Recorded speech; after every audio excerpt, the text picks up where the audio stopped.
Tantor Audio, a division of Recorded Books, presents A Time for Love by Julianne McLean, narrated by Charlotte North. Prologue. Dodge City, Kansas, present day.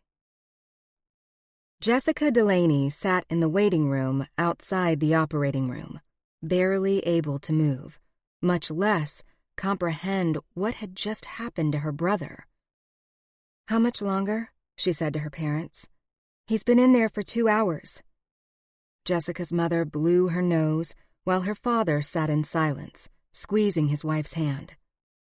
"I'm sure they're doing their best," he said. "We'll hear something soon." Jessica rose from her chair and walked to the edge of the waiting room to peer down the long hall at the surgery doors to the OR.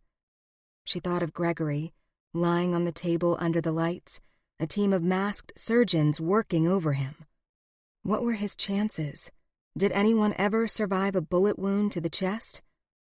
Feeling nauseous all of a sudden, she returned to her chair and sat down. She stared at a framed painting on the wall and wished this day had been different. Gregory didn't deserve to be lying on that table. He was too young and such a good person. At least the gunman was behind bars. The convenience store clerk had noticed the out-of-state license plate just before he called 911. An orderly in a white uniform walked by, pushing a cart stacked with folded blue hospital gowns. Jessica watched him while he steered the cart onto the elevator. When the door slid shut behind him, she thought of Liam, her fiancé. Should she call him and tell him they were still waiting for news? Jessica chewed on a thumbnail and recalled their conversation hours ago when she'd called him at work. "Liam, something terrible just happened. Can you come with me to Dodge?" "When? Now? I'm in a meeting. I can't just skip out." She fought to keep her voice steady. "Gregory's been shot. He's on his way to the hospital. I need to go right now, and I'd really like you to come with me." He was silent for a moment. "God, Jessica. Is he going to be okay?" "I don't know. That's why I need to go now, to be with Mom and Dad." "Of course. You should go." "Can't you come?" She heard him sigh heavily on the other end of the line. "It's a really bad time, Jess. We've got clients coming in tonight. It could be $1 million deal. If I'm not there, it might cost me my job. And you don't know what kind of day it's been for me." He began to tell her about the mountain of emails and texts he still had to get through. Jessica covered her forehead with her hand. She didn't want to hear the details. Not now. She interrupted him. "Look, don't worry about it. I'll go alone." "Let me know how he's doing. Call me later." "Sure." She hung up without saying goodbye and drove from Topeka to Dodge alone. The squeak of the surgery doors swinging open pulled Jessica from her thoughts. She stood up to look down the hall again and saw a doctor in OR greens walking toward them. His shirt was drenched in sweat. "Mom, Dad, someone's coming." Her parents stood up. The doctor, who looked to be in his mid-30s, kept his eyes on Jessica as he walked the length of the hall. A terrible rush of anxiety exploded in her belly as he came to stand before them.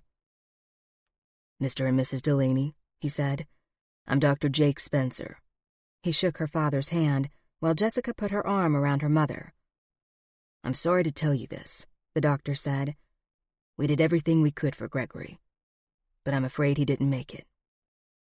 Jessica stared blankly at the doctor, who kept his gaze fixed on hers. His eyes filled with empathy, while hers filled with tears. Her parents said nothing for a moment, then her mother let out a sob. "Please, no!" The doctor put his hand on her shoulder. "I'm so sorry, Mrs. Delaney. The wound was deep. The bullet entered his chest and punctured a lung. It lodged in the wall of his aorta. We tried to stop the bleeding and put a graft in place, but it bled too heavily and we couldn't stop it. We did all we could do.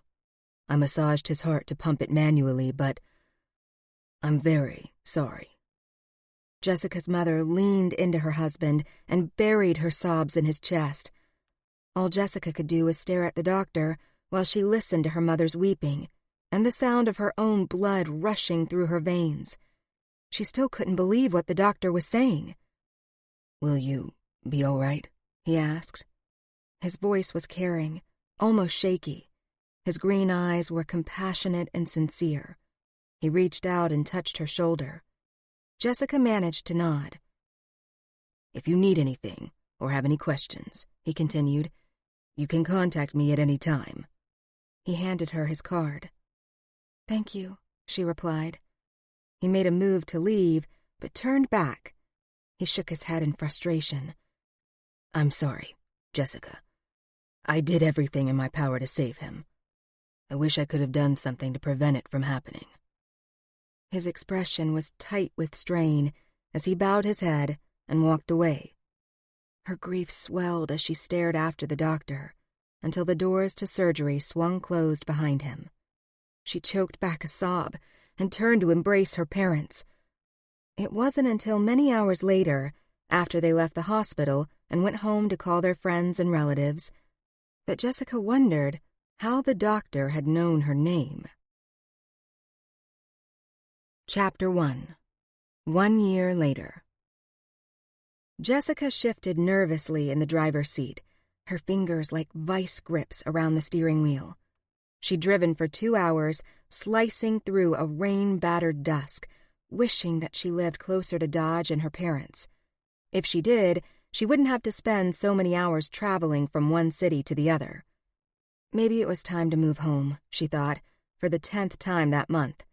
There wasn't much keeping her in Topeka anymore, not since she broke off her engagement to Liam. She was self-employed and could write her fitness column from wherever she pleased. All she needed was a good pair of sneakers for running, her laptop, and wireless internet at a nearby Starbucks.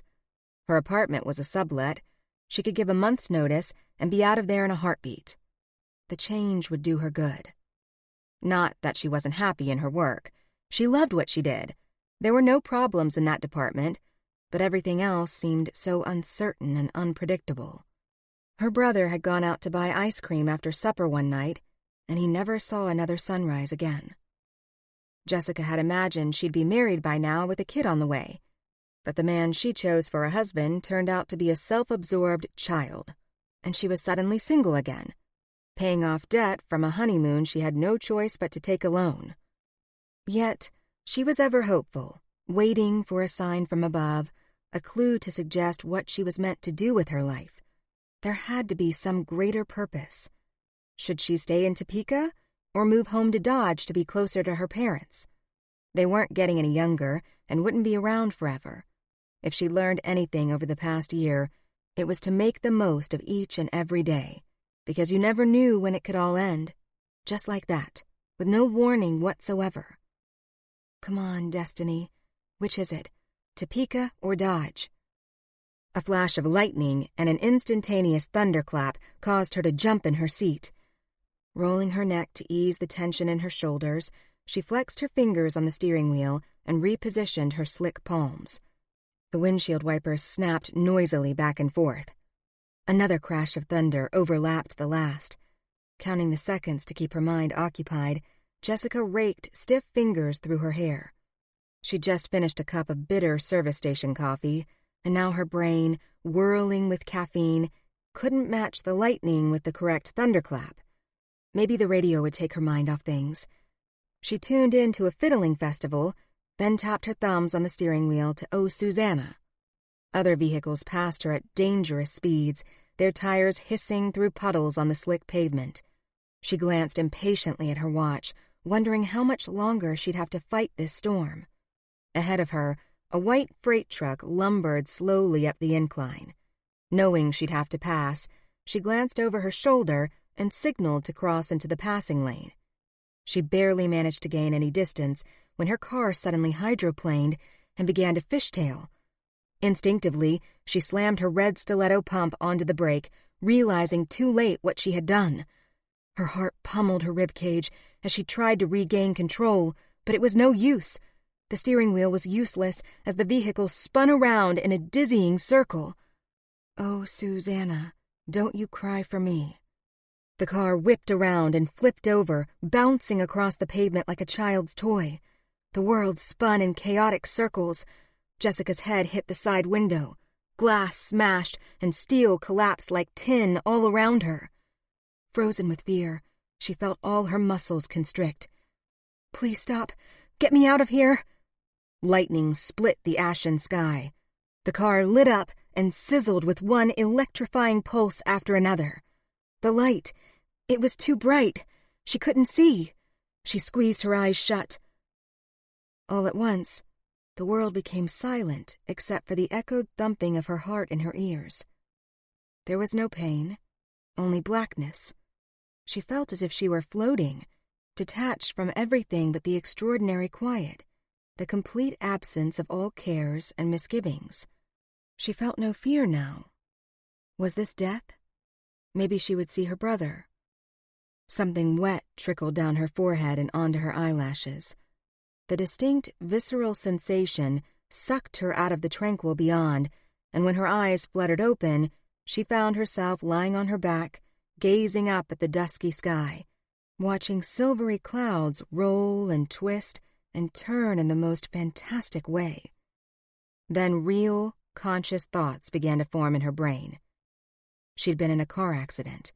She was lying in the grass. Her hair was wet. Was it blood? Blinking in panic, she touched her throbbing temples, but discovered the wetness was only rain. Relieved, she sat up and realized she was sitting in a puddle of mud. A damp chill rippled up her spine. Had she been thrown from the car? She couldn't remember anything that violent. Of course, she had shut her eyes and blacked out. Or at least, she thought that's what happened. With trembling hands, she rose up on her knees and rubbed the side of her neck where the seatbelt had chafed her. Next, she touched her scalp, feeling a gritty, sandy residue. Shattered glass, she realized, as she studied the pads of her fingers. And her head. Good Lord. A bump was already sprouting at her temple. Wondering if she had a concussion, she carefully tried to stand. She pressed her hand into the gooey muck to keep her balance and rose to her feet. Her stiletto pumps sank deeper into the puddle, right up to the ankles of her skinny jeans. She noticed that her favorite black belted jacket was ruined. A button was torn off, and the pocket was ripped. She glanced around, searching for her car. Where was it? And why couldn't she hear traffic from the road? Bewildered, she scanned the rolling prairie for the vehicle. Surely it was somewhere. She rested her hand on her stomach that churned with nausea. It was a normal reaction, she knew, after what she'd just been through. In fact, it was a miracle she was even able to stand. But where was her car? The only explanation she could come up with was that she must have been wandering around in shock for the last little while and had left it behind, along with her purse and cell phone. And the strange floating sensation. That must have been some kind of dream state. So, where was she exactly? To her left were miles of flat green prairie. To her right, a small hill.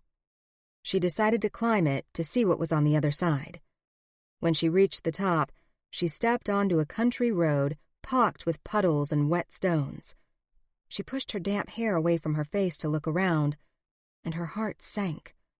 More miles of prairie, in every direction. How had she gotten this far, and which way should she go? She stared transfixed at a distant flicker of lightning far off, just above the misty horizon. A quiet breeze fanned the odor of cow manure into her face, and nervous dread swelled inside her. Something didn't feel right. She couldn't possibly have walked much of a distance. Could she? Well, she thought, taking a deep, steadying breath and resolving to stay rational. There was no point standing around doing nothing. That road had to lead somewhere. Off she went.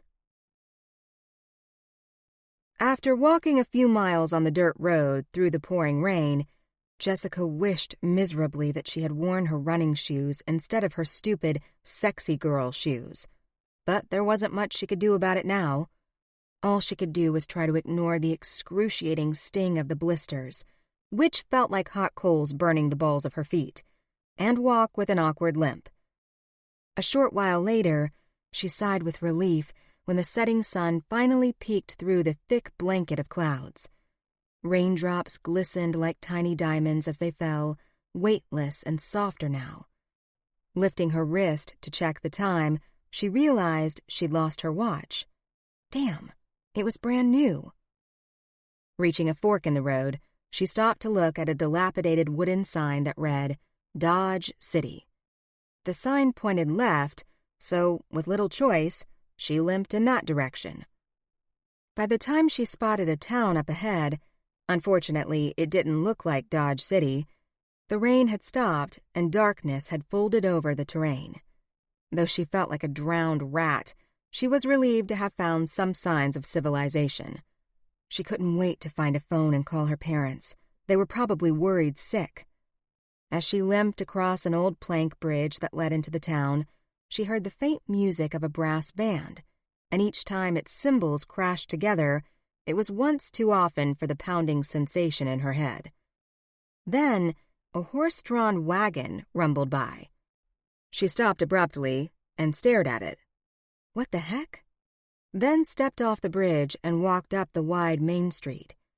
She glanced around for a phone booth, but found herself distracted by the buggies, the cowboy costumes on the men, and the music from inside a place that looked like an old saloon.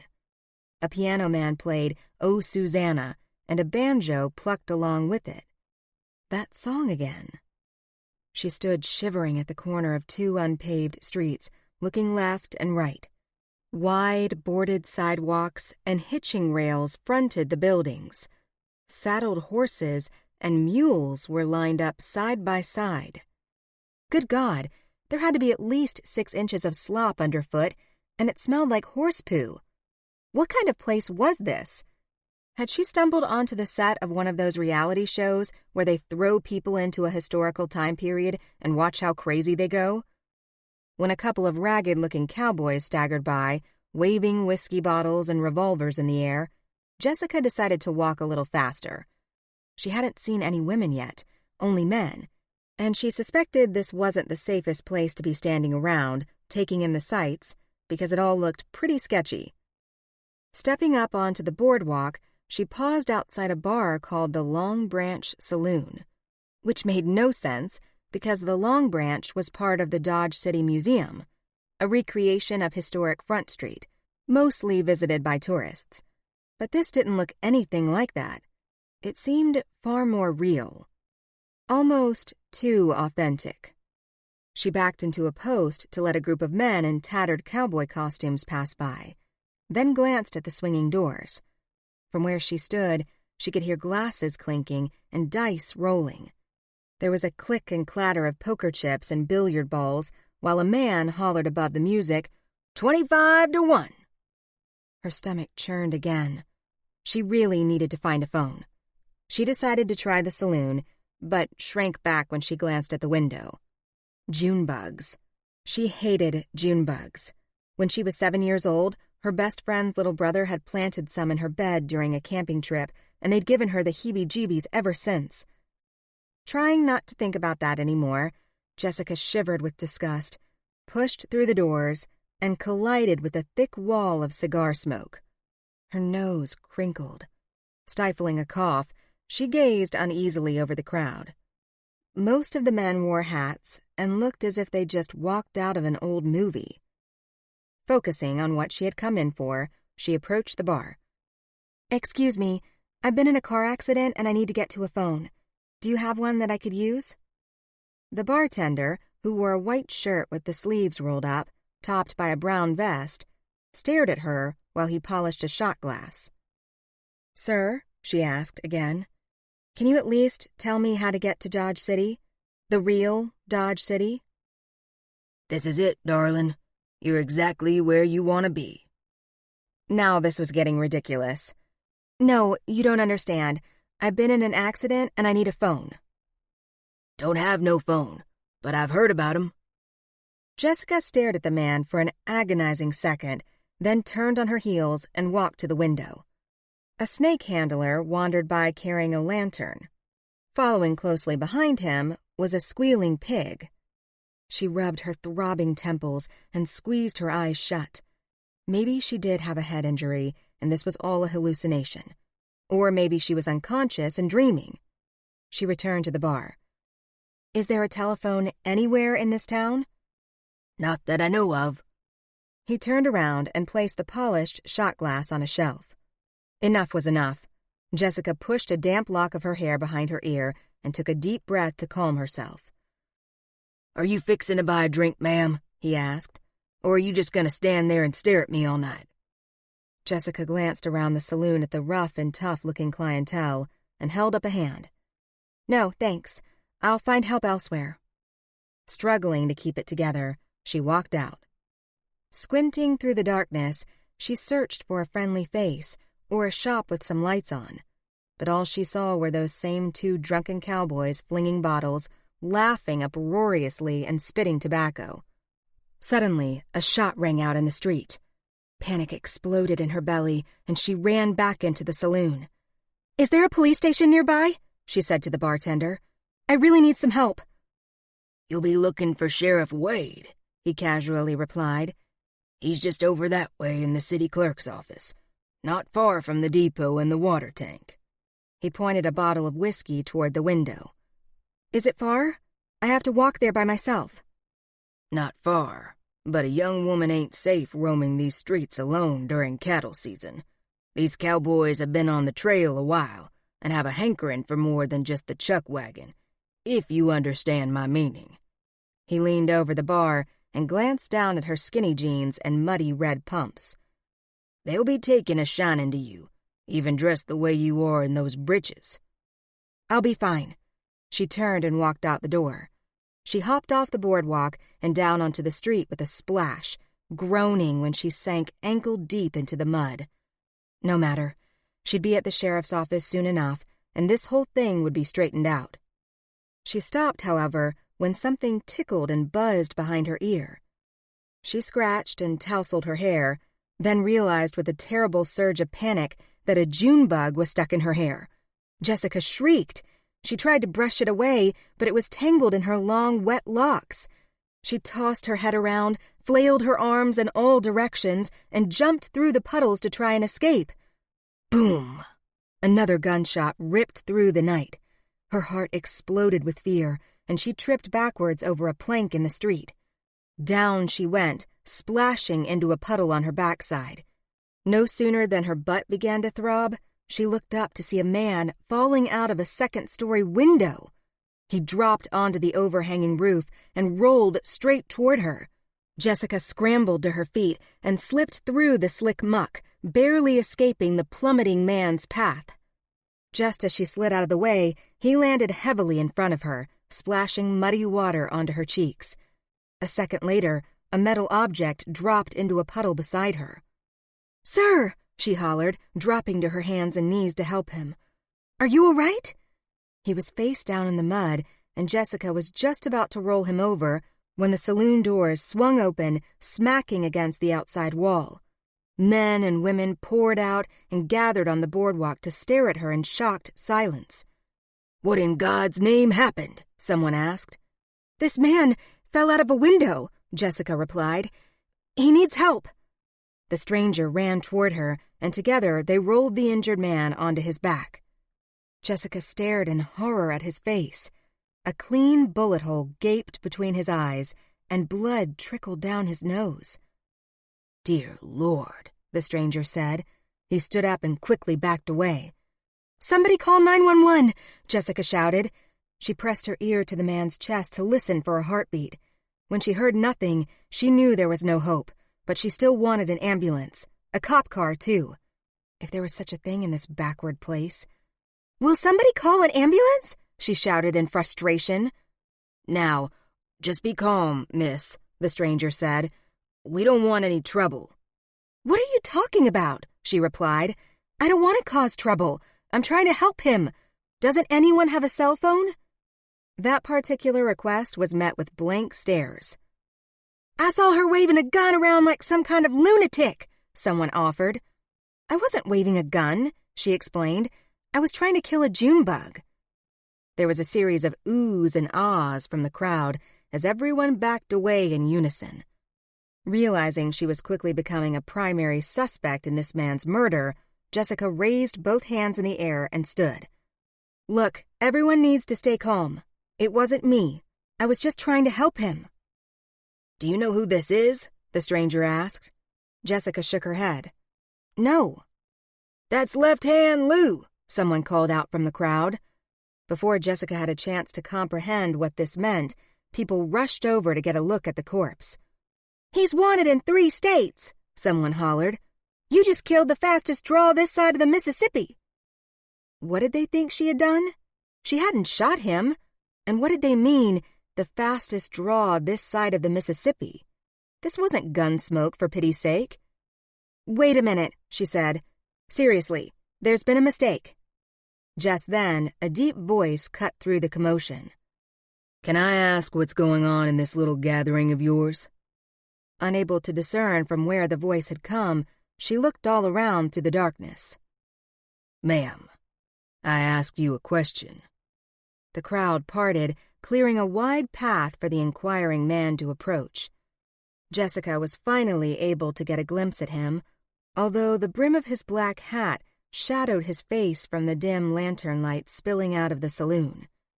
He moved slowly toward her, and she was taken aback by how handsome he was, with dark hair, blue eyes, and a fit, muscular build. Closing the distance between them, he pushed his open black coat to the side.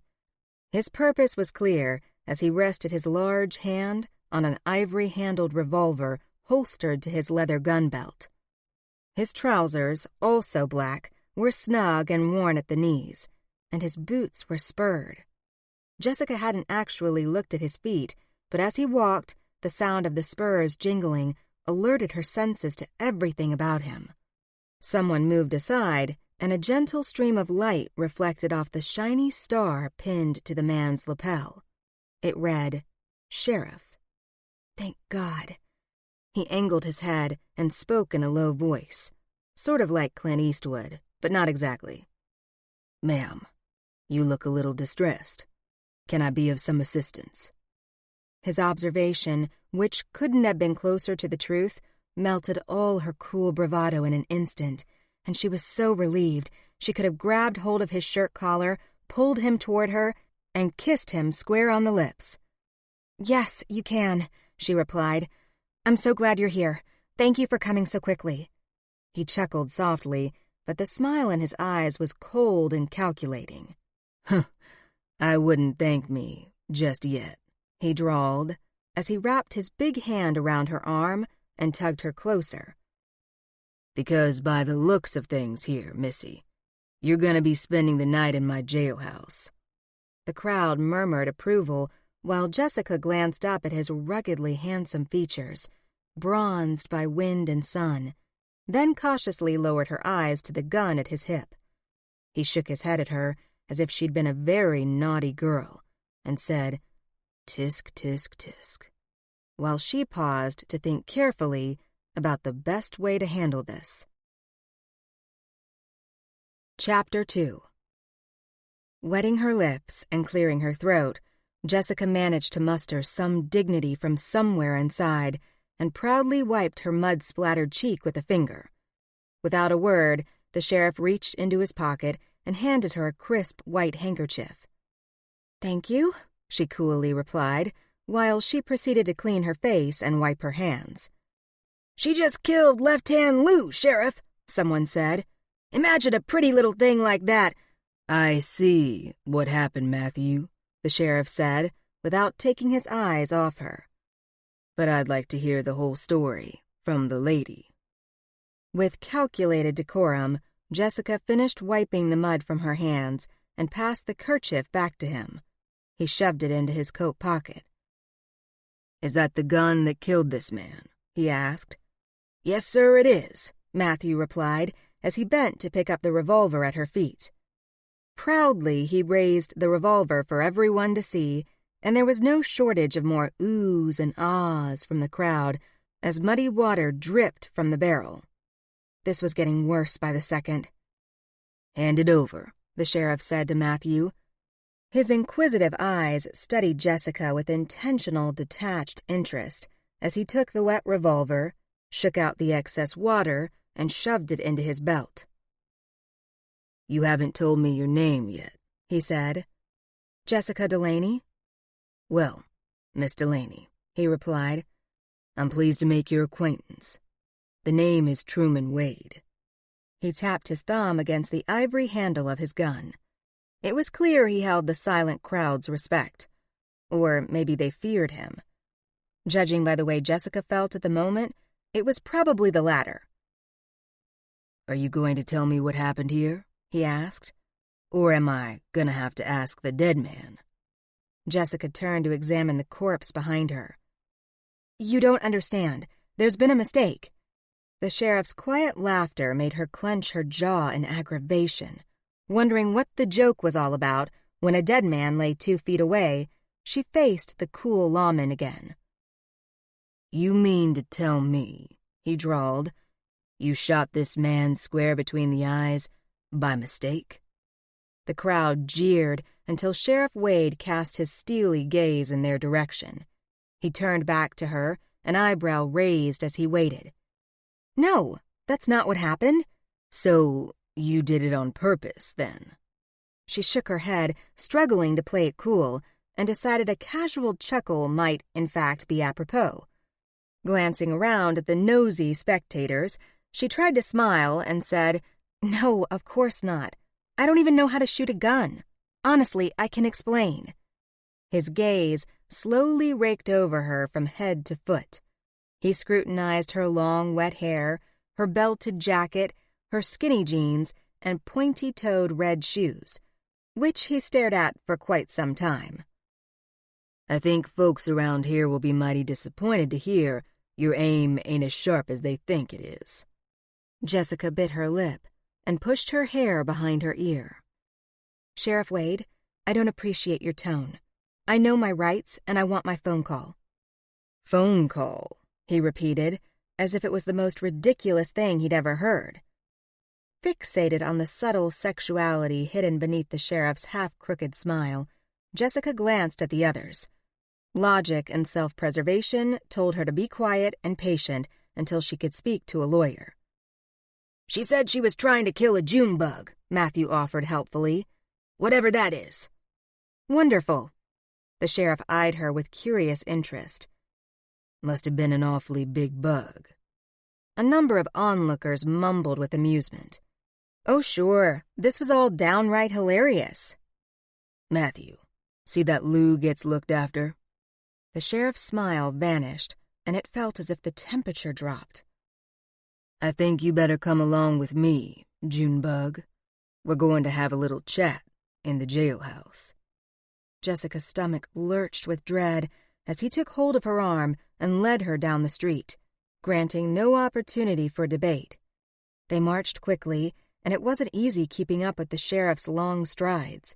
He had to be at least 6 feet tall, but everyone seemed tall next to her tiny 5'4" frame. "Would you mind loosening your grip, Sheriff?" she said haughtily.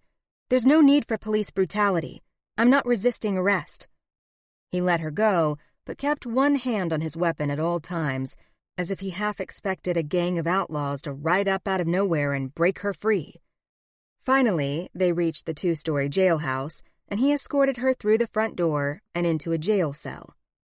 "Hey, you can't put me in here!" Before she had a chance to say another word, he swung the bars shut in front of her face and locked her in. Jingling the key ring in his hand, he gave her a quick look before hanging it on a hook across the room. Jessica, reeling with frustration, gazed around the one-room jailhouse. She had expected to see a telephone, a computer, and maybe some fluorescent lights, but even the law office was straight out of another century. At that instant, her frustration turned to fear.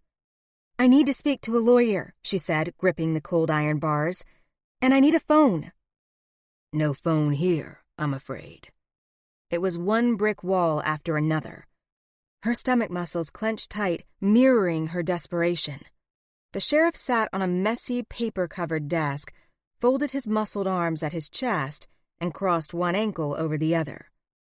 Growing increasingly anxious by the minute, Jessica pinched the bridge of her nose.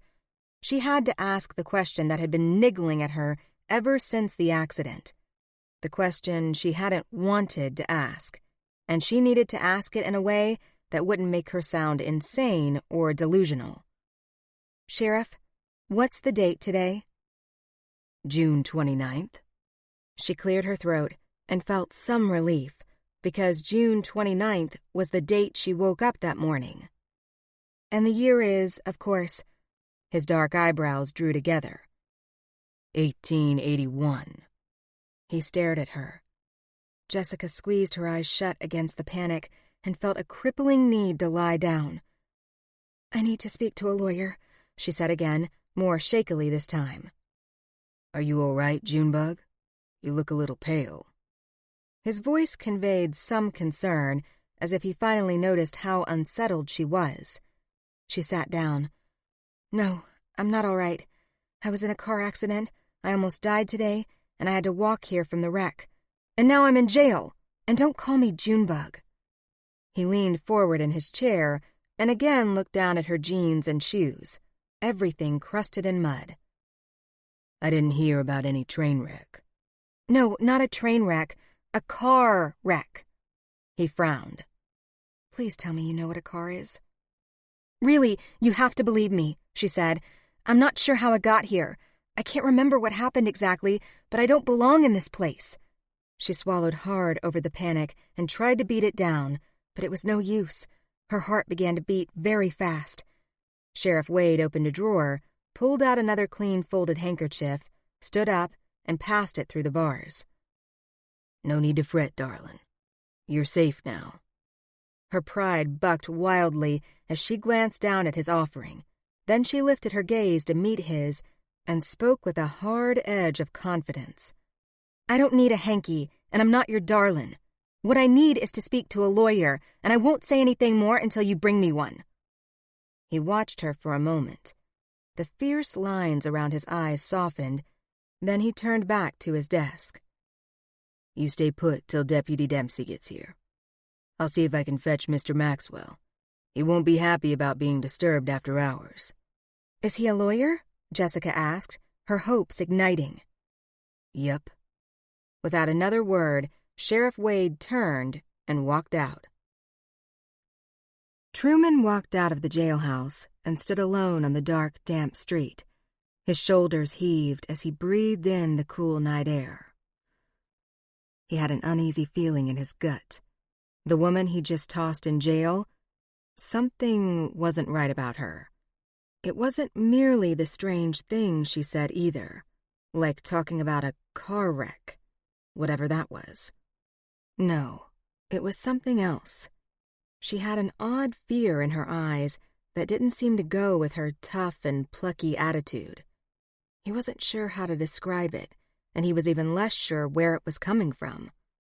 All he knew was that he'd felt compelled to leave the jailhouse to get her that lawyer she wanted, even though she wasn't in any trouble. She hadn't done anything illegal. All she did was bring in an outlaw who was wanted dead or alive, and now he was dead. Case closed. Then why the hell was he holding her? He wondered uneasily, as he stomped down the steps to fetch Maxwell. Chapter 3. Jessica sat on the cot inside the tiny cell and tried to stay calm while she figured things out. What exactly happened to her when she blacked out in the car and woke up on the prairie? Did she really travel through time, or was this some freakishly elaborate hoax? She looked around the room, searching everywhere for something that didn't belong in 1881. An electrical socket hidden behind the unpainted wooden table? A prop made of plastic, perhaps. Unfortunately, after a futile search, she had turned up nothing.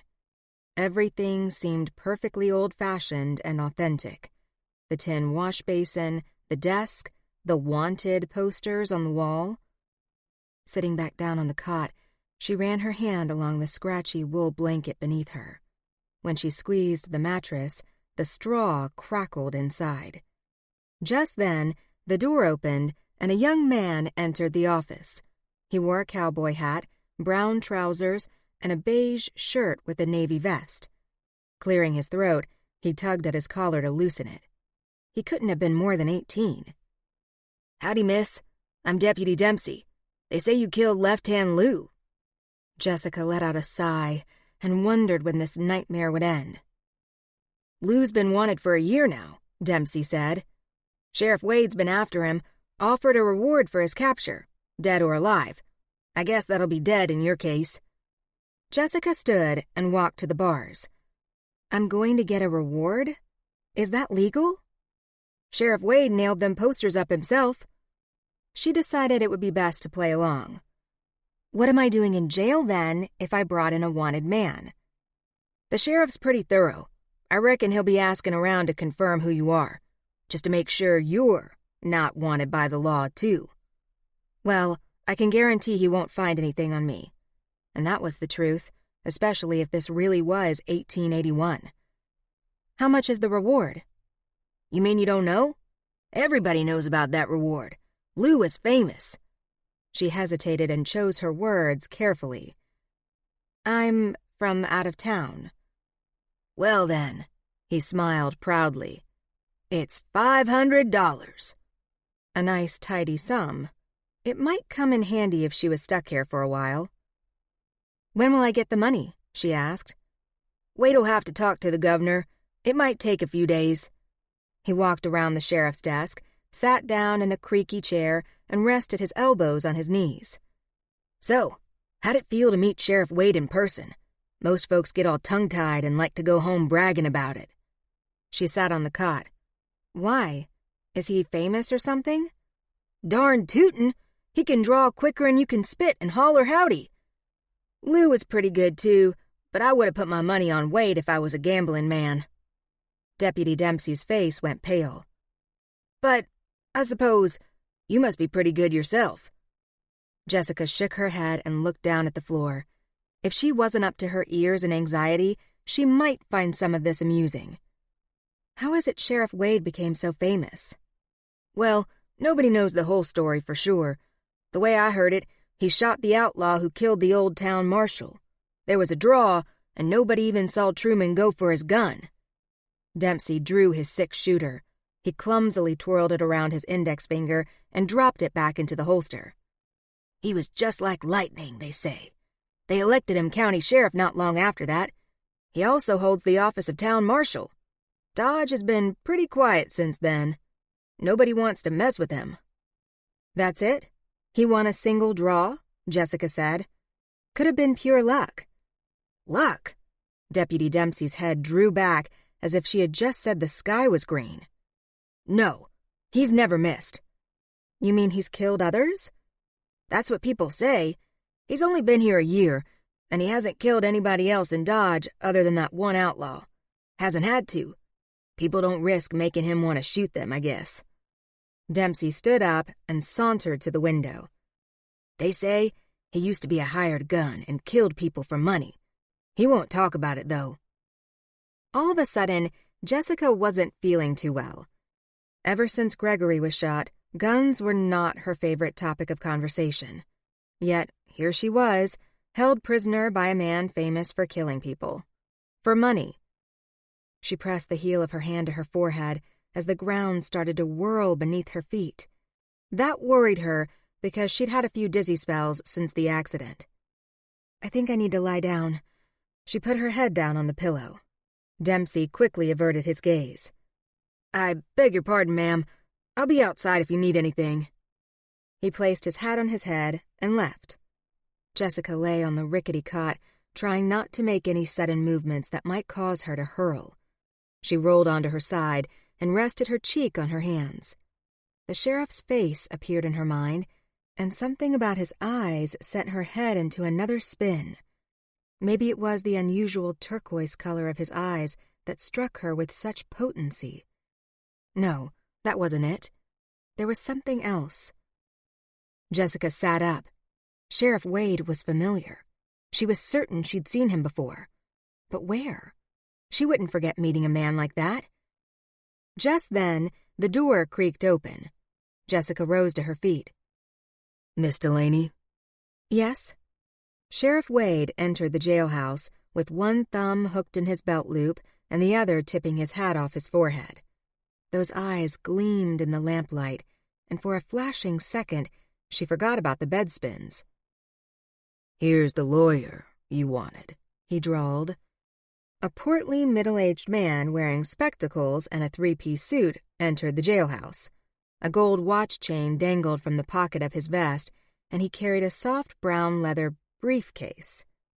The top of his balding head didn't quite reach the bottom point of Sheriff Wade's badge. This was the man who was going to help her? She was hoping for someone taller. "I understand you are vehemently requesting a lawyer," he remarked. Yes. "I'm Angus Maxwell." He crossed the room with his hand outstretched. She immediately put her own through the bars and gave him a firm handshake. He stared into her eyes for a moment. "Why are you looking at me like that?" Jessica shivered. "Sheriff, will you excuse us, please?" Maxwell asked, turning. "I'd like some privacy with my client." Wade nodded and disappeared out the front door with Dempsey. Mr. Maxwell set his briefcase on the floor. "What is it?" Jessica asked again. The man's silence was unnerving. Something was wrong. She feared he was about to deliver terrible news. "I understand you shot a man." "No, that's what I need to talk to you about." "Sheriff Wade also said you were in a car accident." "That's right, but—" "How long have you been in Dodge?" he asked. "That depends on what Dodge you're talking about. This sure isn't the Dodge I know."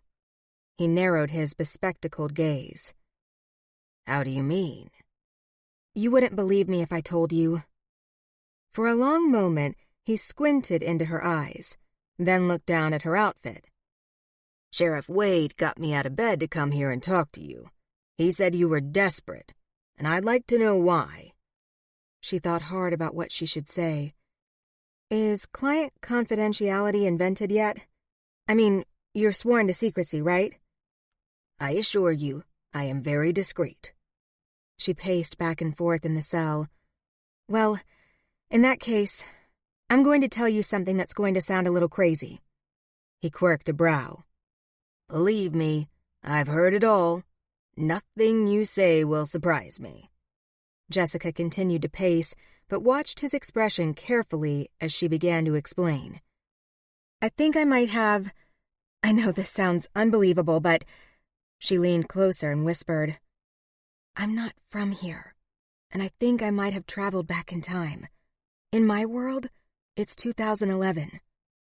His stunned expression silenced her. "You don't believe me, do you?" she said. "I knew it." Mr. Maxwell cleared his throat as if he had no idea how to respond. "Nothing's the same here," she continued. "I'm used to telephones and lights and, well, you probably wouldn't understand. Sheriff Wade just told me that it's 1881, and I'm having a hard time accepting it myself. Maybe I've lost my mind, or I'm hallucinating. I don't know. I just want to go home." His eyes narrowed as if he were struggling to understand. "When did you arrive here?" "About an hour ago, or maybe it was longer. I don't know. It was a bit of a walk, and I was disoriented." "What happened to the car?" "I have no idea. It seemed to vanish into thin air, but I think I blacked out for a while. When I woke up, I was lying on the prairie." He stared at her. "This is inconceivable." Jessica turned away from him and crossed the cell to the crude square mirror that hung over the wash basin. She looked at her reflection carefully. "Tell me about it." "But you don't understand," he began to say. Just then, the door of the jailhouse opened, and Wade entered with Deputy Dempsey. Mr. Maxwell swung around to face them. "You two about finished?" the sheriff asked. Maxwell stepped forward. "Sheriff Wade, my client was doing her duty as a U.S. citizen. Her intention was to bring in Left Hand Lou in response to your advertisement." Jessica opened her mouth to object, but Mr. Maxwell held up a hand to silence her. "Fine," Wade said. "I'll arrange for the reward money in the morning." Jessica stared at him in astonishment. "But I want to hold her for a while," Wade added, "until I do some checking on my own." "That's fine, Sheriff." Mr. Maxwell approached the bars again and whispered to Jessica, "Come and see me when he releases you. I'll provide you with a place to stay." He slipped a card to her with his name and address written on it. "And don't tell anyone what you've just told me. There's more you need to know first. I'll explain when I see you." Turning away, he tipped his hat at the sheriff and left Jessica standing there with her mouth agape. Sheriff Wade unbuckled his gun belt and hung it on the hook next to his hat. "You can go home, Dempsey. I'll look after Miss Delaney for the night." He sat down in the chair and threw his long legs up onto the desk. Jessica looked at Deputy Dempsey for help, but he'd already disappeared through the door, which was bouncing on its hinges. "Don't expect me to answer any questions without my lawyer present," she said. Sheriff Wade studied her intently. "I've never met anyone so fixed on having their lawyer around." "I know my rights." "You certainly do advocate that." He looked down at her belted jacket and noticed the torn pocket. "Do you have any other clothes? You're covered in mud." "No," she replied, and gave a little shiver. "I'll see if I can get something else for you to wear." Wade rose from the chair and crossed the room toward the staircase. The flame in the kerosene lamp flickered as he passed by, and Jessica breathed a sigh of relief to be out from under his concentrated scrutiny. A few minutes later, his black leather boots came tapping heavily down the stairs. Jessica stood up and watched him approach with a pale blue calico dress and some white cotton petticoats draped over his arm. Just before he passed the garments to her, he ran his hand gently, almost tenderly, across the lace neckline. "This should fit," he said, "though it may need hemming. You're not as tall as my wife." Jessica reached out to take the garments from him and pulled them carefully through the bars. She noticed there was no corset, but he probably assumed she was already wearing one. "Your wife won't mind?" He leaned one elbow on the tall cabinet and glanced out the window. "I doubt it." Jessica held the dress up in front of her. It was like something out of an old movie. "I don't know about this. Look at this petticoat. Geez, I'm going to get all caught up in it. I'll be tripping all over the place." "Put it on," he said. "At least you'll look like a lady, even if you can't sound like one." "I assure you, Sheriff, I'm every inch a lady." He gave her a quick once-over from head to foot, as if studying all those inches she had just referred to. Then he lifted the black hat from its hook on the wall, placed it on his head, and buckled his gun belt around his hips. Slowly, with a wildly sexy lawman swagger, he walked toward her.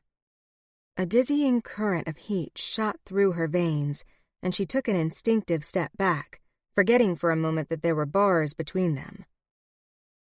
"Blue's your color," he said, his voice silky smooth. Jessica tried to ignore the sudden rush of adrenaline that fired her blood. "I appreciate the compliment," she said, "but I have a question for you, Sheriff Wade." He lounged casually against the bars and waited. "Are you a gentleman?" He paused. "I like to think so." "Then how about looking the other way?" she suggested. "I'd like a little privacy before I unbutton my blouse, if you don't mind." For a brief second, his eyes seemed playful. Then he chuckled. "Everybody wants privacy tonight.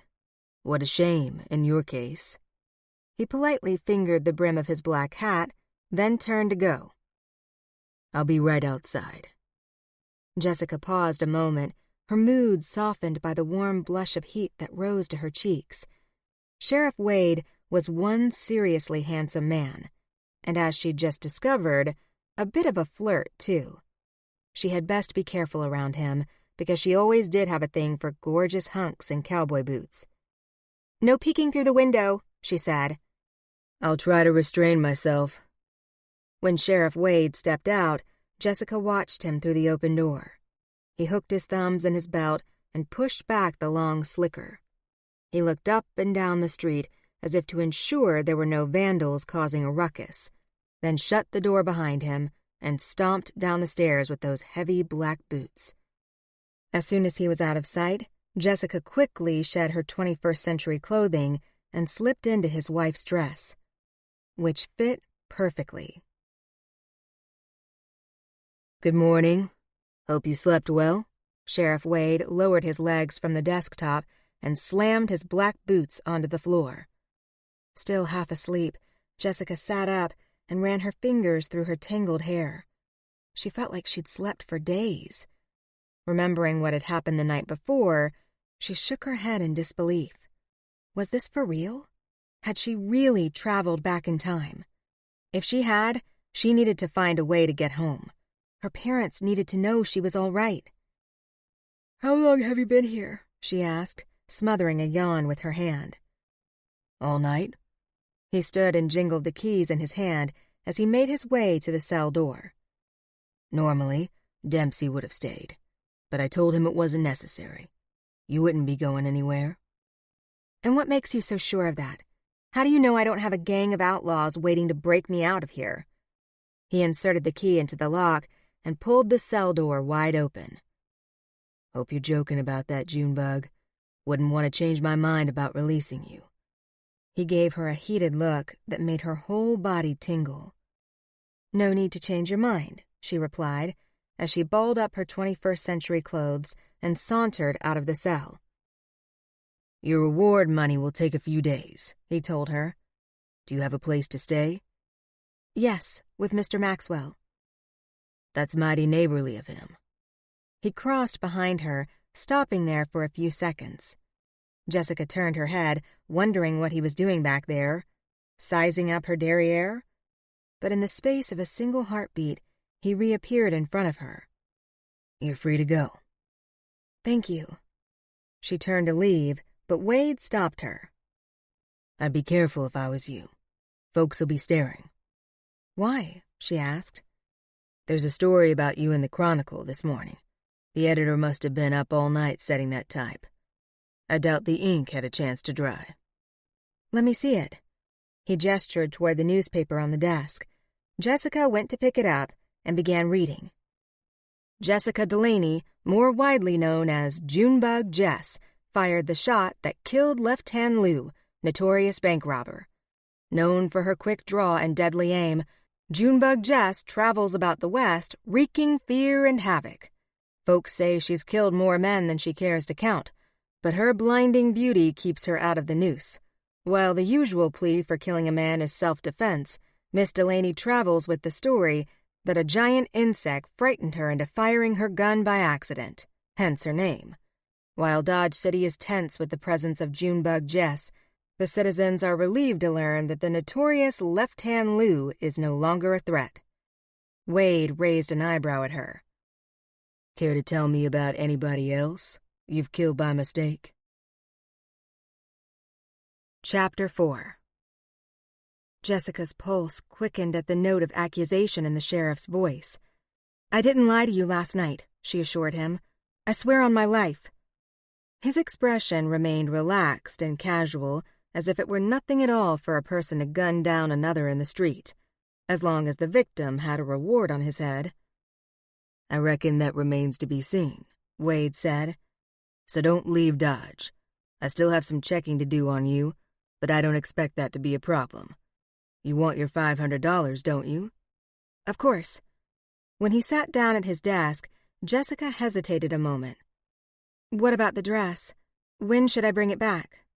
His gaze lifted briefly, as if to look at the dress one last time. "Keep it," he said. Then he dipped his pen in an ink jar and set to work. She wondered curiously what could have happened to his wife, if he was willing to give her clothes away to a stranger, but thought better of asking. Once outside, Jessica squinted into the bright morning sunshine.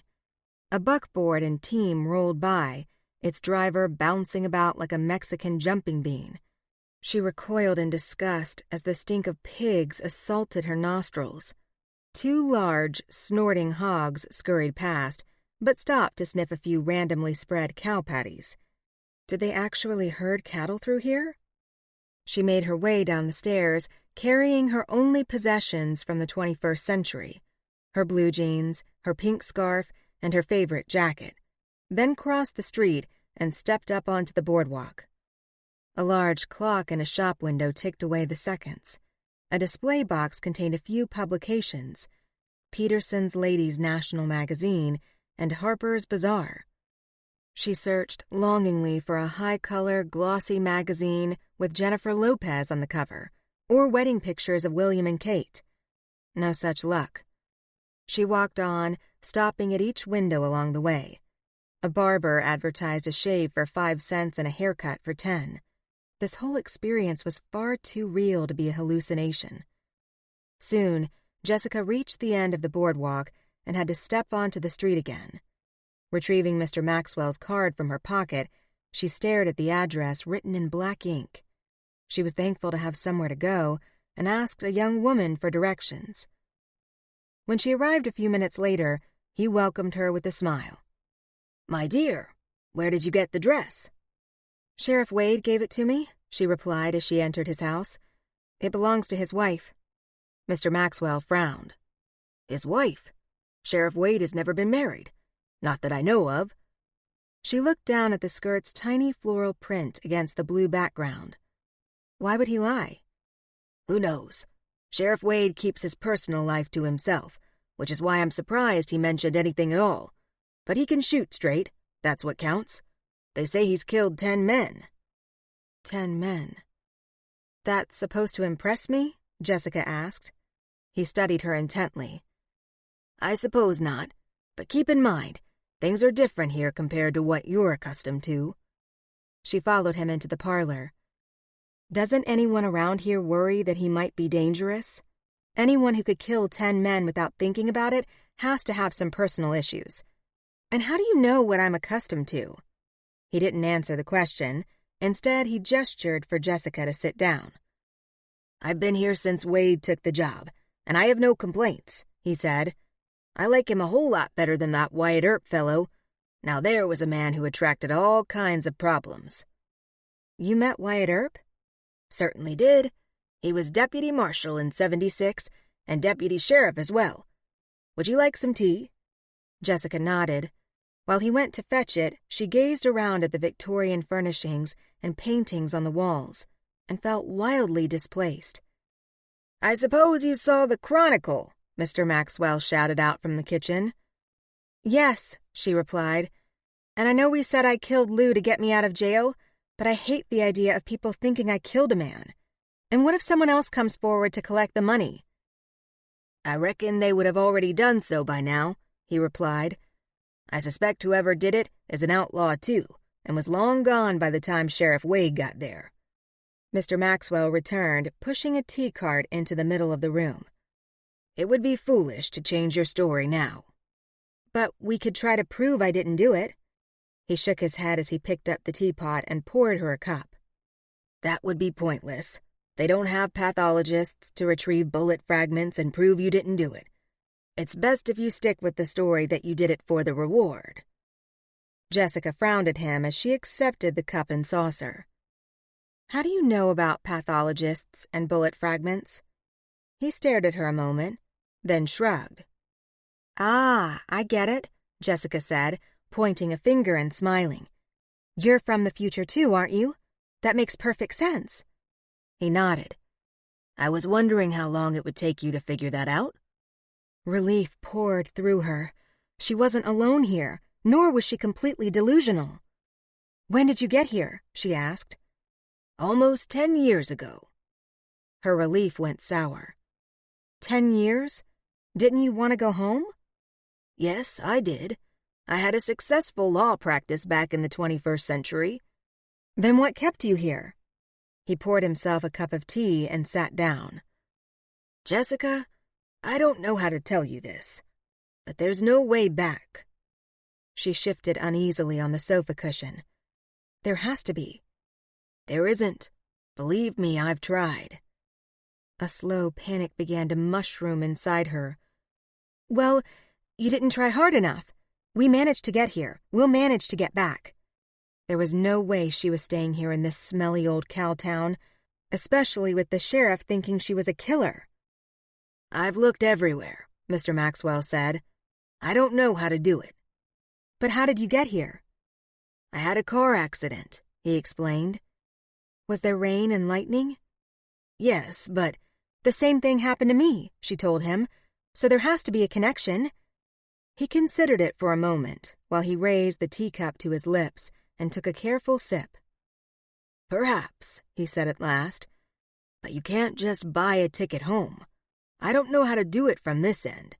We don't have cars here. She couldn't just give up. How could she accept never seeing her family again? Or her dog, George? And what about her fitness column? She had deadlines. Jessica stood up to pour herself another cup of tea.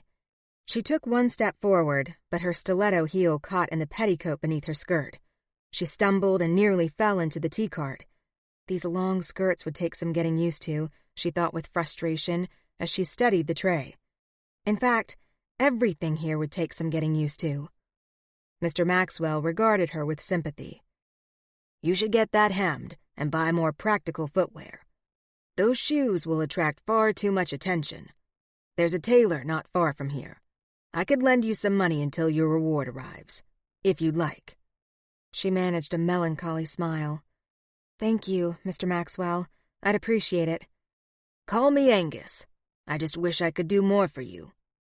Maybe you can, she said. Maybe we could work together to find a way out of here.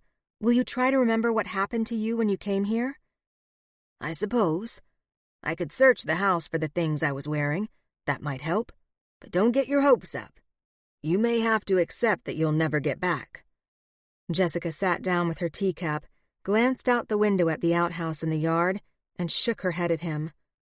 No, Mr. Maxwell, I could never accept that.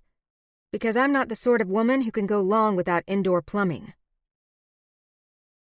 Jessica spent the morning with the tailor who hemmed her dress. Then she went straight to Wright's store and purchased a new pair of more sensible shoes. Afterwards, when she stepped outside with her red pumps packed in a box, the heat, mixed with the stench of cow dung, stifled her mood beyond comprehension. All she could think of was what Angus had said. There's no way back. There had to be, she thought, as she walked past the saloon. She couldn't live the rest of her life without seeing her family again. She might as well have died in that accident. Or her entire family might as well have died. Lord, she didn't need this kind of pain again. None of them did. Not after losing Gregory last year. Just then, a towering brute stepped into her path. Jessica stopped. She stared at his belly, then looked up at his double chin and flaring, hairy nostrils. He smelled like a stale, sweaty barnyard and was in desperate need of a shave. "Excuse me." She stepped to the side, but he did the same. She stepped the other way, but he blocked her again. The stench of tobacco escaped his mouth as he spread his narrow lips over his rotten teeth and spit through the gaps. Jessica leaped back to avoid the stream of brown juice before it plopped on the ground at her feet. So, this is the little lady that's got this town's ropes in a knot, he bellowed. She don't look like much to me. Why, she ain't even carrying a weapon. Laughter erupted behind Jessica, but she kept her eyes fixed on the jackass in front of her. "Move it, buddy. I need to get by." He chuckled. Ha ha ha. Not just yet, little lady. I want to buy you a drink. He motioned toward the saloon doors. Not interested. I'd rather stick needles in my eyes. She made a move to continue on her way, but he blocked her again. I don't think you heard me, Junebug. You're coming inside and having a drink and a meal. He glanced over his shoulder toward his drunken pals. I'm so hungry, I could eat the arse end off a dead horse. Laughter exploded around them. Jessica was beginning to perspire. What was it about this place that always turned her into a spectacle?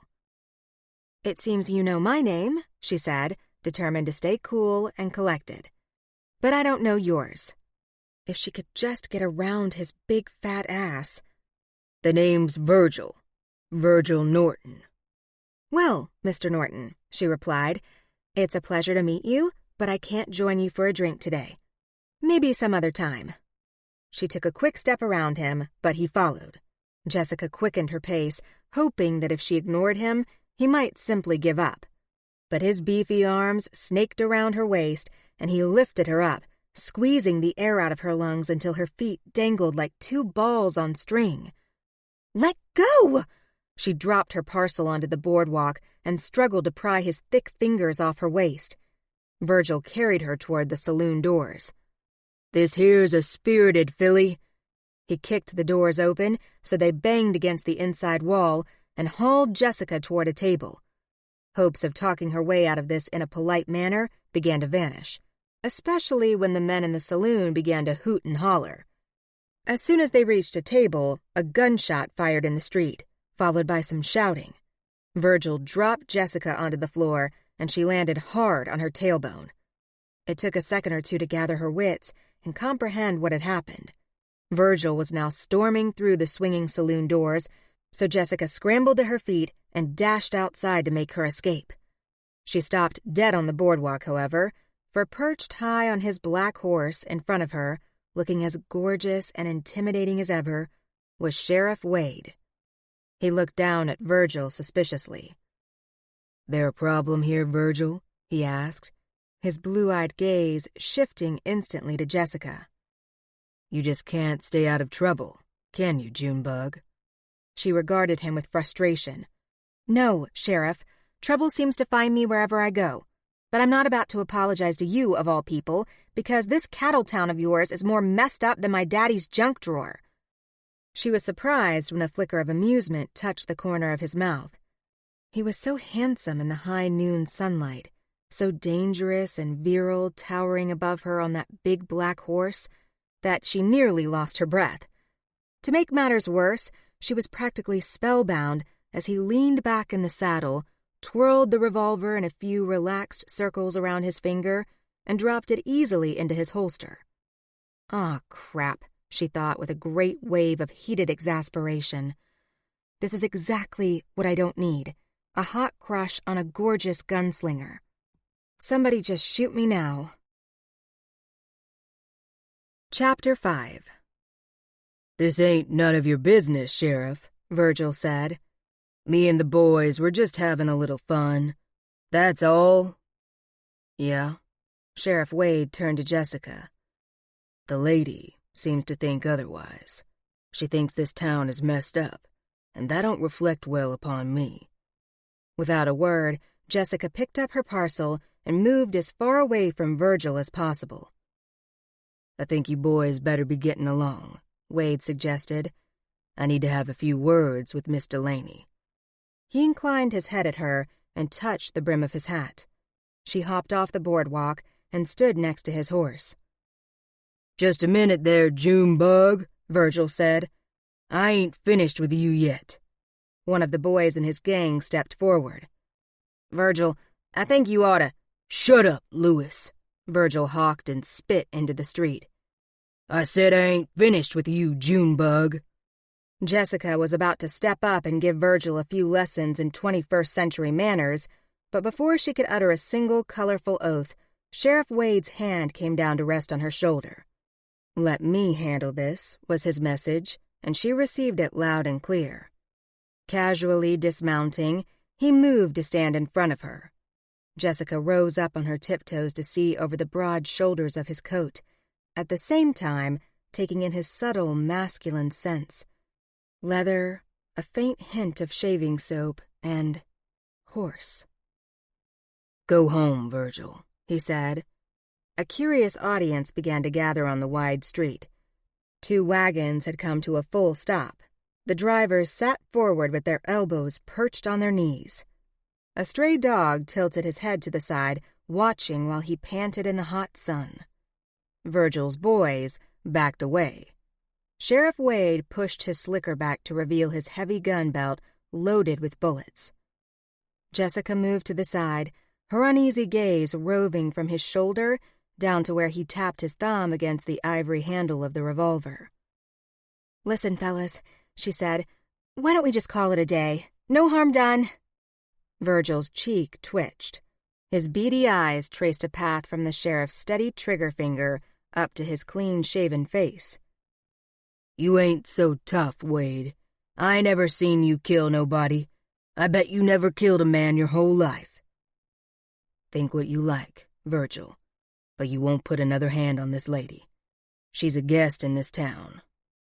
Relieved that Sheriff Wade was finally laying the blame where it belonged, Jessica nevertheless took another step away from him. Virgil slowly reached for his revolver. "I ain't gonna shoot," he said with one hand out in front, fingers spread wide. Jessica glanced at the sheriff's angled profile, then down at his gun. He was still tapping his thumb on it. The whole town fell silent. Folks cleared off the boardwalk and moved sideways and backwards to stand or crouch behind wagons or barrels or whatever else they could find. Sheriff Wade didn't move a muscle, except for that thumb. Virgil set his revolver on a wooden barrel, then stepped off the boardwalk to face the sheriff. "Let's see how tough you are, Wade, man to man, without your gun." "A lawman doesn't give up his gun," Truman replied in a slow, menacing drawl. "Well, I'll just have to trust you not to shoot me then, while I'm whipping your ass." Sheriff Wade moved forward to stand nose to nose with Virgil. "Give it your best, Virgil, but be quick about it, because I got more important things to do than knock your drunken arse around Front Street." Virgil's bushy eyebrows pulled together in outrage. Then he swung his arm back and threw a punch. Sheriff Wade ducked, and his hat flew off. The horse backed up at the commotion, while Wade pivoted on the spot, kicked his leg out, and caught Virgil in the knee. The heavy brute dropped to the ground with a groan and a thump, holding on to his leg. It was the fastest move Jessica had ever seen. Sheriff Wade scooped up his hat, wrapped his hand around her elbow, and led her down the street. She followed, but glanced back at Virgil, who was still groaning and rolling around. One by one, folks popped up from behind hay bales and barrels and scuttled into the street with caution. "Sheriff Wade, your horse," Jessica said. "He'll follow." They hurried down Front Street, and Jessica had to scramble to keep up. When at last they turned the corner towards Angus's house, Truman finally slowed his pace. "You all right?" he asked. "Yeah, I'm fine." She brushed some dirt off her shoulder. He was a real butthead. Wade glanced at her with amusement again, and Jessica found herself staring at him in fascination, trying to understand what lay behind those deep turquoise eyes of his. With the strong noon sun overhead, she was able to take in the finer details of his profile, the square, chiseled jaw and full lips over a dimpled chin, and the straight patrician nose. Her eyes dipped to the gun belt at his hips and the loose fit of his black trousers, visible when the wind blew his coat open. There was no point denying it. He was by far the most incredible man she'd ever met. Or maybe that was just a reaction to the way he helped her back there. In a place where she had no friends or family to call upon, besides Mr. Maxwell, it was nice to know someone was watching out for her. "You sure do like to call attention to yourself, don't you?" he said. She sighed. "Yeah, well, I didn't start that. Virgil was the one looking for trouble." "I'm going to have to ask you, Miss Delaney, to make a more sincere effort not to get people all riled up. I've worked mighty hard to keep gunfiring to a minimum in this town." Jessica halted. "Hey, I wasn't the one who fired the gun back there. You were." He continued walking as if he hadn't heard a word she said. Thinking it absurd that she was capable of riling people up, Jessica stood for a moment and watched him walk, his spurs jingling with each uncompromising stride. A gentle breath of a breeze blew her hair across her face. She closed her eyes briefly, then pushed the hair away, hoisted her skirt up to her knees, and hurried to catch up with him. "I can make it the rest of the way on my own," she said. "You don't have to escort me." "Yeah, I do. I need to make sure you go straight home to Maxwell's, and I suggest you stay there until this gossip cools down." The thought had crossed her mind that it would be far less dangerous to hide away in Angus's pretty blue parlor, but how would she find a way home from there? "Look," she said, "I didn't start any of this. I did nothing wrong, so you have no authority to put me under house arrest, if that's your intention. Besides, I have some business to take care of, and it's important." Wade stopped in his tracks. Jessica continued walking until she realized he wasn't beside her anymore. "What's wrong?" He approached and stared at her with narrowed eyes, then removed his hat and wiped his forehead with the back of his sleeve. "I'd like to know more about this alias of yours. Junebug Jess. How long have you had it?" She practically laughed. "Are you kidding me? It's not an alias. The newspaper made that up." Squinting into the sunshine, he placed his hat back on his head. "How about answering this, then? Where'd you come from? Home must be somewhere." Jessica suddenly felt like the shopkeeper had tied the laces on her new shoes too tight. What should she tell Truman? She couldn't say she'd just arrived from the future. She'd end up in an asylum. "I'm from Topeka," she casually replied, and started walking again. He walked beside her, watching her face the whole time, but she resisted the urge to look at him. "So, what are you doing in Dodge?" he asked. "Just passing through." "Where to next?" She paused. "Not sure." "You don't know where you're heading?" The sun beat down on the top of her head, and she could feel her nose beginning to burn. The rest of her face, she guessed, was growing redder by the second. How did these people live without sunscreen? Wade looped his thumbs through his belt. "It's a bit odd for a young woman to be traveling alone, ain't it?" She removed a handkerchief from her reticule and dabbed at her forehead. "You don't have a horse, and you don't have any money," he pressed. "How did you expect to pass through here? By flapping your arms real fast?" "No, You needed the money, so you killed Lou. You were pretty darn sharp with your aim. Who else have you killed?" I told you, nobody!" How was she supposed to answer a question like that? Sheriff Wade was wasting his time, and more importantly, he was wasting hers. She needed to get the heck out of this stupid century, and if he would just leave her alone, go sign up for a high noon showdown or catch a crazy cattle rustler or something, she might be able to make some sense out of this situation. Head spinning, she cleared her throat and loosened her collar. "Relax, Miss Delaney," he said. "You're not in any real trouble. At least not today." Jessica tensed immediately as he moved closer and removed a blade of grass that had blown into her hair. She stood very still until he flicked the blade onto a passing breeze. Dust swirled up around them. Jessica moistened her lips, realizing she hadn't blinked or breathed while he had his hands in her hair. Finally, she regained her composure and transferred her parcel from one hand to the other. "What are you keeping in there?" he asked. "My old shoes. I bought new ones." "Ah, that's right. You were wearing some strange footwear last night. Your feet looked like weapons." After a pause, he added, "You all right, Miss Delaney? You look flushed." "I'll be fine." But she didn't feel fine. She felt sick to her stomach. These dizzy spells were beginning to worry her. She reached for her handkerchief again to dab at the perspiration on her forehead. "Let's sit down for a minute," he said. "This heat can sneak up on a person." Wade led her to the shady side of a storage shed, removed his coat, and spread it on the grass. He gestured for her to sit down. She knew if she didn't, she might faint into his arms, which was most definitely out of the question. Hoping she wouldn't have to stick her head between her knees, she dropped her parcel onto the grass and settled down in the shade. She rested her back against the wall of the shed and shut her eyes, praying for the dizziness to pass quickly. "Ah," she sighed. "Feel better?" He rested his hands on his hips as he looked down at her. "Need some water or something? There's a pump across the street." "No, sir, not necessary. I'll be fine in a minute." A horse and wagon rumbled by in the street. "Howdy, Sheriff," the driver shouted. Wade touched the brim of his hat, then sat down beside Jessica and leaned against the shed, his knees bent.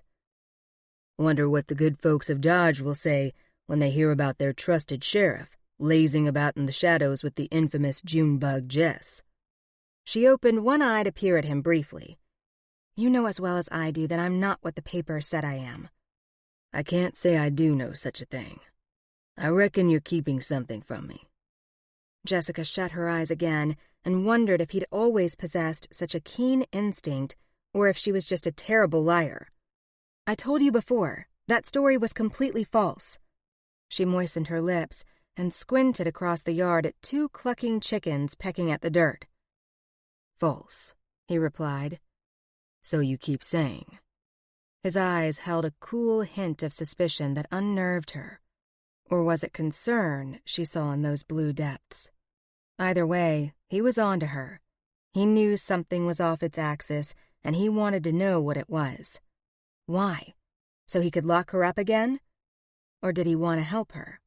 To make it all better? If only she could tell him the truth, but she couldn't possibly. Who knows what he would think?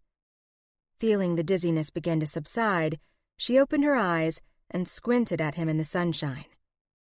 "Sheriff Wade, what are you going to do about Virgil? That gun of his looked like it could put a hole in Moby Dick." Wade adjusted the brim of his hat. "Don't worry your pretty little head.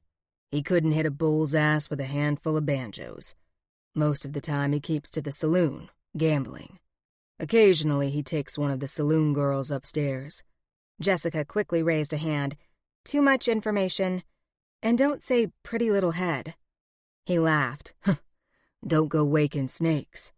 I was just gonna say he likes to play the fiddle for them. That's probably what he wanted to do with you. He's pretty harmless." "Well, I don't trust him," she replied. "Did you ask him where he was when Lou was killed?" Sheriff Wade regarded her intently. "Lou was wanted dead or alive, and now he's dead. You've accepted the reward, so there ain't no more questions to be asked. Unless there's something else you haven't told me, which I suspect there is." Recognizing her blunder, Jessica pushed a lock of hair behind her ear. She could feel him searching her face for the truth again. "I'm feeling better now," she said. "We should go." Wade stood up, offered his hand, and pulled her to her feet. While she brushed off her skirt, he gathered his coat and flapped it in the wind to shed the grass, then picked up her parcel. A beam of sunlight reflected off his gun and blinded her momentarily. As they started walking again, Jessica wondered about that shiny weapon and the action it had seen. "Mr. Maxwell told me that since you've been sheriff in Dodge, you haven't had to shoot anyone. Is that true?" He spoke with a heavy edge to his voice.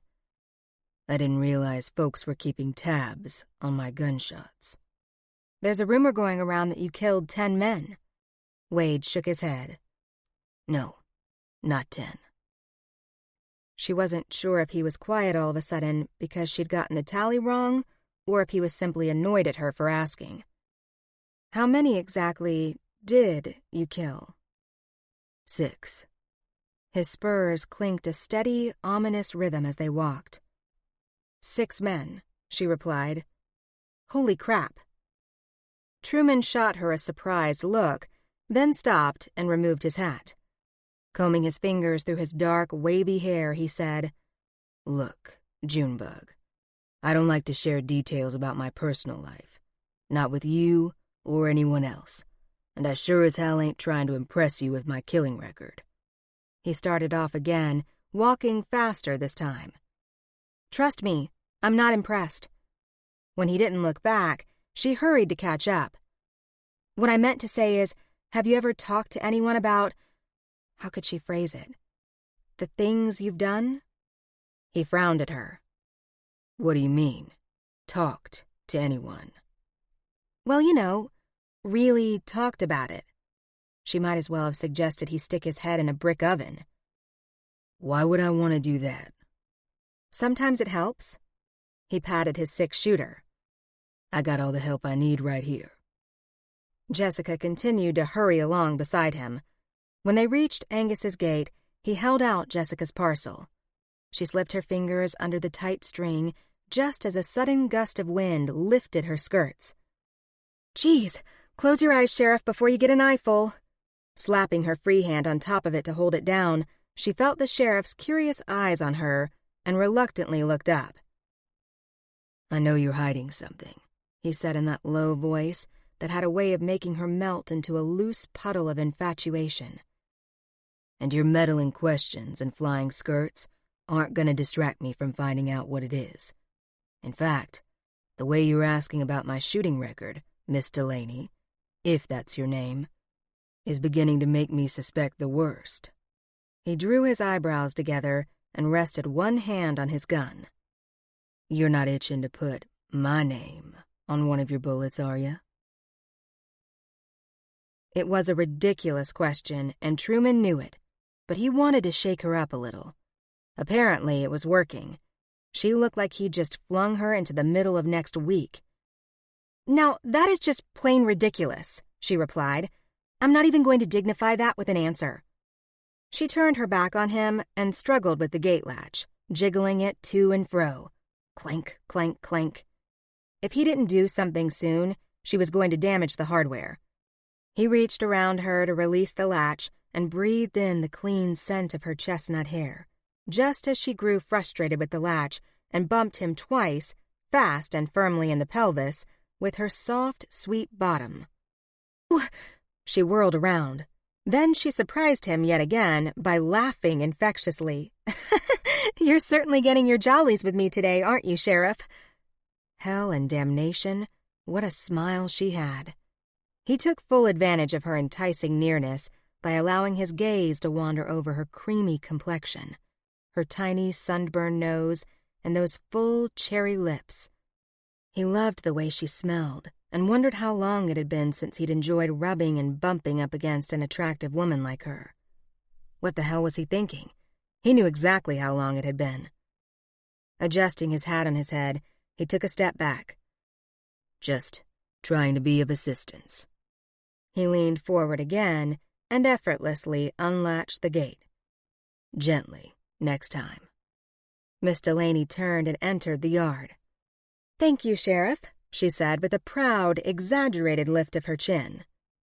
Truman rested his hands on his hips and watched her walk up Angus's porch steps, wiggling her little bottom as she went. He had half a mind to follow her in and ask her some more questions, like why she wore her hair down long and loose like that without a single pin, much less a hat or a bonnet, or why she always bit her lower lip just before she lifted her right hand to push her hair behind her ear. He'd seen her do it at least 4 times since he'd met her. And what a mouth on her. The things she said. Truman exhaled sharply when the front door slammed shut behind her. If he had any brains in his head, he'd beat himself to a jelly for getting all hot and bothered by her cute little backside, because the last thing he wanted to do was get all tangled up with a tempting fireball like Jessica Delaney and repeat past mistakes. If he was ever going to heed his own advice and avoid getting into a barrel of trouble, now was the time, because this particular fireball was quite possibly a killer, and at the very least, a liar. Lucky for him, she was a lousy one. Bringing his fingers to his lips, he whistled hard. A few seconds later, thunder came trotting up the street. Chapter 6. The next day, Jessica walked into Sheriff Wade's office and dropped the Wednesday issue of the Dodge City Chronicle onto his desk in front of him. "Miss Delaney," he drawled. "What a surprise." He sat with his long legs stretched out on the desk, a battered tin coffee cup in his hand. The instant Jessica met his devilishly handsome blue eyes, she forgot the function of that important organ inside her head and had to work hard to remember the reason for her visit. Ever since yesterday's titillating encounter by the gate, she'd been in a constant state of frustration.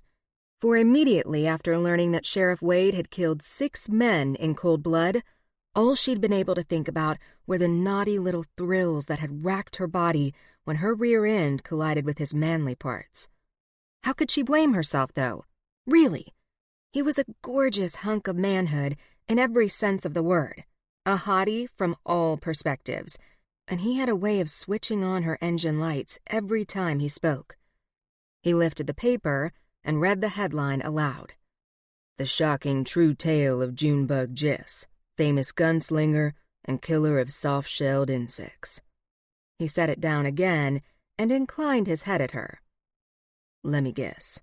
You're here to file a complaint. Jessica, distracted briefly by the hand-stitched designs on his black leather boots, somehow managed to meet his gaze head-on. She noticed a flirtatious glimmer in his eyes this morning, the kind of look that makes a woman check to make sure all her buttons are fastened, and she felt a stirring of satisfaction. "Yes," she replied. "That is exactly why I am here. This is getting out of hand." Sheriff Wade finished his coffee and set the cup down on the desk. Now, don't get your knickers all in a twist. There's no harm done." "No harm done? Not a shred of this is true, and my knickers are not in a twist." "At least they got your name right," he mentioned. "And look, they even managed to spell Virgil's name correctly." Jessica sighed. "They didn't even mention you. They said I fired the gun and scared Virgil off. I wasn't even armed." She picked up the newspaper, crumpled it in her hands, and threw it into the empty waste can. When she looked up, Wade was leaning back in his chair, watching her with narrowed eyes. "Is there nothing you can do?" she asked, finally. "I don't want any more trouble, and I don't want people thinking I'm a killer, especially if I end up staying here a while." He dropped his long legs to the floor. "I thought you were just passing through." "Well, I'm not sure yet," she said. "I hope to be on my way soon." Wade tapped a finger on the desk. "What does it matter what's printed in the paper anyway? It's just a few details they got wrong. It'll all be forgotten by tomorrow." "But people think I drew a gun on Virgil when I wasn't even carrying one. It says I sent them all scattering like a flock of frightened chickens. What if this causes more problems for me? I can't imagine Virgil will be too pleased when he reads it, if he can even read." "The editor just stretched the truth a bit, that's all," he replied. "Besides, folks in Dodge don't care about a minor incident like this. It's just another ruckus to them." "Minor incident? There was gunfire, and running and screaming." He chuckled. "Now who's stretching the truth?" Wade stood and walked to the window. "Nobody pays much attention to this paper anyway," he said. "The editor's a strange one. Folks around here read the Times for the real news." Jessica sat down on the edge of the desk. Wade glanced at her briefly, then looked down as if he mulled over what to do. "I'll tell you what. I'll talk to Gordon today. I'll see that he gets his story straight about you from now on." "Thank you, Sheriff," she replied, rising to her feet. "And while I'm here," she added, not quite ready to leave just yet, "has my reward arrived?" She wasn't sure how long it would take to find a way home, and some ready cash would come in handy. "Not yet. It'll take a few more days at least." "You'll let me know right away?" "Of course." Wade crossed the room and began sorting through some papers on a small wooden cabinet. His long fingers moved one page aside, then another. Jessica found herself staring transfixed at those big, rough, calloused hands.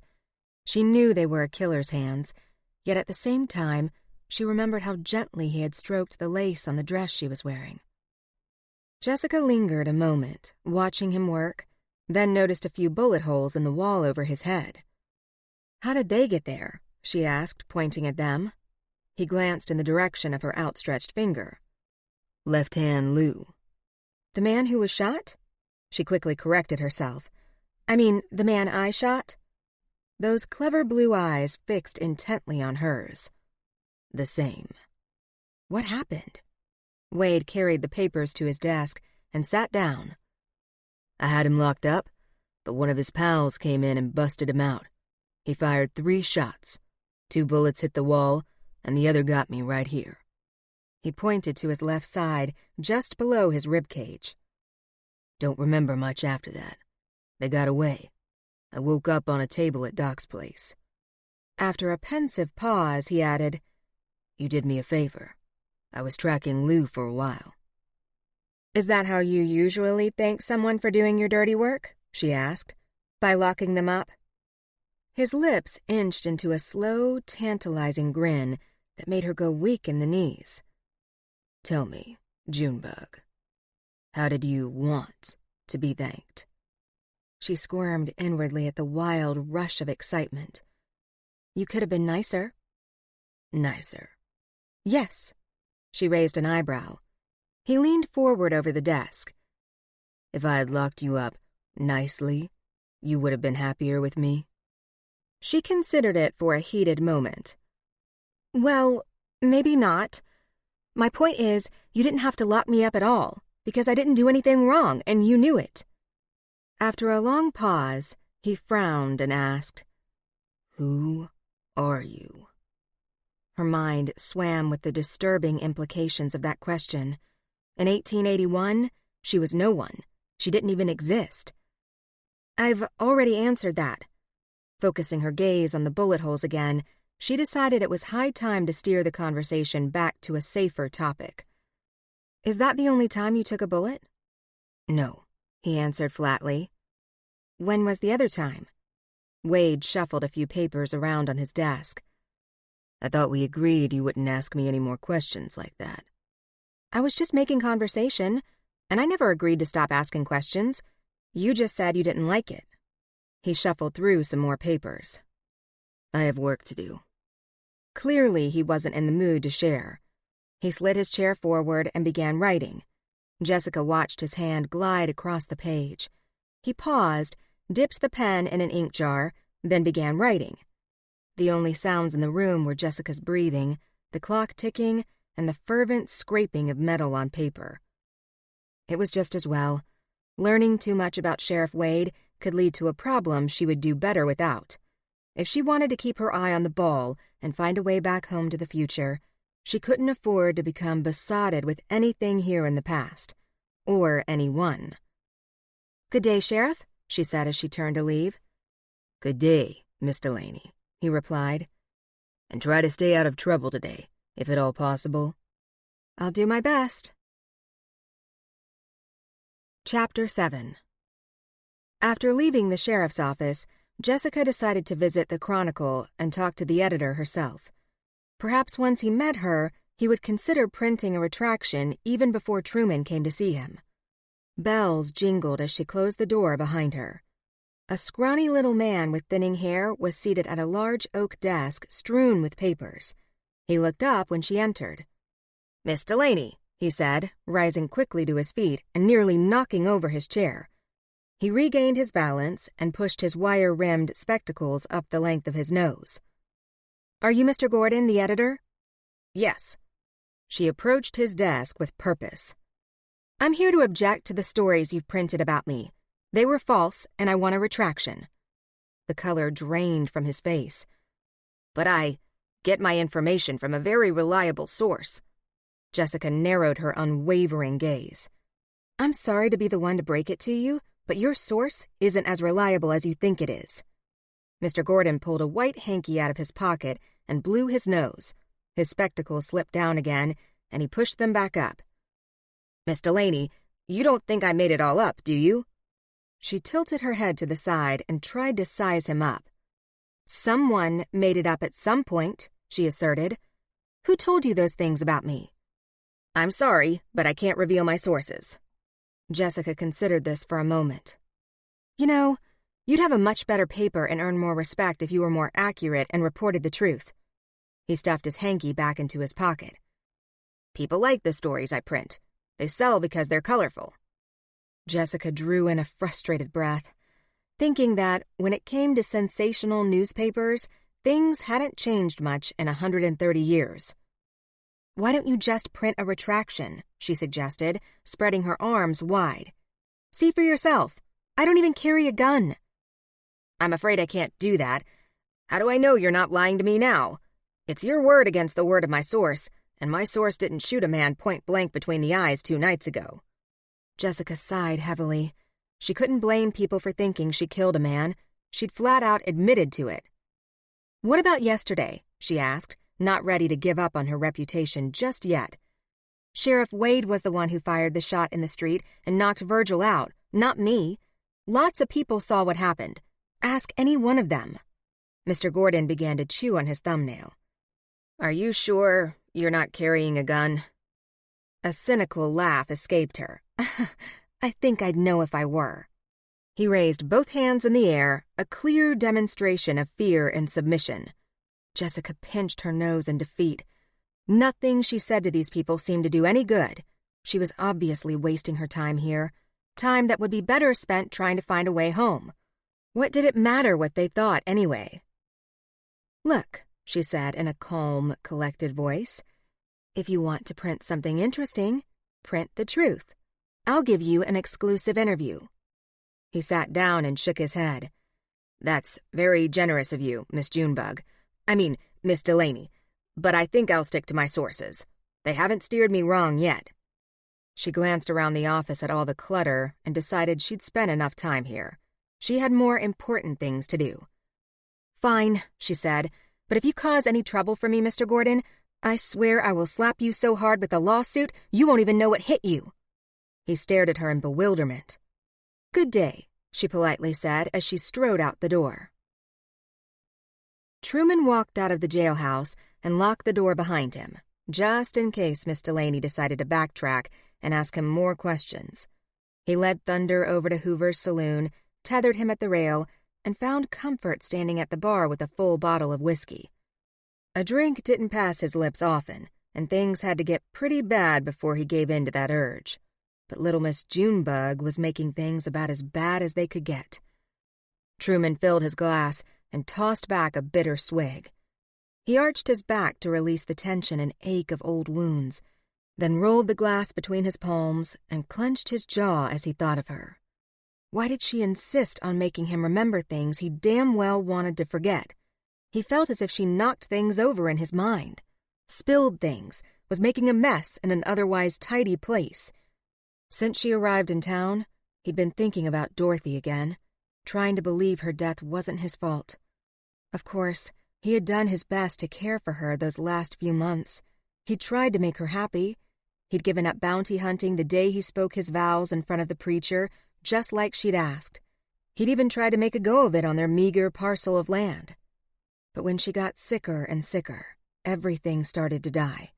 He'd promised her he wouldn't try to collect any more rewards, but there came a day when they needed the money, and it was the quickest, easiest way. He was only going to be gone a few days. Truman wrenched his thoughts out of the past and took a second drink. Or was it the third? He reached for the bottle and tipped it to pour another. But his steady hand slipped when a ruckus outside caught his attention. Ah, hell, not again. Laughter and cussin' came sailing through the air. The saloon doors swung open, and in came 5 dirty, tobacco-chewing, card-cheating, horse-stealing thugs. They whistled, laughed, and howled as they headed toward the rear of the saloon. Judging by their smell, they needed baths something awful, and their language was about as foul as their gone-off odor. Truman covered his badge and kept his head bowed low under the brim of his hat as they passed by. None took notice of him, but they sure did take notice of Wendy, the young barmaid. He suspected they hadn't seen a woman since last oyster season. "Hey, pretty thing," one of them yelled as he sat down at a table. "Why don't you come on over here and cook us up a drinking contest?" Truman slowly turned to keep an eye on things as Wendy carried her tray to their table. "What can I get you?" she asked, spitting in an arc toward the nearest spittoon. The girl had pluck. "I can think of only one thing." The stockiest member of the gang grabbed hold of Wendy's arm and pulled her onto his lap. Struggling fiercely, she dropped her tray onto the floor. It rolled like a dime toward Truman and stopped at his feet. He made no move to pick it up. He simply watched the situation, hoping it would work itself out before anyone got hurt. Now, don't be a baby," the man cooed. "I'm just trying to make friends with you, that's all." "Let me go, you disgusting brute!" The others laughed raucously. "My name's Bart," he said, undaunted. "And this here's Corey. Corey wants to know what you're doing later tonight." "I'm busy," she said.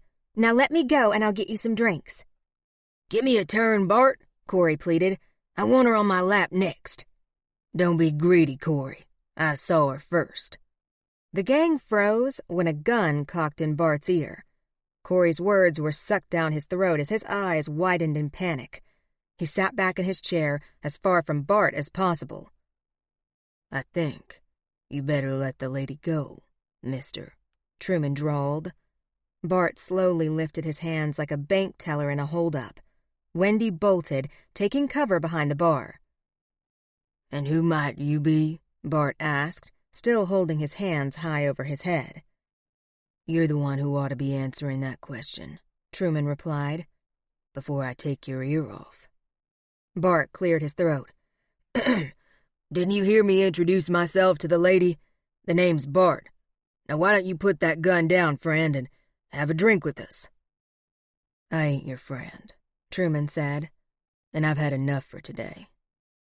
Keeping his revolver tight against Bart's cheek, Truman flexed his fingers around the ivory handle. You gonna stand there all day with that thing pointing in my face? Bart asked, growing more and more fidgety by the second. Truman considered how long he wanted to stand there, then eventually lowered his gun and holstered it. As he did so, he pushed his coat aside to let the shiny star reflect into Bart's eyes. Damn, you're Sheriff Wade, aren't you? What is it to you? Bart grinned, revealing a gap-toothed smile. This is quite an honor, ain't it, boys? Hell, we've heard all about you. Bart lowered his hands, then slowly reached 2 fingers into his pocket. He took out some tobacco and chewed off a hunk. Truman took a good look at each of the 5 men, but one in particular caught his eye. The man wore a brand-new Stetson on his head and a red bandana around his neck. He had a common face, nothing unusual about him, and yet he looked familiar. Any of you boys been in Dodge before? They all glanced at each other, while the familiar one rolled a cigarette. Don't reckon we have, he said without looking Truman in the eye. You gentlemen are just passing through, then. It wasn't a question, but rather a very strong suggestion. Turning back toward Truman, Bart sported a glare that would stop a train. He spit tobacco onto the floor next to Truman's boots. You better be careful where you spit, mister, Truman warned him. I'm likely to get insulted by your stinking mouth. Bart slowly rose from the chair and showed off his size. He was a buffalo, complete with the foul odor and unsightly hump on his back. In the flash of a second, one man at the table drew a weapon. By the time his gun went off, it was flying through the air, riding on Truman's bullet, which lodged in the wall behind them. Dust floated from the ceiling onto the man's hat, and his gun landed in a spittoon. He swallowed hard, then looked at Bart with eyes wide as saucers. Truman cocked his weapon again. Corey's jaw clenched. He drew and fired. Half a second later, Corey's revolver was spinning on the floor behind him. Truman was getting tired of this game. He pointed his 6-shooter at each man at the table, daring anyone else to draw. No one did.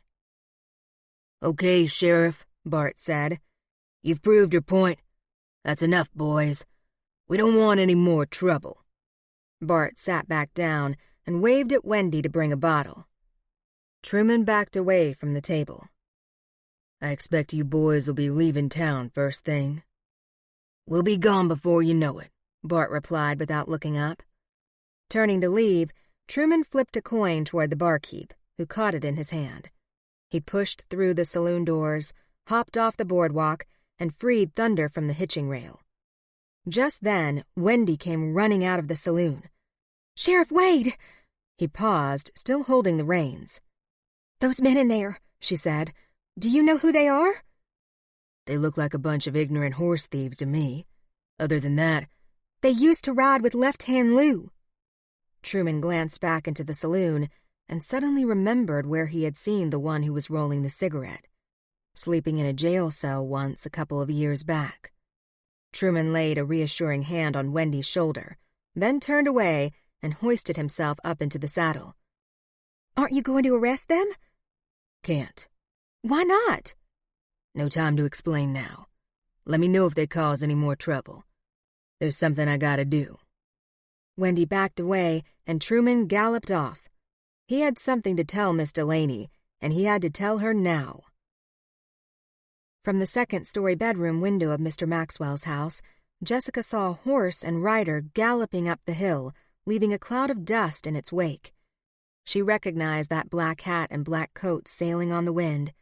It was Sheriff Wade. She watched him ride up to the house and dismount, then take Mr. Maxwell's front steps, 2 at a time, to the top. A quick second later, rapid knocks sounded at the door. Jessica's heart began to race. Something was definitely wrong. Before she had a chance to put on her shoes, the screen door swung open and Wade barged in. "Anyone here?" Jessica called out to him. "I'm upstairs." His heavy boots pounded up the stairs, and suddenly there he was, filling her bedroom doorway with his striking black-clad form.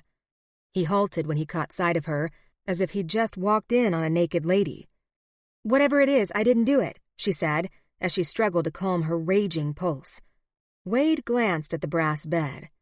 He went speechless for a second, as if he realized only then the impropriety of where he was. But he recovered quickly, and his eyes caught hers. Boldly, he strode into the room. "What's happening?" she asked. "You can't stay here." "Why not?" Tension simmered behind those compelling blue eyes. "Because you're going to need some protection." Without another word of explanation, he led her toward the stairs. "Tell me what's happened," she said. "I need to know." They descended the stairs together, and when they reached the ground floor, he moved to the parlor window and peered out onto the street. "Someone wants you dead." The words reverberated off the walls before they finally settled into her consciousness. "Who? What are you talking about?" "That outlaw you gunned down had some friends," he explained, "and they decided to pay a visit to Dodge." She shook her head, refusing to accept what he was suggesting. "Maybe they just came to pay their respects. Lou's funeral is tomorrow." "Men like them don't have much respect for anything," Wade argued. "You're the reason they're here. I'll put money on it." She moved closer. "You mean they want revenge?" "That would be my guess." A terrible dread exploded in her belly. She sank down onto a chair and cupped her forehead in a hand. "God, if you're listening, this isn't funny. Please get me out of here." Sheriff Wade frowned at her. "Where exactly would you like him to send you?" She looked up and found herself staring at that shiny star again. "I have to tell you something," she said. "I didn't kill Lou. Honest, someone else did." He shook his head. "That ain't gonna work, Junebug. You can't go changing your story now." "But I'm telling the truth." He paused for a moment, then looked out the window again. "We don't have time to argue about it. We have to go." He made a move toward the door, but Jessica remained seated. "If we tell them I didn't do it—" "Nobody's going to believe that," he told her. "Lou's death was worth $500. You trying to tell me somebody else killed him and didn't bother to collect the reward?" "Yes. I don't know why, but that's what happened. I didn't kill him." Wade studied her warily, and she wondered if he'd ever believe anything she said. "We don't have time for this," he replied at last. "We have to get you out of here." "But where will I go? They'll find me." He strode closer and held out his hand, gesturing strongly that she accept it. "I'll see that they don't." "But what makes you so sure you can keep me safe? There's only one of you." He stared at her intently, then knelt down and took both her hands in his. "I promise I won't let anything happen to you, but you have to come with me now."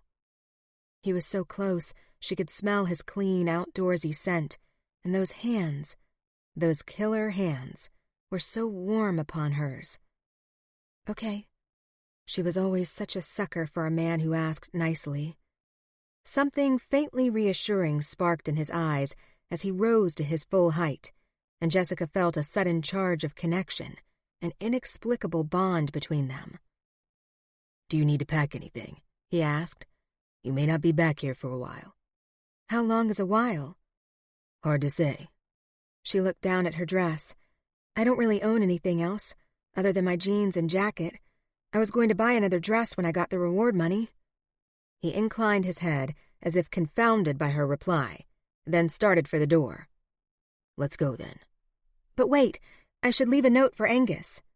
She ran up the stairs and pulled a sheet of paper out of his desk. After tacking the explanation of her whereabouts to his bedroom door, she took one hurried look around her room, then headed for the stairs. She stopped dead at the top, however, when Sheriff Wade shouted up at her. "Jessica, stay where you are." "Why?" "There's a rider coming, and he's got a gun." Chapter 8. Jessica hurried back into her room, slammed the door shut, and locked it. She dashed to the window. Outside, a man on a brown horse reached into his saddlebag, withdrew something that looked like a baseball, and pitched it. Glass smashed in the other bedroom. Jessica ducked down and hit the floor, afraid the rider might see her and fire a shot. A frantic moment later, she heard him gallop away. The blinding terror of the hoofbeats faded into the distance. Barely able to breathe over the crazy velocity of her heart, Jessica got to her feet and sank into the wingback chair, resting her hand on her heaving chest, listening numbly to Sheriff Wade's boots tapping on the stairs. "Jessica." The knob turned, and the door rattled. "Open up. It's me. He's gone." She rushed to let him in. He had a gun. "I know." Wade pulled her into his arms and held her. "You all right?" Resting her cheek on his chest, Jessica listened to the heavy rhythm of his heart. His hand cupped the nape of her neck, and she slid her arms around his waist. "I thought he was going to come in here and shoot me," she said. He rubbed his chin over the top of her head. "I won't let that happen." Suddenly conscious of the emotion rising up within her, she drew back slightly, gripped his coat lapels in her fists, and looked up at him with parted lips. She wanted him to kiss her. She wanted it very badly. He frowned, as if he were angry that she had lured him, against his will, into holding her like this and caring about her safety. She opened her mouth to say something, but he gently pushed her away before she had a chance to speak. "I heard a window break," he said. She pointed. "The other room." He took her by the hand and led her down the hall to Angus's room.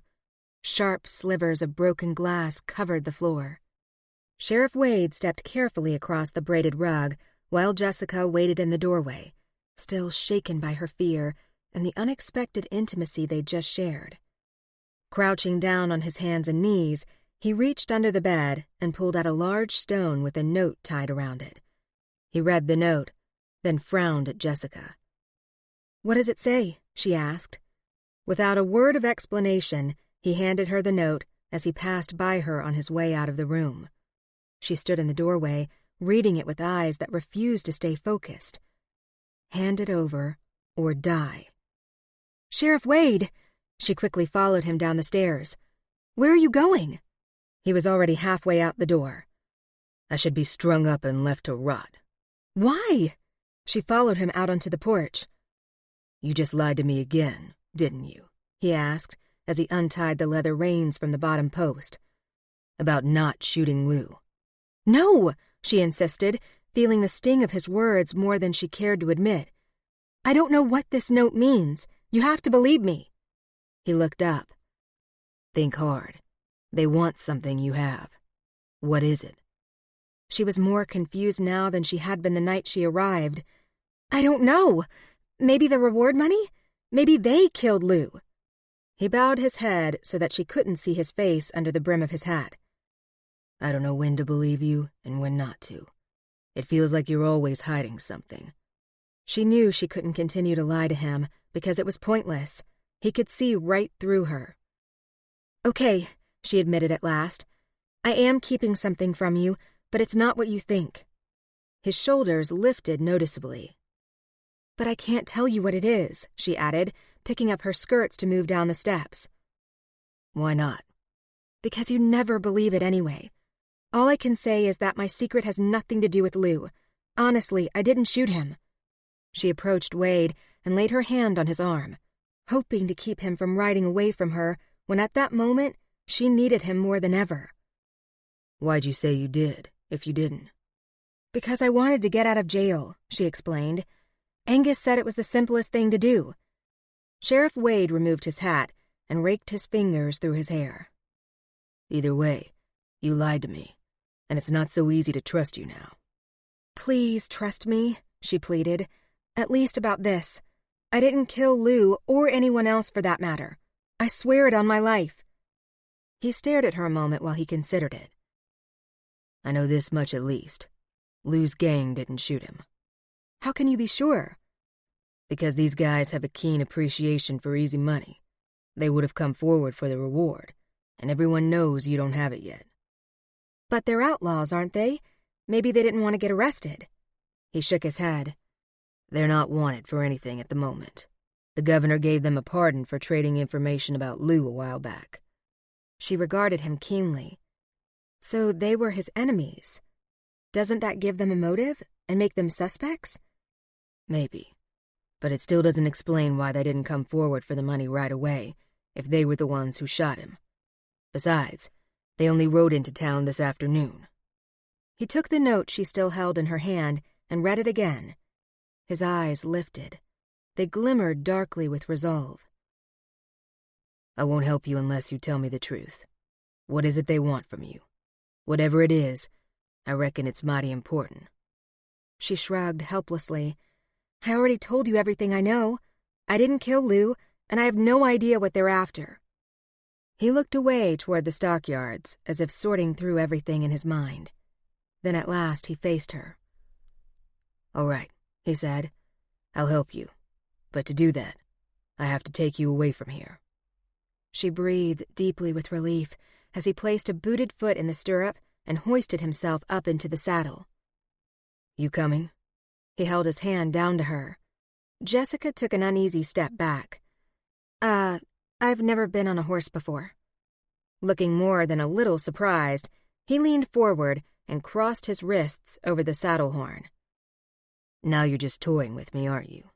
She shook her head. He studied her for a moment, then leaned back. "Well, the way I see it, you can either get up here and ride with me, or you can wait for that plug-ugly border ruffian to come back." He thumbed his hat back off his forehead as he scanned the horizon. "I sure as hell ain't waiting around." Jessica shifted her weight from one foot to the other while her stomach rolled with anxiety. "What's his name?" "Thunder." Wade stroked and patted the horse's neck. "He's as steady as they come."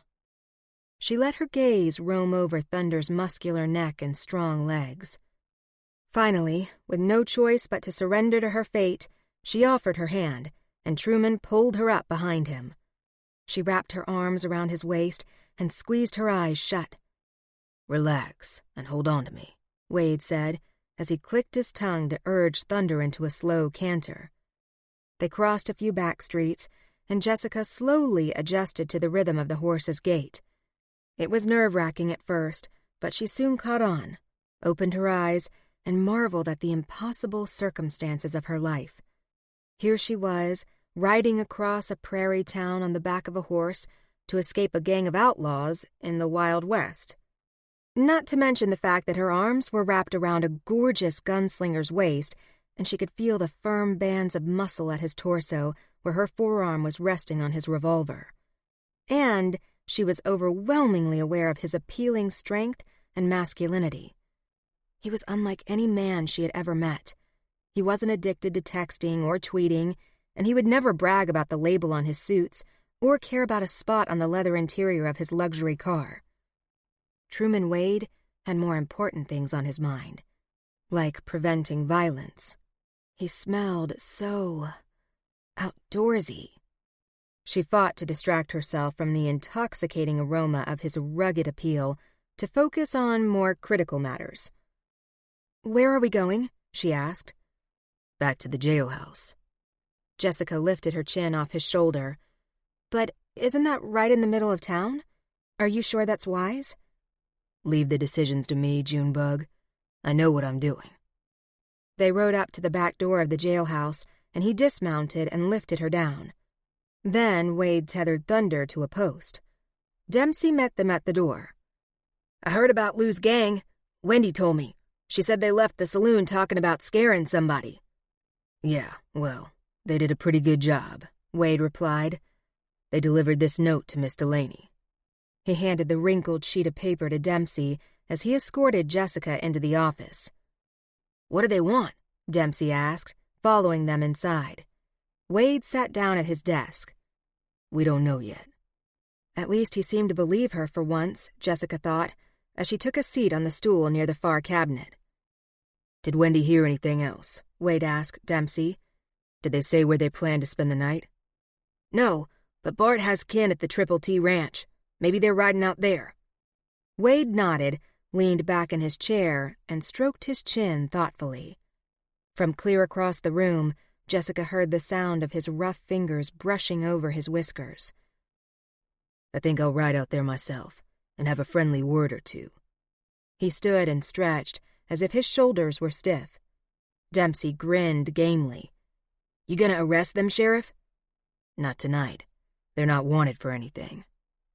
But what about breaking Angus's window? Jessica suggested. He removed his hat and set it on the desk.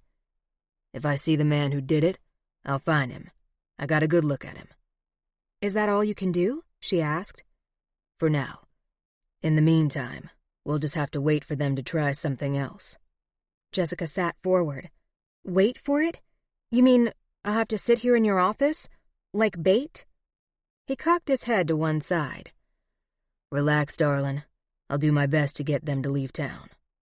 He stood up, placed his hat back on his head, and moved to the door with a swagger that made her want to jump his bones right then and there. Dempsey, get Miss Delaney out of here. This is the first place they'll look. Where should we go? Dempsey asked. Wait till the sun goes down, then take her to the boarding house and ask for Wendy. Tell her I sent you and that I need a favor. She'll know what that means, and it'll do till I get back. Jessica stood up and followed Wade out the back door. Wait a minute, she said, but he was already mounting his horse. Those men are dangerous. You'll be careful? He wheeled Thunder around and spoke with hard-nosed confidence. Relax, Junebug. If anything happens to me, Dempsey will take care of you. That wasn't what she wanted to hear. Stop calling me Junebug, she said. His eyes glimmered with amusement. What would you like me to call you? Jessica. Thunder stomped impatiently and tried to turn away, but Wade wheeled him back around. Jessica, he said. That's a right pretty name. Thank you. He didn't leave, however, and she could feel her body start to burn with desire as their eyes remained trained on each other. If we're getting cozy, maybe you should stop calling me Sheriff, he suggested. She gave him a playful look. What would you like me to call you? He trotted closer until Thunder relaxed and snorted, then he leaned forward and crossed both wrists over the saddle horn. Truman. Jessica gazed up at those mesmerizing blue eyes while she stroked Thunder's nose. That's a right pretty name. Not as pretty as yours. He leaned back. A moment later, he galloped away, and Jessica stood in a besotted haze, listening to Thunder's hoofbeats until she couldn't hear them anymore. No sense worrying, she tried to tell herself as she headed back inside. Truman was an expert gunman, and maybe he would come out of this unscathed, even if it turned into something serious. Better yet, maybe those dumbass outlaws would cower in fear and ride out of Dodge altogether. Sitting down at Truman's desk, she glanced up at the bullet holes in the wall and hoped that tonight everyone's bullets would stay locked inside their gun chambers, which was exactly where they belonged. Chapter 9. Jessica stood at a window in Wendy's boarding house, watching and waiting, while Wendy slept peacefully on the bed. "What do you think is taking so long?" she whispered to Dempsey, who sat in a chair reading a dime novel in front of the unlit fireplace. "Don't rightly know, Miss Delaney." "He said he'd be right back. Do you think anything could have gone wrong?" "Doubt it. The sheriff is a legend. I reckon he'll be just fine." Jessica recalled Wendy's tale of how Truman had put a stop to the ruckus in the saloon that afternoon. Wendy seemed a bit smitten with him, just like everyone else in Dodge. They all seemed to regard him as the undisputed hero of the West. Jessica couldn't deny feeling more than a little smitten herself. In fact, that particular word didn't do justice to her passions, because she was ready to drag that crazy hot sheriff right out of his saddle, rip off his shirt and gun belt, and take advantage of him in the worst possible way. in ways that would surely shock and scandalize the good old-fashioned folks of this city. "Jessica, you incorrigible slut." She chuckled to herself, then paced for a while on the narrow strip of carpet. All was quiet outside, except for the distant sound of music from the saloon down the street and occasional laughter from drunken cowboys. Jessica sat down in the rocking chair and continued to wait. Startled by the whinny of a horse, she rose and moved to the open window, praying that Truman had returned. She poked her head out. "Thank God," she whispered, watching him dismount and tie Thunder to a hitching rail. "He's back." Dempsey closed his book. A few minutes later, Truman's boots came tapping up the stairs. Jessica hurried out to meet him in the corridor. "What took you so long? I was worried." "You didn't have to wait up." He passed her without so much as a hat tip or hello. He entered Wendy's room, and Jessica followed him in. "I couldn't sleep," she replied. "There's a gang of outlaws trying to kill me, remember?" His eyes met hers. "You were perfectly safe here. Dempsey knows how to use his six-shooter." He removed his hat and coat and hung them both on the bedpost. Wendy stirred and sat up. "Sheriff, you're back. What happened?" "They were just where you figured they'd be," he said to her, "at the Triple T Ranch. We had a few polite words, and they promised to leave Dodge at sunrise." Jessica inhaled a deep breath of relief, but didn't feel completely off the hook yet. "What will we do until then?" He turned to Dempsey. "Why don't you ride out there now and keep an eye on things? I want to make sure they leave town like they said they would." Dempsey stood. "Will do, Sheriff." He pulled out his gun, opened the chamber to check the bullets, clicked it shut, and reholstered it. "Stay low," Truman said. "Don't let them catch you spying." "I'll be quiet like a mouse." After Dempsey left, Truman locked the door and sat down in the chair. Wendy settled back into bed and closed her eyes again. "You're going to stay?" Jessica asked him.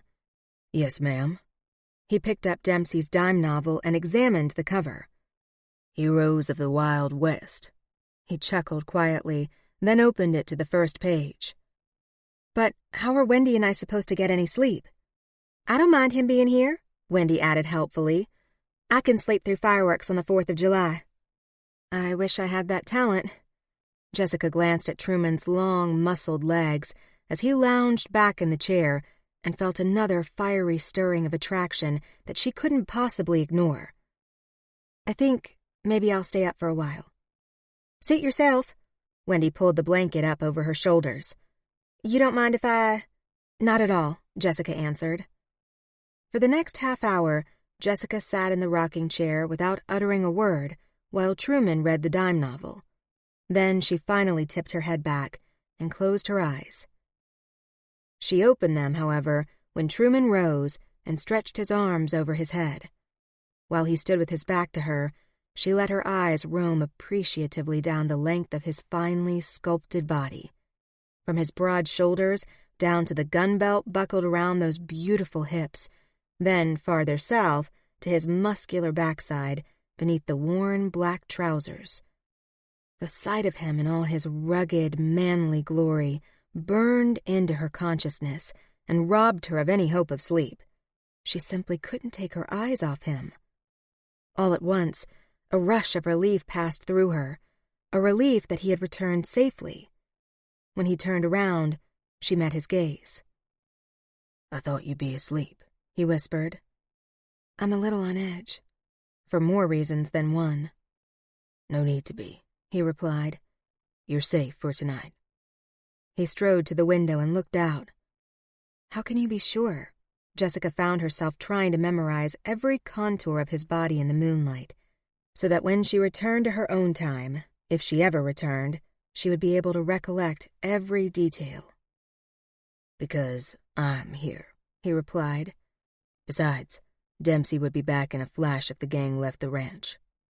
"I suppose." A cool evening breeze blew in through the open window, and Jessica closed her eyes, breathing in the distinct cow-scented aroma of the Kansas prairie. She tried to imagine lying in her own bed back home with her dog George at her feet, and nothing to worry about but waking up the next morning to make coffee and come up with a new column idea. "You married, Miss Delaney?" Her eyes flew open. "You're supposed to call me Jessica," she reminded him, not unconscious of the fact that it was the first time he had asked her anything personal without sounding like a prosecutor. "And no, I'm not. I was engaged once, though." Leaning back against the windowsill, he crossed one booted ankle over the other and tucked a thumb into his belt. "What happened?" It wasn't something she enjoyed talking about because she was embarrassed to describe her stupidity, but for some reason she wanted Truman to know. "I broke it off. I realized he wasn't the kind of man I wanted to marry." "What kind of man was he?" Coming up with the right words took a little thought. "He lacked integrity," she said. "He was very self-absorbed and didn't care if he stepped on people and crushed them while he tried to get ahead." Jessica glanced down at her hands clasped together in her lap, remembering her decision to break off the engagement. It had been difficult back then to admit to herself, and everyone else, that she'd made a mistake by letting things go so far with Liam, that she hadn't been able to see what kind of man he was beneath all the charm and success. To make matters worse, after they broke up, she learned that all her friends and family had seen it, but no one wanted to say anything. They all just kept waiting and hoping she would come around on her own. Which she did, thank God. Her self-confidence hadn't recovered from it, however. When it came to men, she wasn't sure she'd ever be able to trust her judgment again. "Was he an outlaw?" Truman asked, and the question seemed almost comical. Jessica looked down and smiled. "No, he worked for a collections agency. He threatened businesses with lawsuits and usually pushed them into bankruptcy. The problem was, he enjoyed it too much. It was like a competition for him. Eventually, I began to see that aspect of his personality in other things, too. Bringing someone else down made him feel good, even if it was me." She glanced up at Truman. "It was a mistake to fall in love with him. I still don't know how I could have been so blind." "You weren't blind," Truman said. "You had the sense to end it before you spoke your vows." "I suppose. I just wish I'd discovered that sense sooner, instead of spending 2 years of my life believing he was the one." Truman narrowed his eyes. "I'll wager he was on his best behavior for at least the first full year. There was no way you could have seen what he was until he let down his guard, and that just took some time. You did the right thing in the end. That's what counts." Jessica nodded, because he was right.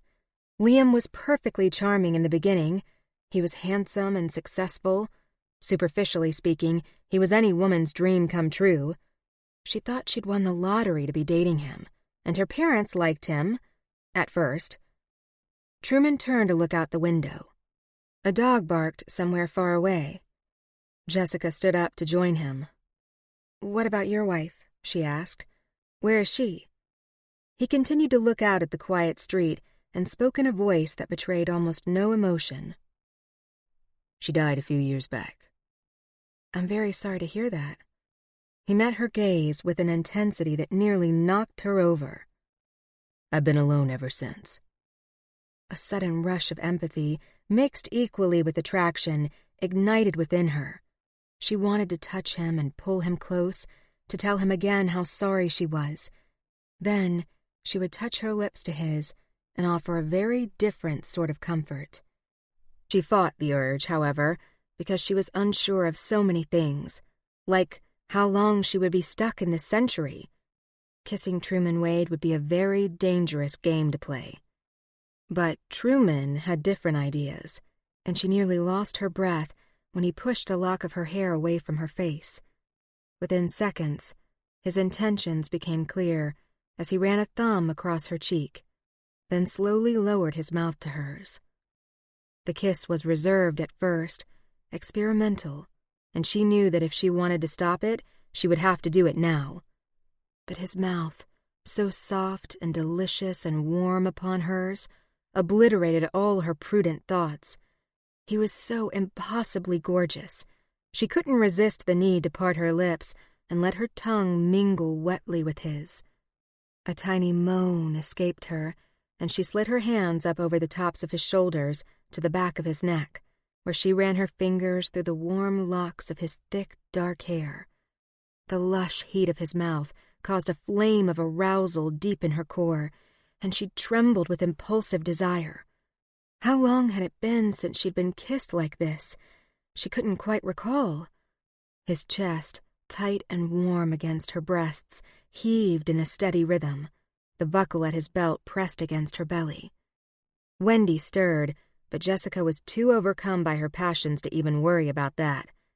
Truman's hands opened and closed over the fabric of her dress, stroked her back, and his inquisitive mouth explored the open warmth of hers. His breathing quickened. Jessica buried her hands deeper into the hair at his nape. It was all too wonderful, but foolish at the same time.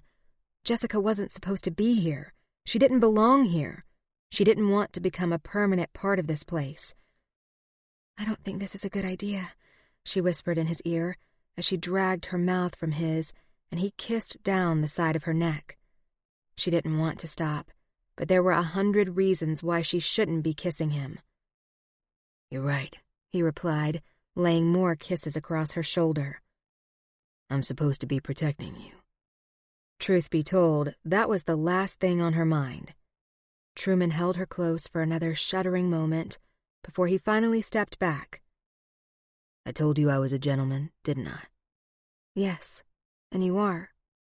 "This was my fault." "No, it was mine," she argued. And it was. She had wanted this, desperately. Then why did she stop? Was it good sense or fear?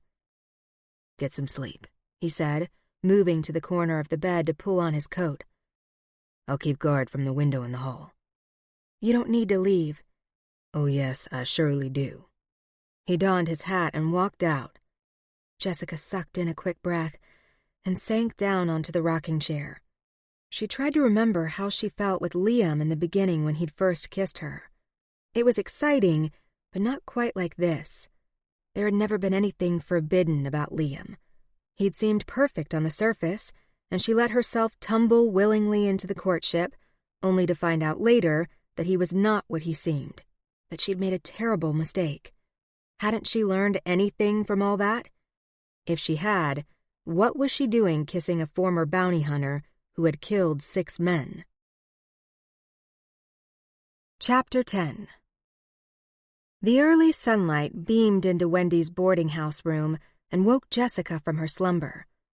The first thing she saw was Truman sitting at the desk with his back to her, reading the morning paper. She watched him for a moment and wondered what they would say to each other after what happened last night.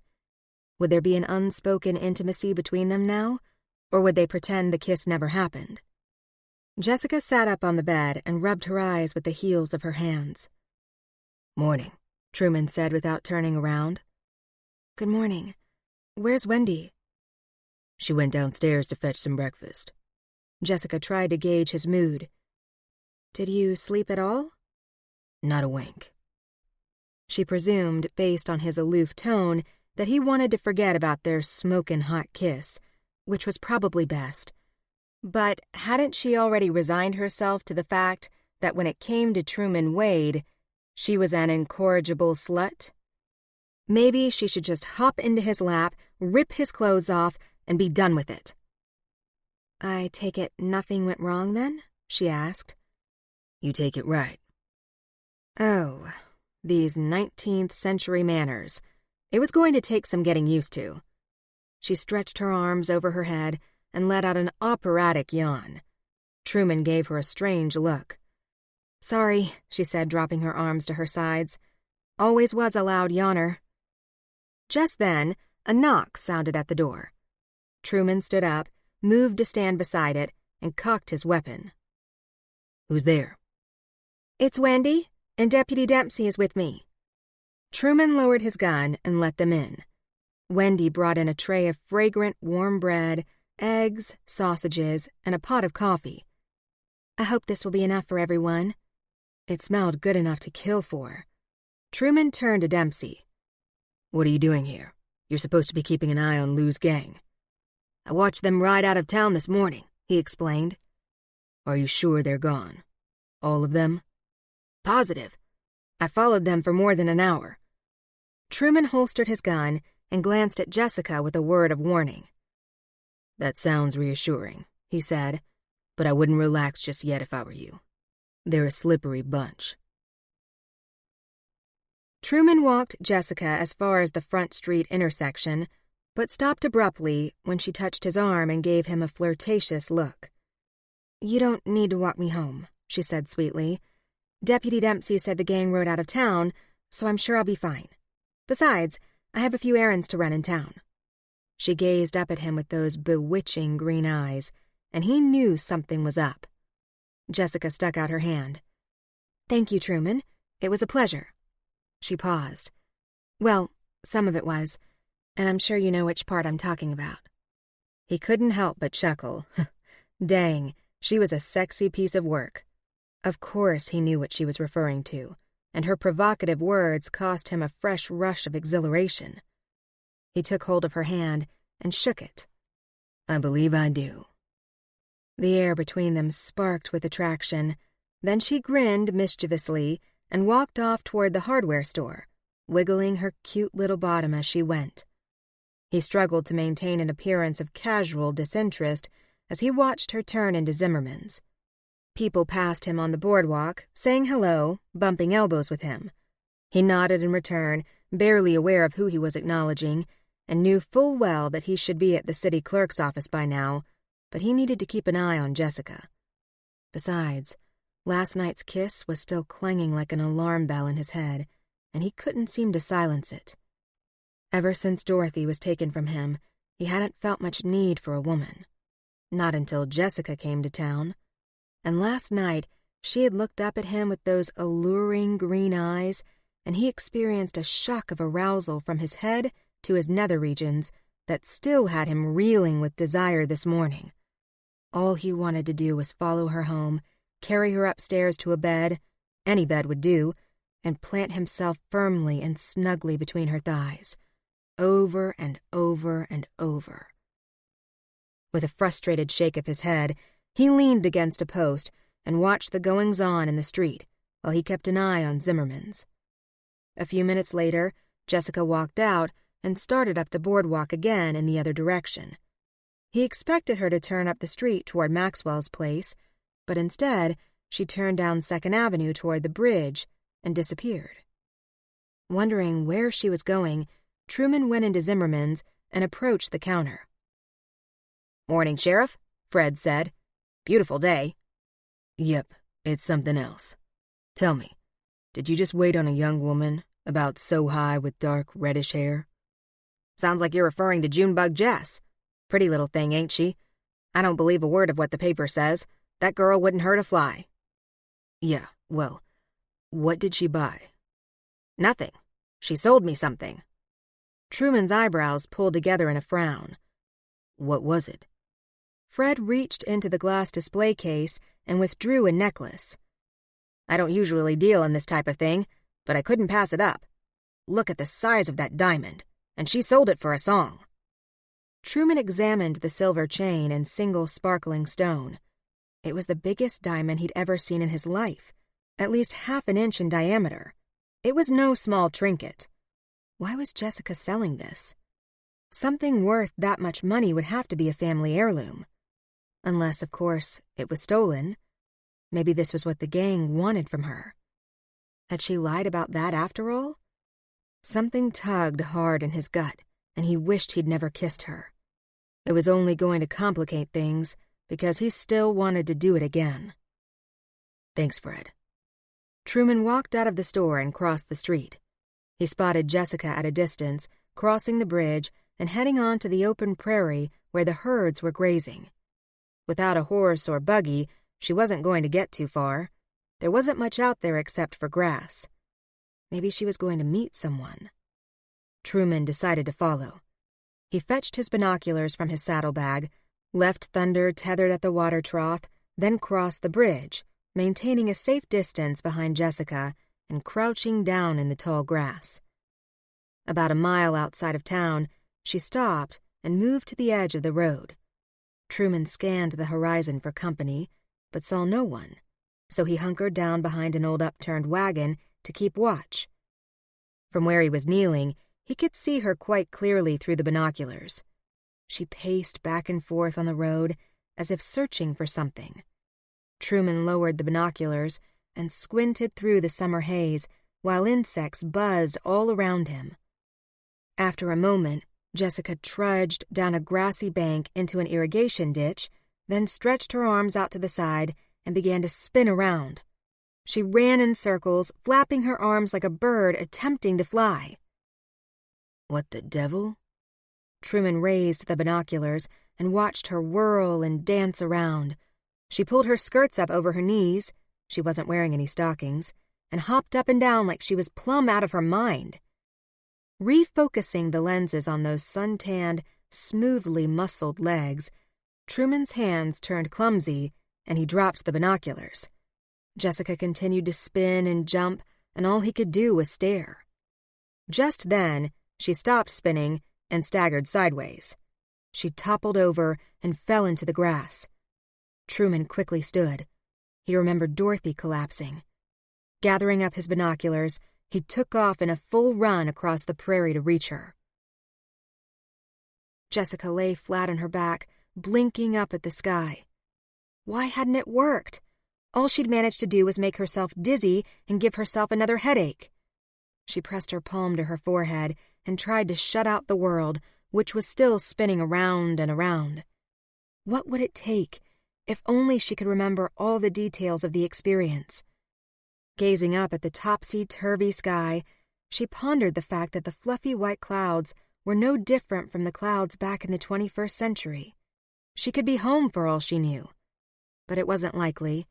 She couldn't hear any traffic, only the gentle whisper of the wind through the tall prairie grasses and the sounds of grasshoppers and bees. She sat up and wondered if a rainy day would do the trick. Maybe it was the lightning. Suddenly, she heard someone call her name.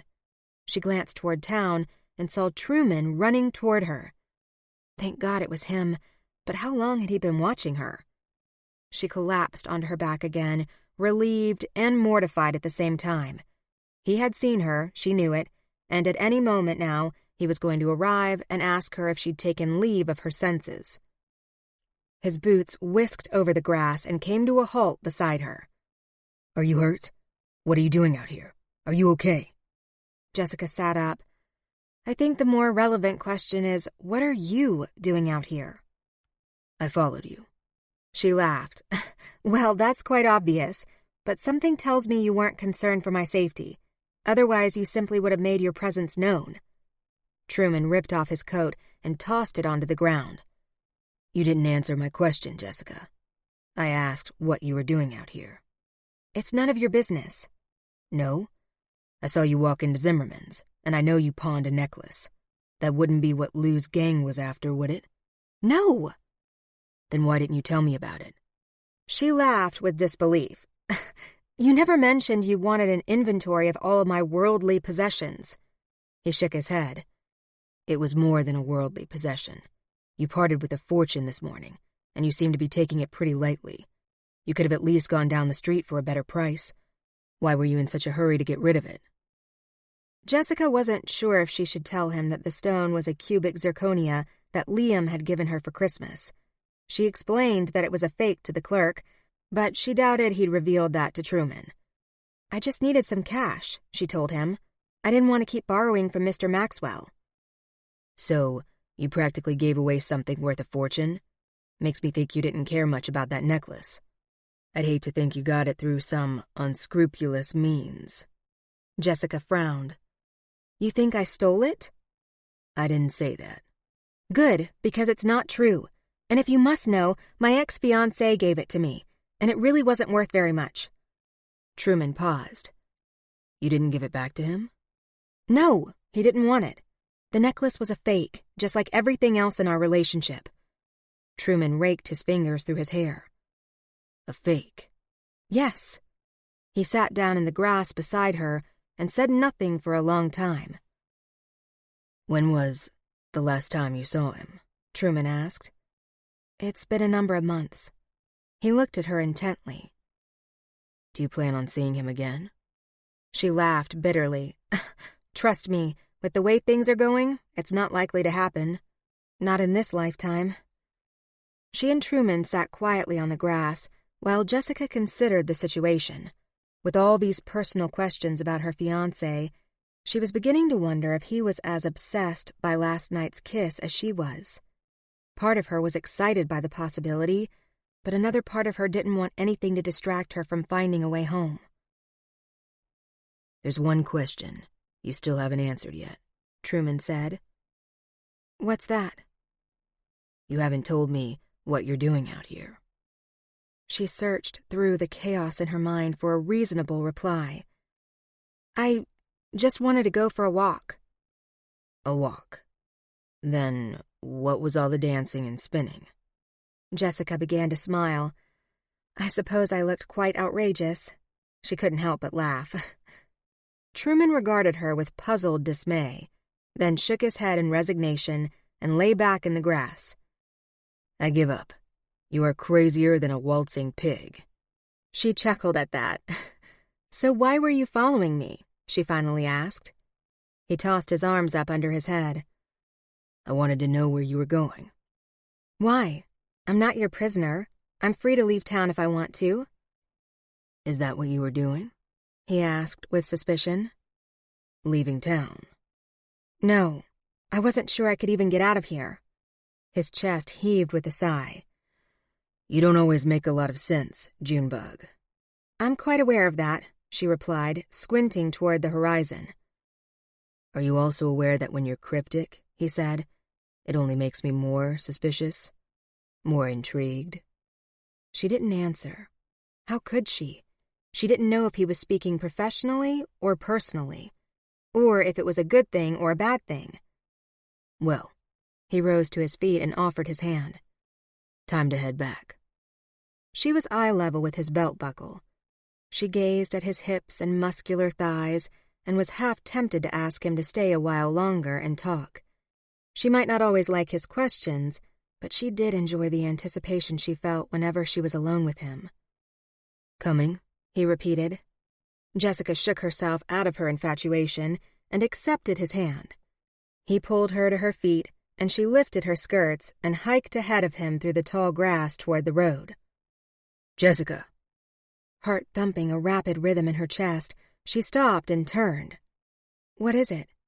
He glanced at her feet. She looked down and realized she was holding her skirts clear above her knees. Knowing a thing or two about the times, she guessed Truman had never seen a woman do that. She quickly dropped the skirt and shrugged, as if to say, "What does it matter anyway?" "You're different from most women," he said. "I know."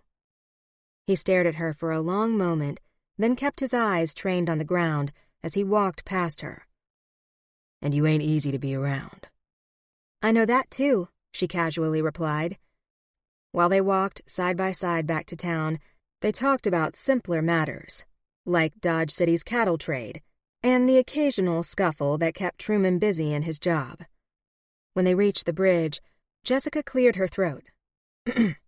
"Truman, I hope from now on you won't waste any more time trying to investigate my past. I guarantee there's nothing to find." "Model citizen?" "You could say that." Truman's gaze roamed leisurely down the length of her body, and she felt another stirring of excitement as she remembered the kiss and wanted very much to do it again. "I'll tell you what," he said in a low, husky voice.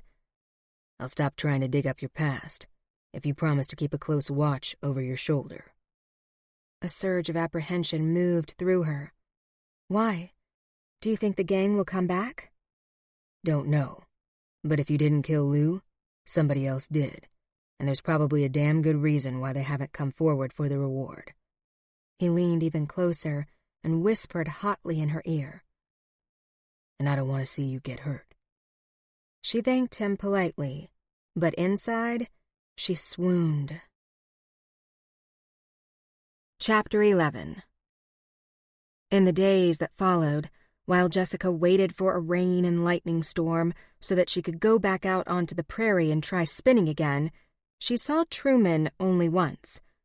Passing him on the boardwalk, she smiled politely after he tipped his hat at her. and when he was gone, she had to fight a hot and lusty compulsion to chase after him, grab him by the hand, drag him home to her bed, and get naked in a frenzied hurry. If only she could conquer those heady urges. She was lonely. There was no denying that. There was also no denying that she was lonely for her home and family. The thing that worried her, however, was the sense that Truman could make it hurt less if he made wild, passionate love to her for about 10 days straight without stopping, except to eat and take short naps. Together, of course. That evening, she tried to sweep thoughts of him and her family from her mind by focusing on dinner preparations for Mr. Maxwell. She wanted to cook something delicious for him in return for his many kindnesses, so she prepared a hot supper of roast beef, turnips and gravy, and cherry pie for dessert. After dinner, they retired to the parlor to sip apple brandy. "Jessica," Angus asked, "is Wendy as nice as she seems?" "Yes, she's a lovely person." "I thought so." He looked down at his crystal glass. "She always looks happy. Will she be going to the circus next week?" "I have no idea." "Will you be going?" "I'm not sure." A wagon rolled by outside, and Jessica could hear the driver talking to his mules. What she wouldn't give to hear the sound of a modern-day police siren or the ring of her computer to let her know that she had an email. She waited until the wagon passed. "Would you like me to invite Wendy to go with me?" Angus's face lit up. "Would you?" "Of course. We can all go together." She finished her brandy and stood to go to bed, but stopped in the doorway when that sinking feeling returned. "Angus, do you even care if you ever go home? Do you miss it at all?" He sighed heavily and with obvious compassion. "Not much anymore. It's been so long. I've grown used to this place. It would be very strange to go back now." "What about your family? Don't you miss them?" He gazed wistfully at the window. "Of course I do. But I suppose I've learned to accept that I won't ever see them again." "But how can you just accept that? I don't think I ever could. It would mean giving up." His eyes glimmered with sadness, or maybe it was simple wisdom. "It's no different from losing a loved one," he said. "You grieve, but then you have no choice but to go on living your life. You find a way to be happy again. It's not impossible. You just have to decide when you're ready to accept that they're gone." She nodded and understood that after 10 years, Angus had grown comfortable in this century and wasn't as eager as she was to find a way home. As she climbed the stairs, she decided that she was going to have to stay on top of this before she grew too comfortable herself. 2 days later, Jessica knocked against the jailhouse door until her knuckles burned. When no one answered, she cupped her hands to the window and peered inside. The cabinets were locked. There were no troublemakers in either of the cells, and the coat rack was bare of hats, gun belts, and coats. Turning to face the street, Jessica heard a hammer cracking, a man's deep voice shouting orders, and a dim yet constant screech of monkey laughter. It then occurred to her that the circus was setting up in town. Perhaps that's where Truman was this morning. She picked up her skirts and walked along the railroad tracks, past the windmill spinning steadily in the breeze and the water tower beside it. She walked up Railroad Avenue, where she stopped to watch a gigantic white tent blooming like a flower from the ground. Its sluggish movement resisted the push to rise as the wind blew hard against the tarpaulin. Men tugged and shouldered the poles to launch them to an upright position as the canvas billowed and fought against their thrust. It was a magnificent sight against the bare, flat prairie beyond, where everything seemed still and lifeless. She drew in a breath when she spotted Truman lending a hand. This morning he wore a white shirt with the sleeves rolled up and a brown vest. His dark hair was blowing in the wind. He gripped a corner post and tested it to ensure it stood firmly. Slowly she approached, watching him the entire way. Each time he checked a post, the muscles in his forearms tensed and relaxed. Jessica stopped not far away, staring at those bronze, sinewy forearms. He took a step back, looked everything over, and wiped the sweat from his brow. All around him, others milled about, men and women, dogs and chickens. Large cages rolled by containing tigers and giraffes, but Jessica watched only Truman. He stood alone at the far side of the tent, his eyes following the broadside as if surveying it for weaknesses. Jessica rested a hand on her belly to quell the nervous knots. She hadn't spoken to Truman since the day they parted on the prairie, and she woke this morning knowing she had a good reason to see him again. For the reward, and she'd been looking forward to this moment more than she cared to admit.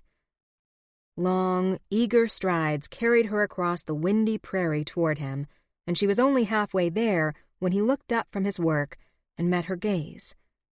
He watched her for a moment, then released his grip on the post, wiped his hands on his trousers, and headed in her direction. They met in the middle of the circus yard, not far from an elephant. "Morning, Junebug," he said. "Morning, Sheriff. I see you're busy." "I reckon so." A drop of perspiration rolled down the side of his neck, and she watched it until it disappeared beneath the collar of his shirt. "I guess this circus is a pretty big deal, huh?" she said, laboring to make polite conversation. "You could say that.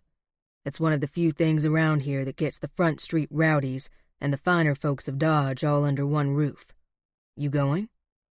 "Yes, I might ask Wendy to go with me. And Angus, of course." Truman pointed toward the tent. "Normally, Wendy would sit on that side with the rowdies. But if she's with you and Angus, she'll sit on this side." He faced her again.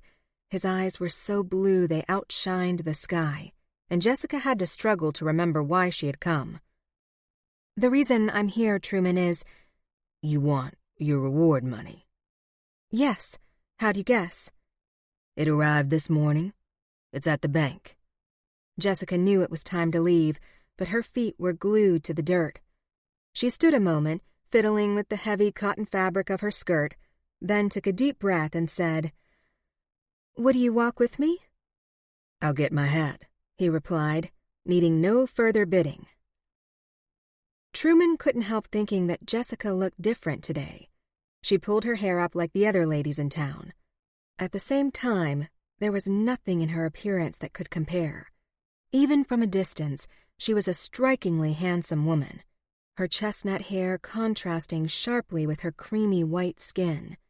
Add to that a pair of full red lips the color of ripe raspberries, and those legs he had been fortunate enough to observe through the binocular lenses, and he had to work hard to keep from pulling her behind a monkey cage and behaving quite unlawfully. They walked together into town, talking mostly about the weather and other mundane things. It was nice for a change, Truman thought, to be discussing normal everyday things instead of his work, because few folks wanted to talk to him unless they had something to complain about. A broken window, too much noise on a Sunday morning. When they reached the bank, Truman held the door open for Jessica, then accompanied her to the wicket. Mr. Webster, the banker, stood behind the bars. He was a fat, balding man, and his suit bulged at the buttonholes. Truman said a silent prayer that Jessica would keep her mouth closed, not because of what she might say, but in case one of those stressed buttons decided to spring off Webster's vest. "Sheriff Wade," he said. "You're here to pay out that reward, I presume?" "That's right. This here's Miss Jessica Delaney." "Ah, yes, it is an honor indeed," he said. "I'll be right with you." The banker finished writing something on a slip of paper, placed it in a drawer, then went hunting through another drawer for the reward information. Truman turned his back on Webster, leaned both elbows on the counter, and looked out the window. He felt Jessica's arm next to his, and a sudden ripple of sexual awareness rushed through him, but he did his best to focus on the wagons rolling by in the street. "Would you like to open an account, Miss Delaney?" Mr. Webster asked. No, I'd like to have it all in cash." Truman suddenly lost interest in the morning traffic. "You're not planning to carry that around with you, are you?" "No, I'll keep it at Mr. Maxwell's." "It would be safer here at the bank." "But I don't know how long I'm going to be staying in Dodge," she replied. "I may need to leave town on a moment's notice." Mr. Webster peered at them over the gold rims of his spectacles.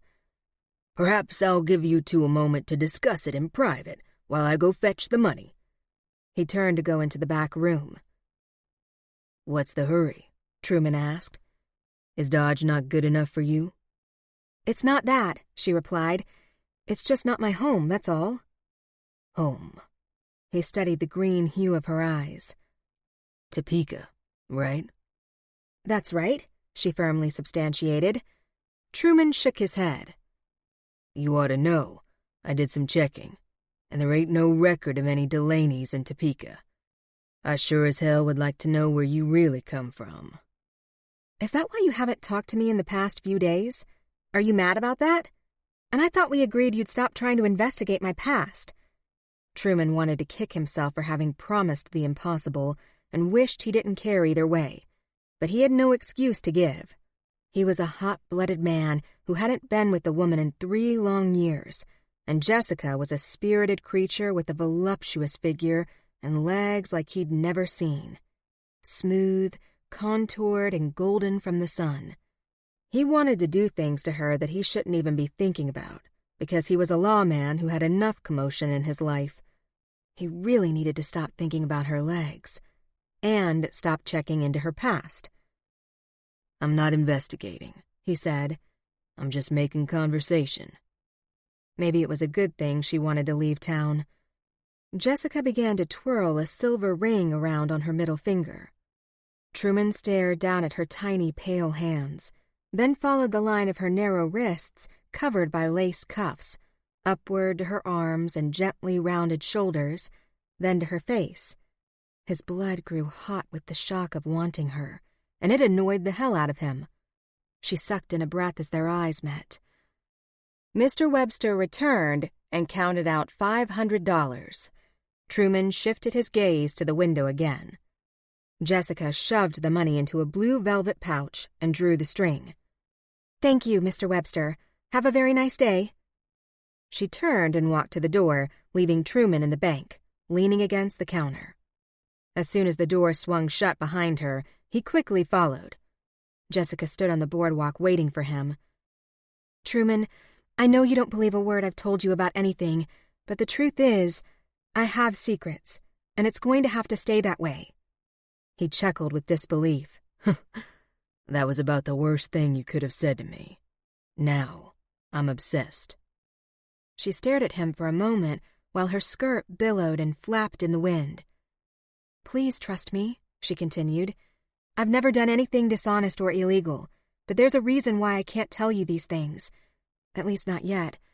I wish you could just leave it be until I'm ready to tell you." "Sorry, darling," he said. Jessica tucked her upswept hair behind her ear. "Why not?" "Because." What a damned, stupid answer. In a moment of weakness, he said, "Why won't you just tell me where you're going after you leave Dodge, in case I want to find you?" She scoffed. "Because you wouldn't believe me." "Then tell me why it's so important for you to leave."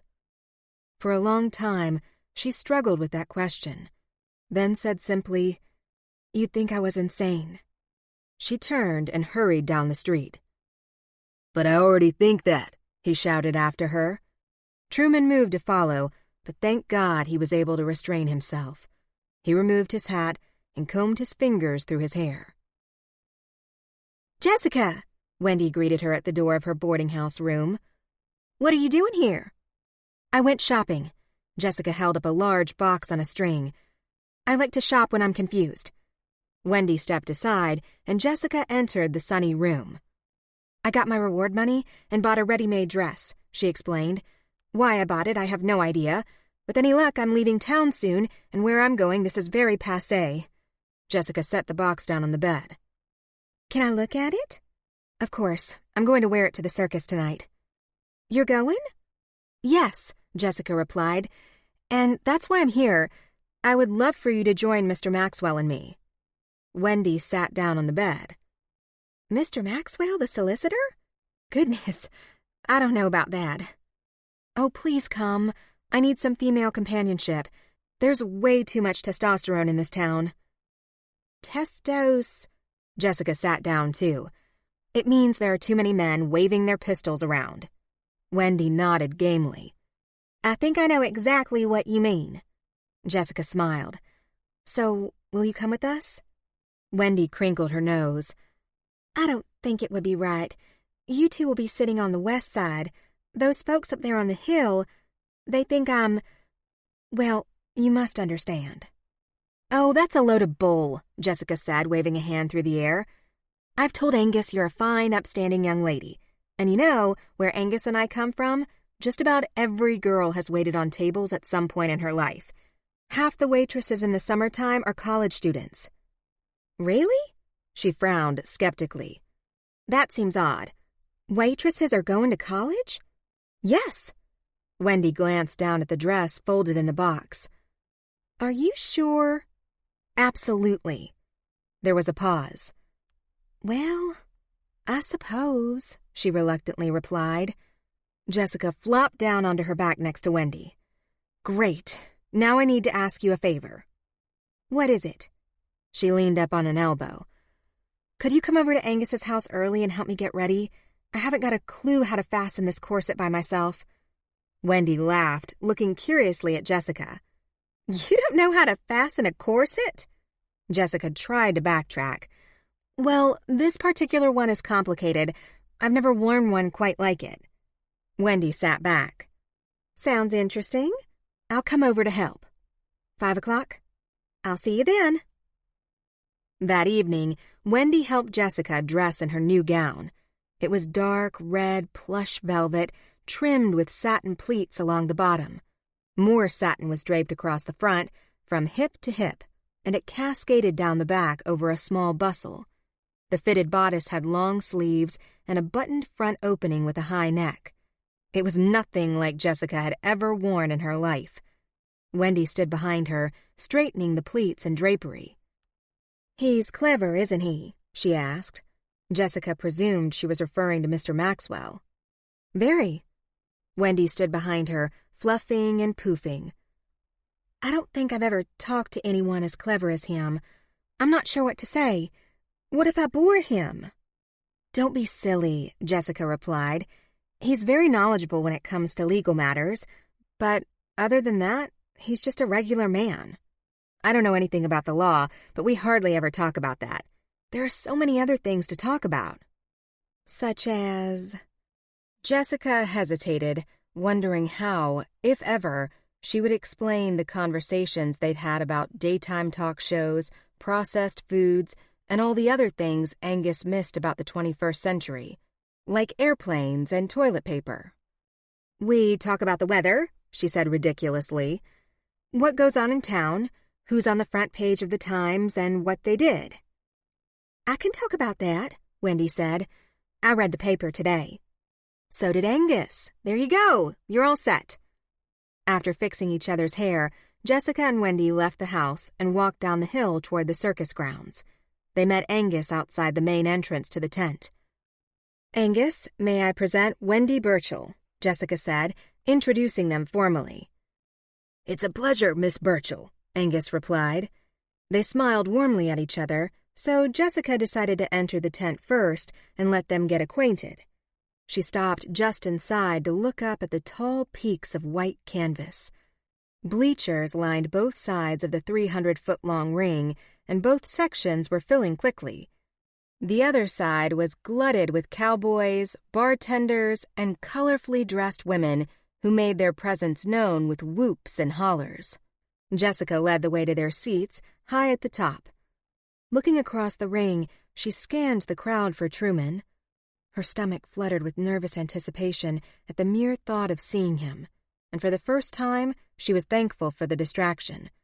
For if there truly was no way home, letting loose with a man like Truman Wade would be a fine consolation indeed. Maybe that's why she was here, she thought suddenly. Maybe he was her true soulmate, and there were other cosmic forces at work. At that moment, she spotted him. At the far corner of the tent, he stood leaning against the side of the wooden stands, watching everyone enter and cross in front of him. Jessica grew suddenly warm under her tight corset, flustered by her body's intense reaction to one man in a room full of hundreds. Could this possibly be her destiny? She wondered with unquenchable desire. Maybe Angus was right. Maybe all she needed to do was simply surrender to it and accept that this was where she was meant to be. Chapter 12. From the far corner of the tent, the ringmaster entered and turned a slow circle until the audience hushed. "Welcome to Ed Roper's Strictly Moral Circus." On the west side, the crowd cheered, whistled, and whooped.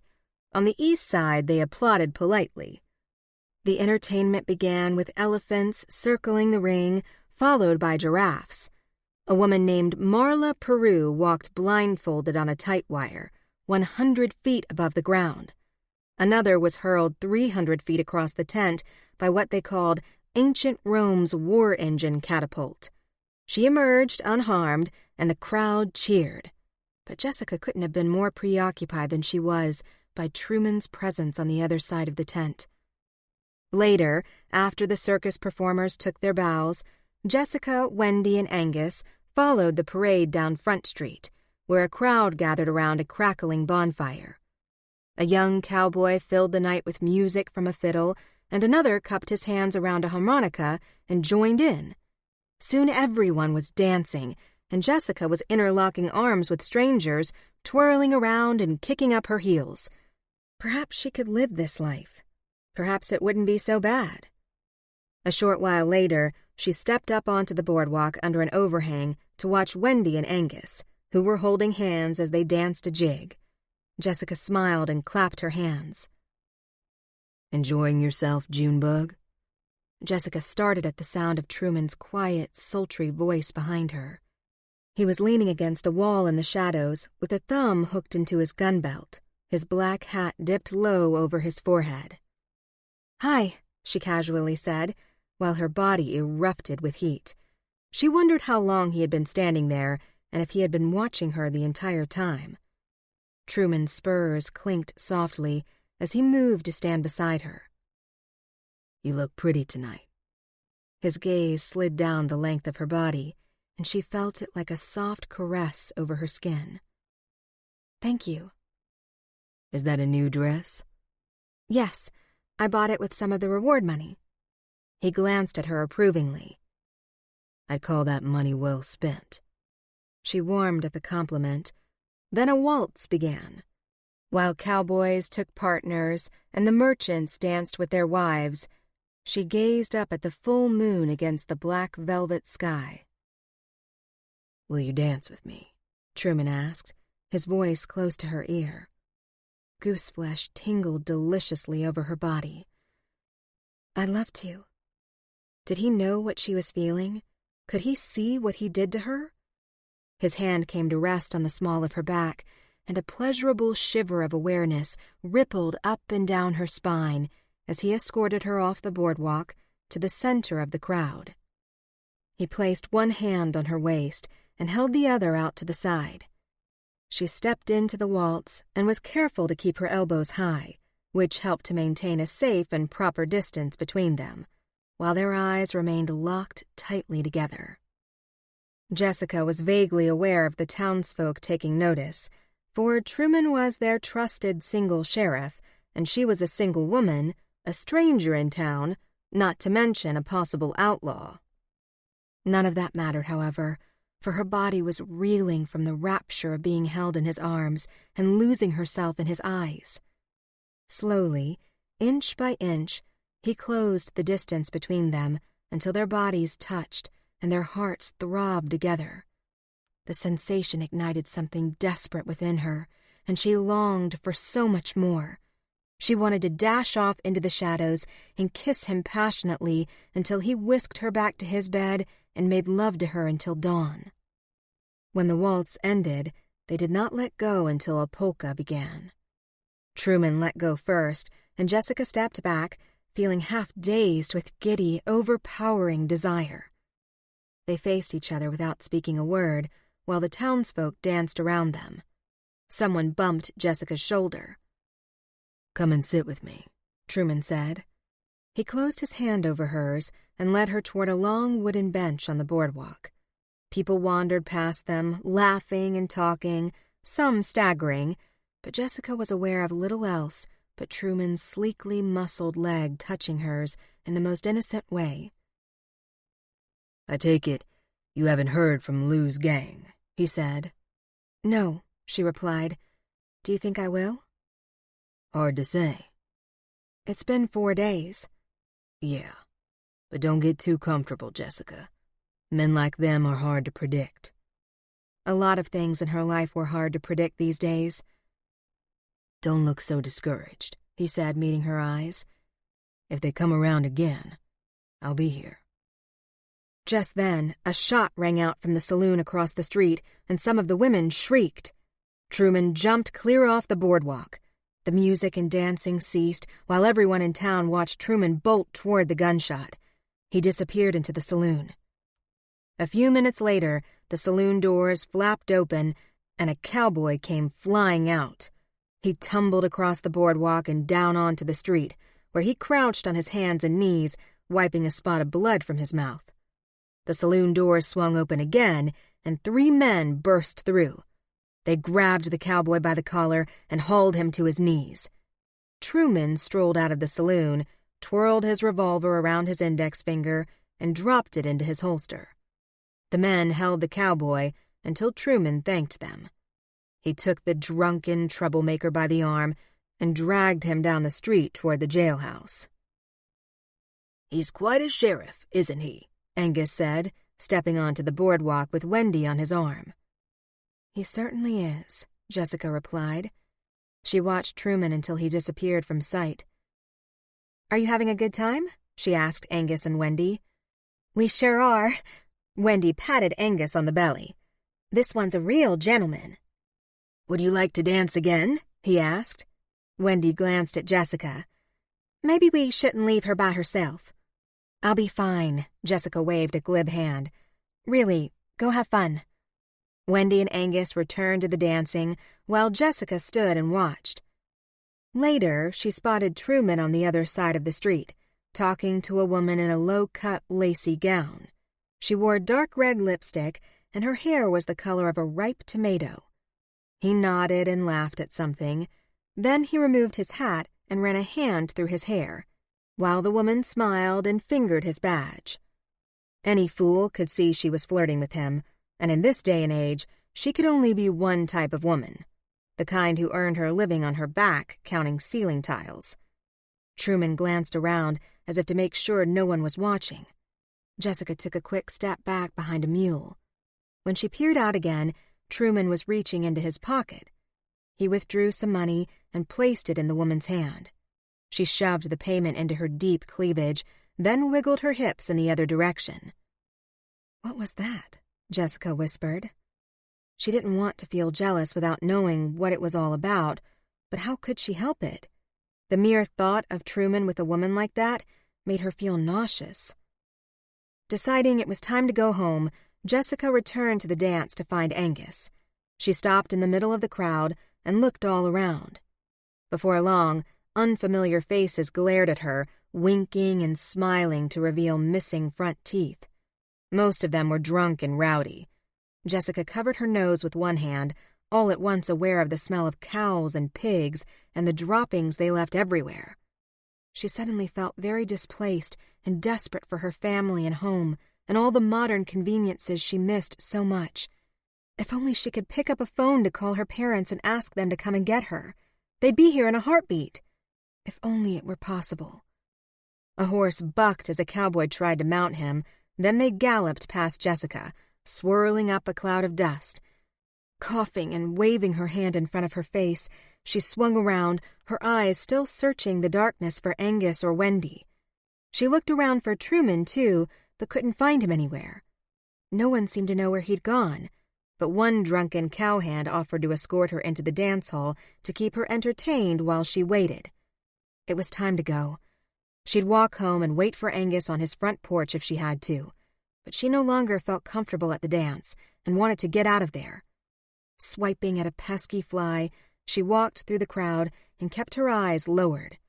The music grew distant as she walked on, And soon she was far enough away from the business district that she could hear the crickets again. Blinking her weary eyes, Jessica stopped and looked up at the sky. It was a comfort to think that in some other dimension, her family could be admiring the same sky and glittering stars. Who really knew how this worked? Maybe Jessica was still living her life back home. Maybe she was alive there, everything was normal, and her family had no idea she was living a parallel life in another century. As she considered it more, however, she decided that the most likely scenario was that she had died in that car accident, and her family had already buried her. Maybe this was purgatory. Or hell. But why the Wild West of all places? If God really wanted to punish her, he could have put her on The Bachelor. She took in a deep breath and wondered if destiny's blueprints were written up there somewhere, and if a doorway back to her own time even existed. All at once, a distant clamoring interrupted her thoughts. The ground rumbled beneath her feet. Stampede. She felt a surge of panic. Straining to see through the darkness, all she managed to make out were the gloomy shapes of buildings and abandoned wagons. An angry dog barked somewhere down the street. Then, from around a corner, they appeared like living shadows. Hooves thundered toward her. Dust rose up from the ground. There must have been 4, maybe 5 horses approaching, and Jessica's heart began to race. She felt like she was standing on a boat, rocking back and forth on a series of swells while she tried to keep her footing. Please let them ride right by. But her prayers were in vain. She hurried to the side of the road, but they skidded to a halt in front of her. She backed up and bumped into a white picket fence at the edge of someone's yard. 2 of the men dismounted while the others, scowling down at her, remained astride their horses. The tallest man approached. He was difficult to make out in the darkness, but Jessica could sense, simply by the manner of his stride, that he was big and strong, and he meant her harm. "Looks like we found her, boys." His face sagged into a vile frown.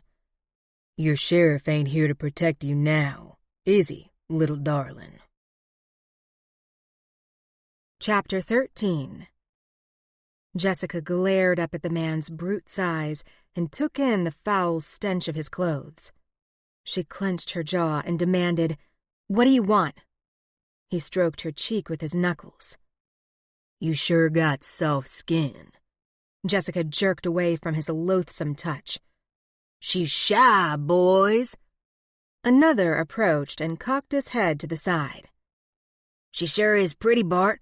What do you say we take her for a ride?" "Sounds like a fine idea, Corey. Then we can search her." The others laughed. One of them hawked and spit tobacco onto the ground. "If you lay one hand on me," Jessica threatened through gritted teeth. "Yeah?" "I swear you'll wake up tomorrow and wish you were dead." He scowled. "I don't think you'll get a chance to take your revenge out on me, Junebug. Not when we're through with you." The one named Corey grabbed her wrists, but she kicked the leader in the shin. He groaned and crouched down while Corey shoved her up against the fence pickets. The point dug painfully into her skin beneath the fabric of her dress and forced her into submission as he brushed his lips over her ear. His foul breath sent shivers of revulsion down her spine. "Now, listen here," Corey said. "Help!"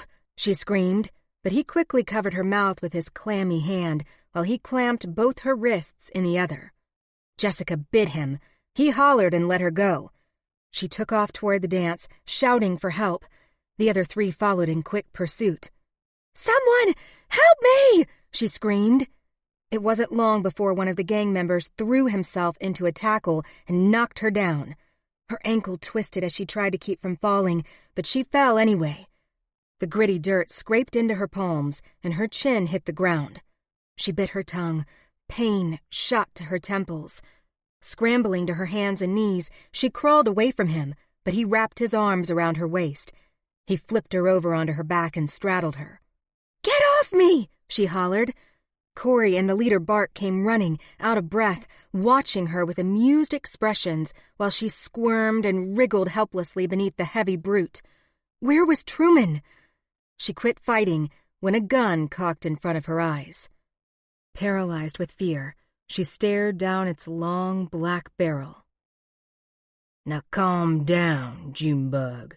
We ain't gonna hurt you." Bart knelt down next to her and held the weapon steady. The cold barrel brushed over her eyebrow. Jessica squeezed her eyes shut. "Now, where is it?" he asked. "Where is what?" "Oh, come on. You know what I'm talking about." She shot him a fierce glare. "No, I don't. Let me go." "Think hard, sweetness." Jessica glanced sideways at the gun while searching the far corners of her mind for an answer. "You mean the reward?" "Hell no." She shook her head quickly. "Then I don't know what you're looking for." Bart squeezed her cheeks together in one hand so her lips puckered like a fish. "That's an awfully pretty face you got there. I'd hate to see it messed up." "Just tell me what you want," she pleaded. "You know what we want. Where is it?" Somewhere a door opened and smacked against the outside wall of a house. A skinny little old man in a white nightshirt, partially silhouetted by the light shining through the open doorway behind him, stepped onto his porch and aimed a shotgun. Bart's gaze darted wildly toward him. "You stay out of this, mister," he called out. "You let the lady go, you hear?" the little man replied. Bart's eyes burned with rage. "I said stay out of this, you old coot." Just then, voices called from the bottom of the hill, accompanied by the welcome clatter of speedy footsteps. "Let's go, boys," Bart said. The gang took off like a pack of wolves. Jessica rolled over onto her hands and knees, then rose unsteadily to her feet. Limping toward the side of the road, she leaned on a wagon and looked up to see a crowd of townsfolk running toward her. Bart and his gang were long gone. Barely able to support her weight on her twisted ankle, Jessica hung on to the side of the wagon. "Miss, you all right?" someone asked. She looked up at a worried face. It was the little old man with the shotgun. He must have leaped out of bed to come to her aid, for he wore no shoes. "I'm fine now," she said. "Thank you so much. I don't know what I would have done." "I think you better come and sit down." He helped her to a rocking chair on his covered porch. The anxious group of rescuers followed and began to ask a confusing mix of questions. "Do you know who they were?" someone asked. "How's your foot?" The boy looked really worried. "What's your name, miss?" another asked. She wished all these people would just slow down. Jessica rubbed her temples and squeezed her eyes shut. "I think someone better get the sheriff." "I'll go!" The young boy bolted back to the main street before anyone else had a chance to offer. The old man knelt beside her. "Can I get you anything? I got whiskey." "Yes, please." He went inside, leaving her in the protection of the crowd. "I can't thank you enough," Jessica said, wiping the blood from her lip. She wasn't sure whose blood it was at first, until she felt the sting and swelling when she ran her tongue across the inside of her mouth. A few minutes later, she heard the rapid beating of hooves approaching. "It's Wade!" someone yelled, and Jessica felt a swirl of anger rise up within her.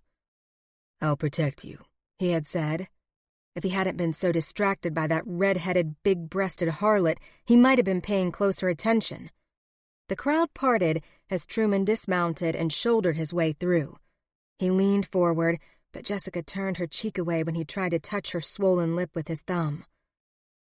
"Bastards," he whispered, straightening.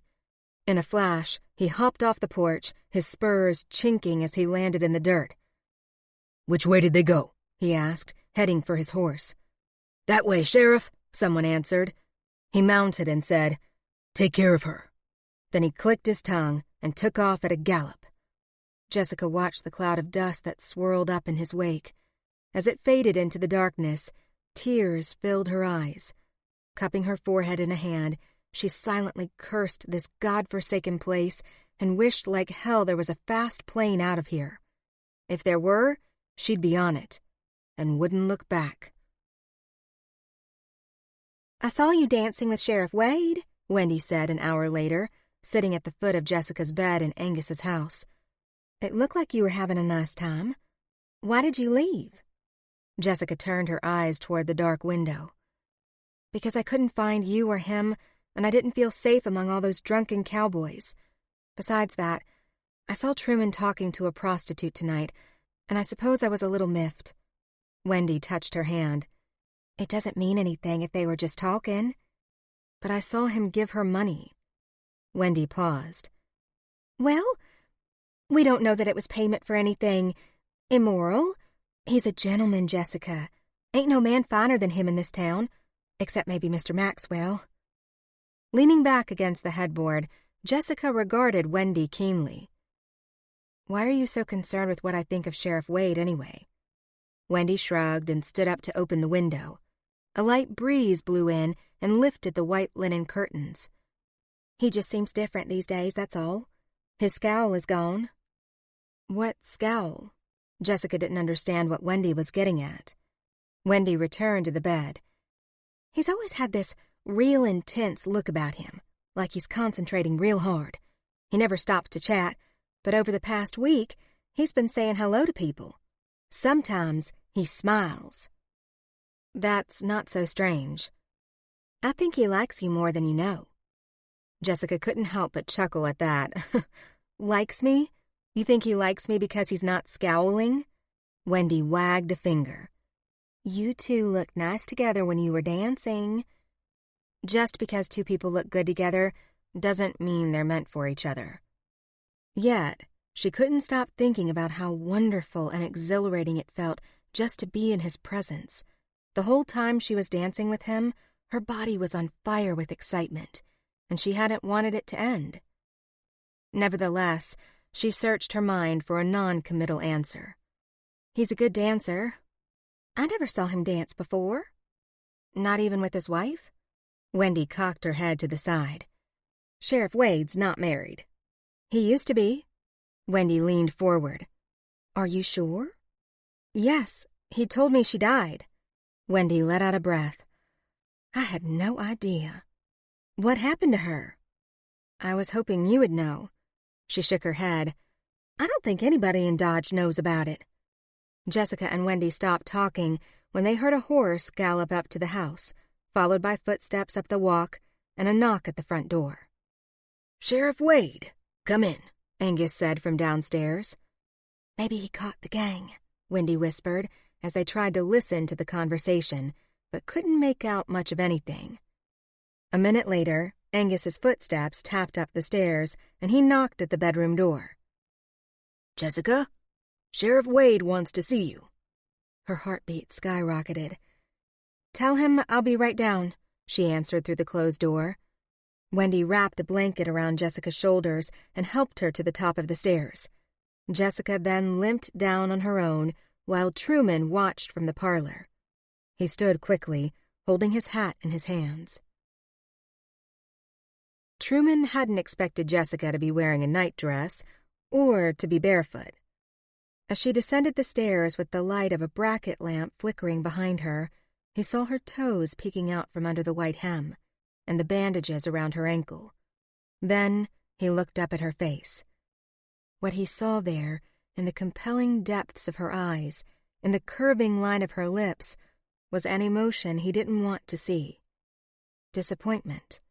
She was upset that he hadn't been there to keep her safe. It reinforced every doubt he had about his ability to keep any woman safe. He shouldn't have made that promise. He, of all people, should have known better. You all right? He asked. She limped to the sofa and sat down. Angus and Wendy went into the kitchen. I'm fine. Your foot? I sprained my ankle when they knocked me down. He wrestled violently with a sudden strike of fury when he imagined those ruffians manhandling her. This was my fault, he said. I shouldn't have left you alone. The next thing he knew, he was moving closer, taking a seat beside her. He wrapped his arms around her, and she responded by kissing him lightly on the lips, then resting her cheek on his shoulder. His blood quickened at the nearness of her, at the softness of her flesh beneath the thin fabric of the nightgown. He cupped the back of her head, then ran his hand down the length of her silky hair to the small of her back, felt her breasts tight against his chest, and couldn't seem to curb the intensity of his desires. He tried to tell himself he shouldn't be falling in love with her. He was a lawman. He should be suspicious, skeptical, on his guard. But all those instincts were lost to him now, long gone and irretrievable. If she was lying about what the gang wanted from her, he didn't care. All that mattered was keeping her safe and to continue holding her like this. "Where were you?" she asked. "I tried to find you before I walked here, but no one knew where you went, and the gang came out of nowhere." The trembling in her voice cut him like a blade. "It won't happen again." "That's what you said before." "I know, but this time..." He looked down at her swollen lip. Ghastly images of what those animals could have done to her slashed through his mind. He imagined what might have become of her had she not been rescued when she was. No thanks to him. "I don't know what they're after," she said. "They think I have something that belongs to them." He stood up and walked to the fireplace. Though she admitted openly to keeping secrets from him, every instinct told him to believe her about this. "Think back to the night Lou was shot," he said. "Do you remember anything at all? Anything unusual?" "No, I don't think so. I walked into town only minutes before." "And you say you didn't kill Lou, but if his gang thinks you did, that would explain why they think you have whatever it is they want." "Yes." She slouched back on the sofa. He had no idea if he was doing the right thing or not, but he needed to go with his instincts. It's all he had. "They're a dangerous bunch. You won't be safe here." "If not here, then where?" "Get your clothes," he said, barely able to believe what he was about to suggest. "We're leaving right away." Chapter 14. "Where will you take her?" Angus asked. "If you try to leave town, you'll be seen." "It's best if you don't know where she is," Truman replied. Wendy moved forward. "When will we be able to see her?" "Can't say for sure." Jessica, wearing the clothes she had on when she arrived, her skinny jeans, white blouse, and black belted jacket, took the leather satchel Wendy handed her, which contained the only 2 gowns she owned from this century, along with her red stiletto pumps. She couldn't imagine ever wearing those shoes again. The thought made her sigh with regret. "Don't worry," Angus said. "The sheriff will take good care of you." Jessica hugged them both, then limped out the front door and down the steps in her sensible shoes. She refused help from Truman until it came time to mount Thunder. Then she let him assist her into the saddle. He remained on foot to lead the horse down the street. Jessica watched him walking out front. There was a certain absurdity in the fact that she had not yet gotten her mind around his earlier conversation with the red-headed prostitute. She had entertained a number of theories, of course, regarding his whereabouts when she was attacked.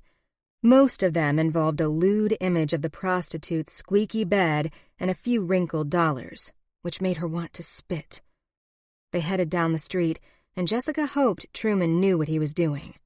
Those thugs could be watching them at this very moment.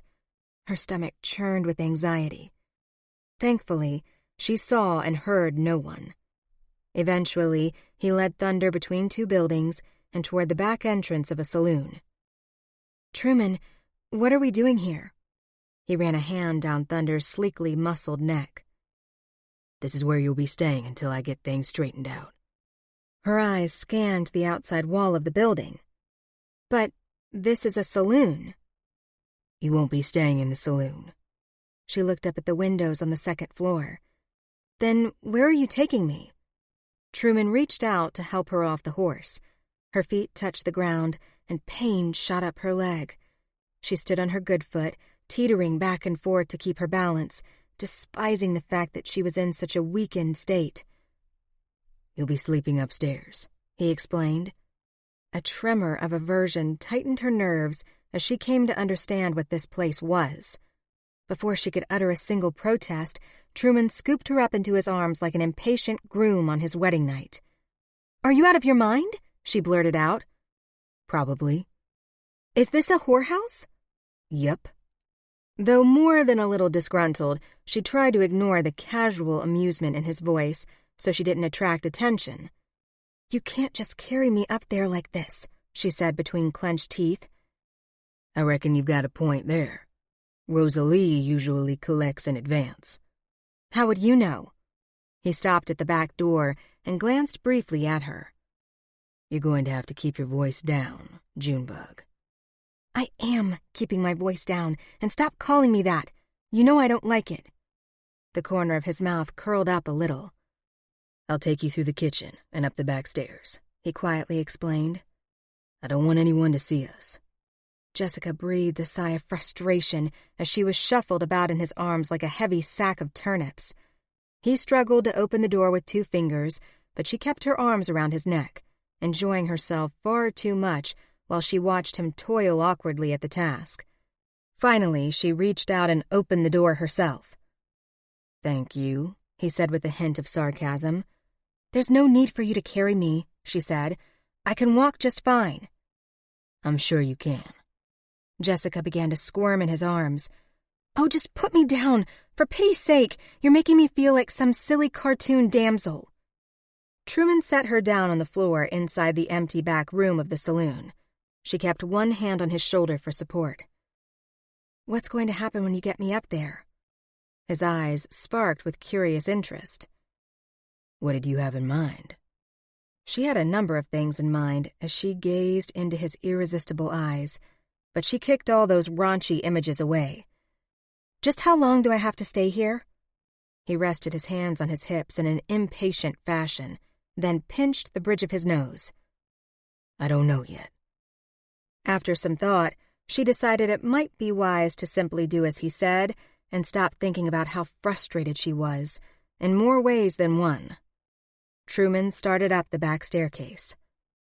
"Are you coming with me, or do you need me to come back down there and toss you over my shoulder?" Chuckling inwardly at how aroused she was by that particular suggestion, she followed him up. The narrow, enclosed staircase veered to the right after the 4th step. It was dark, and she had to move carefully on her sore ankle and run her hand along the wall to judge where she was going. When they reached the top, a long hall stretched in front of them with a railing that overlooked the saloon.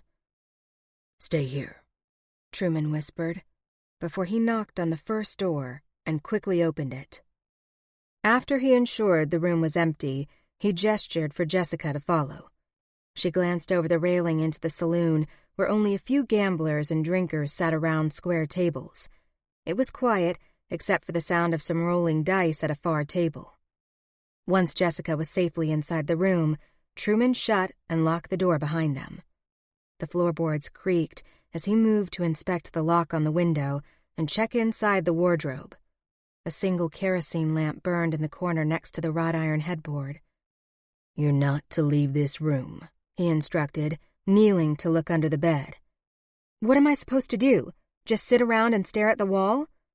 What she would give for her laptop and a wireless internet connection. "I'll get you a book," he said dryly. Jessica limped to the chair, sat down, pulled off her shoe, and began unwrapping the bandages. "What are you doing?" he asked, rising to his feet. "Those should stay on." "I need to fix it." He approached and knelt before her. "Then let me help you." With skillful fingers, he took hold of the bandages and rewrapped her ankle. It was another one of those moments when she found it difficult to imagine him shooting anyone.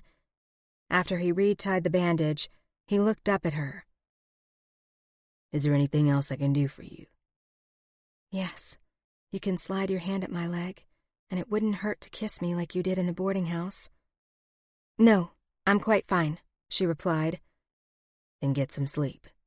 He stood up and held out his hand to help her to the bed. But she didn't want his help. Not like that. She wanted something else, and she didn't want to be alone. "Will you stay with me?"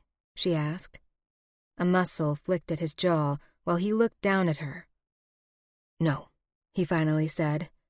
"I can't do that. But I'll be in the saloon, where I can watch your door all night. Dempsey will be outside, keeping an eye on your window." It wasn't quite what she had in mind, but he had a job to do. So she resigned herself to the fact that it would have to be enough.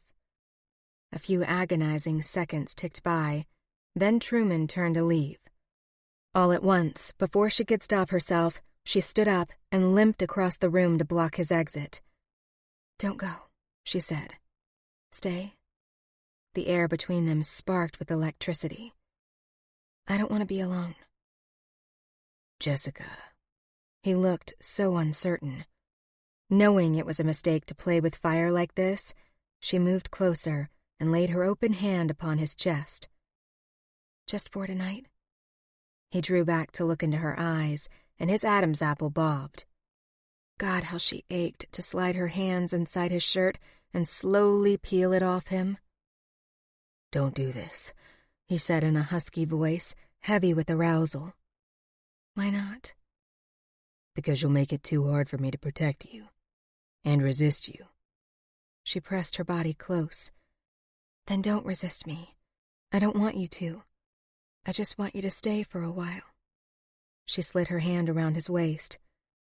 "That's all I need." An undeniable surge of passion rose up between them, and she felt his breathing grow fast and ragged. Then he cupped the side of her face in a hand, looked down at her lips with ravenous hunger, and roughly pulled her to him, as if he were still trying to fight the potent attraction that pulsed in the air. At last, he took her mouth with an almost brutal intensity, smothering her gasp with the delicious, intoxicating flavor of his kiss. She met it recklessly, running her hands through his thick hair as he braced her up against the door. Their tongues mingled quickly and hotly, sending a feverish, sexual yearning into her blood. He kissed the side of her mouth, then buried his face in the crook of her neck and shoulder, kissing the sensitive flesh at her collarbone. Jessica tipped her head back while he stroked his thumb along her cheekbone and held her body tight, cupping her buttocks in one hand, thrusting his hips firmly up against hers. As she lifted her knee to stroke the outside of his leg with her inner thigh, she bumped into his leather holster and felt the barrel of his gun. In that moment, she remembered the situation and looked down. "This isn't right," he said, as if waking from a dream. He dragged his mouth from hers, while her heart, pounding violently in her chest, felt the loss. After a moment or two of agonizing indecision, he stepped back and raked his fingers through his hair. "Don't do this to me," he said, a muscle flicking at his jaw. "I have a job to do, and you're not helping." She couldn't miss the heightened level of his displeasure. "I'm sorry." She moved away from the door and sat down in the chair. "It was my fault." "No, it was mine. But you should know to keep away from me. Don't tempt me like that." He reached for the doorknob. "Why?" "Because I'm not someone you should get to know real well. I'm bad luck, and I don't need this. I don't want this. You shouldn't either." He pulled the door open, walked out, and shut it behind him. Jessica listened. She could hear his boots pounding quickly down the hall. She stared at the door, heart racing, breaths coming hard and fast. Rising to her feet and limping to the bed, she flopped down and buried her face in the scratchy wool blanket, feeling utterly rejected and frustrated, both sexually and emotionally. He said he didn't want this, but she knew that he did. He desired her. There was no question about that. Something else was holding him back, and whatever it was, she wanted very badly to conquer it. But maybe he was right. This whole situation was spinning out of control so quickly. They were two vastly different people from different worlds and different times. He was a gunfighter, a man of violence who lived in a lawless place. She was a woman from the future who loved technology, hated guns, and considered the sexual revolution a historic event. She could never resign herself to the idea of hiding her ankles and giving up the right to vote. Besides those things, she couldn't be happy knowing that she would never see her family again. This magnetic pull she felt toward Truman was a powerful distraction, and it was preventing her from finding a way home.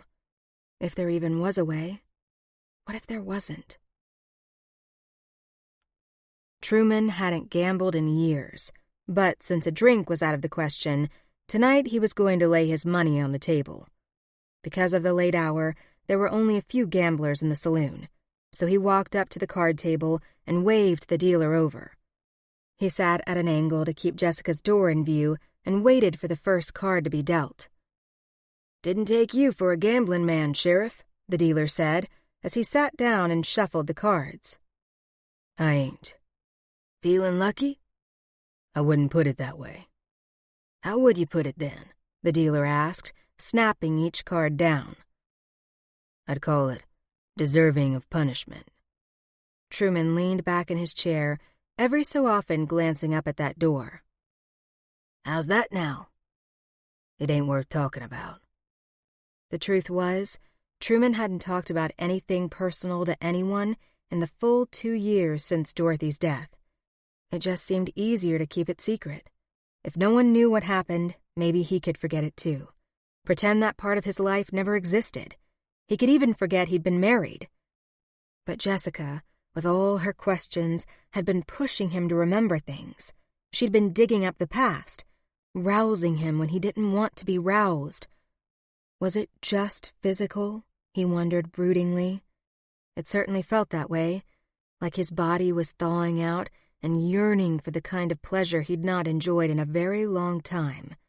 He was a man, after all. He supposed he couldn't deny that forever. But was that all it was? His body's aching need for sexual release and nothing else? If he satisfied it, would that be the end of it? Truman played a card without thinking, then leaned forward to rest his elbows on the table. He glanced up at Jessica's door again, wondering what she was doing in there. Had she undressed and gotten into bed? Was she thinking about him at all, wishing he'd come back and pick up where they'd left off? Clenching his jaw, he played another card. He could feel it again, that deep sexual need, the ache to hold her and feel his bare skin heating up close to hers. He hadn't enjoyed that kind of sexual pleasure in a long time. He wanted it now. No, he didn't want it. He wanted her. And the whole thing made his head pound with the searing knowledge that no matter how hard he tried, he was going to lose this battle. Maybe he should just yield now, go back upstairs, and get on with it. He laid his cards down on the table and nodded at the dealer. When Jessica pulled the covers back, she took one look at the sheets and doubted they were changed since the last guest, or guests, had slept there. So she unpacked her bag and decided to sleep in her clothes on top of the covers. She'd use her dress to keep warm. Turning the key in the lantern without extinguishing the flame entirely, Jessica snuggled down and closed her eyes. But they flew open at the sound of thumping in the next room. Wide awake now, she couldn't help but listen. The bed next door squeaked and bounced. An occasional grunt alternated with giggly moans from a loud-mouthed woman. Jessica sat back on a heel. She draped an arm over her other knee and cupped her forehead in her palm. What next? It was impossible not to listen. She couldn't help herself. And with this being a whorehouse, the racket was probably going to continue all night. Jessica waited for it to stop. Thankfully, it was over pretty quickly, then lay back down and pulled her dress up to her chin. A peculiar thought occurred to her, but she fanned it away. She was being ridiculous. Just then, the bed next door started squeaking again. Faster, this time. It thumped and whacked against the wall so hard, dust flew onto Jessica's bed. Anger boiled inside her until she sat up and swung her feet to the floor. She considered pounding against the wall to shut them up, but under the circumstances, she knew she had to keep quiet. That ridiculous thought occurred to her again. It wasn't Truman, was it? Don't be so foolish, Jessica. The woman next door screamed out in pleasure. You'd think she just won the lottery. Jessica could feel her blood pressure rising. Sliding off the bed, she limped toward the door. Maybe she could take a brief look downstairs. It would set her mind to rest if she could see Truman. Then maybe she could get some sleep. She stopped pacing and stared at the doorknob. Just one little peek. As she moved closer to the door, the squeaking and groaning stopped. Jessica stood listening, frozen in her spot, as the door to the other room slowly creaked open. Slow footsteps tapped along the hall. Jessica's heart began to race as the footsteps approached. She stared at the brass doorknob. Please let them pass by, she thought, stepping back. The knob turned. She placed her hand on her chest to try and calm her breathing, preparing to scream for Truman. Or scream at Truman. Then the door slowly opened. Chapter 15. All of a sudden, screaming didn't seem like the proper thing to do. Sneaking into Jessica's room and closing the door was a woman. Jessica examined the tattered-looking pink lace and black stockings. The woman turned to face her with eyes that were darkened with coal, smeared thickly under her lower lashes. Jessica also noticed the woman's familiar red hair. She was the prostitute Truman had given money to on the street. "You must be the secret guest," she said. Jessica watched her carefully through narrowed eyes. "Yes? And who are you?" She chuckled. "Don't worry, honey. I ain't your enemy." The woman crossed the room to the bed. "I came in to make sure everything was to your liking, that's all." She leaned forward and pulled the covers back. Sheets aren't too clean." "I didn't think anyone knew I was here," Jessica said, her voice quiet and controlled. "Yeah, well, your secret's safe with me." She looked Jessica up and down. "Truman said you were a real spitfire, but you don't look like much to me." Being insulted had a funny way of shaking Jessica's senses into a workable order. "What do you want?" she asked, wishing the woman would state her business and leave. "I wanted to get a look at the famous Junebug Jess up close." She wandered casually to the window, pushed the curtain aside, and looked out onto the alley. Letting the curtain fall closed, she lifted her skirt, reached up to her garter, and retrieved a cigarette. "What's your name?" Jessica asked. "Rosalie." She took a match from the box on the bedside table, struck it, and lit her cigarette. The fresh scent of sulfur drifted across the room as Rosalie inhaled deeply. "I'm Jessica." "I know." "Did Truman tell you my real name?" "Nah, he just said he needed a room for a woman to use, and I wasn't supposed to tell anyone. It just so happens I know about Lou's gang being in town, and it ain't hard to figure out why you're hiding out here. Folks have been talking about nothing else since you killed little Louie." The woman's casual manner of speaking struck Jessica as odd. "You knew him?" she asked, raising an eyebrow. Rosalie flicked ashes into a dish on the bedside table. "Let's just say he was a very special customer of mine." Jessica flinched. "I see. Well, I'm sorry about that. It was kind of an accident, a misunderstanding." Rosalie smiled sardonically. "You don't have to give me that story, honey. I know what kind of man he was. You probably had a real good reason to shoot him." "I told you it was an accident," Jessica said, growing increasingly impatient. She didn't enjoy pretending she killed Lou any more than she enjoyed talking to this woman. "Whatever you say." Rosalie sauntered toward Jessica and blew smoke into her face. Jessica fought a cough. "What kind of danger are you in, anyway?" Rosalie asked. "Lou's gang wants something from me." "Then I recommend you give it to them, darling. I don't care who you are. It ain't too bright making enemies out of them boys." "I'd give it to them if I knew what it was." "They didn't tell you?" "No." The tip of Rosalie's cigarette glowed red as she took another drag. "Looks like you're in a whole lot of trouble. Those boys, they don't mess around. I'd watch your back." "Thanks for the tip." They stared at each other in silence.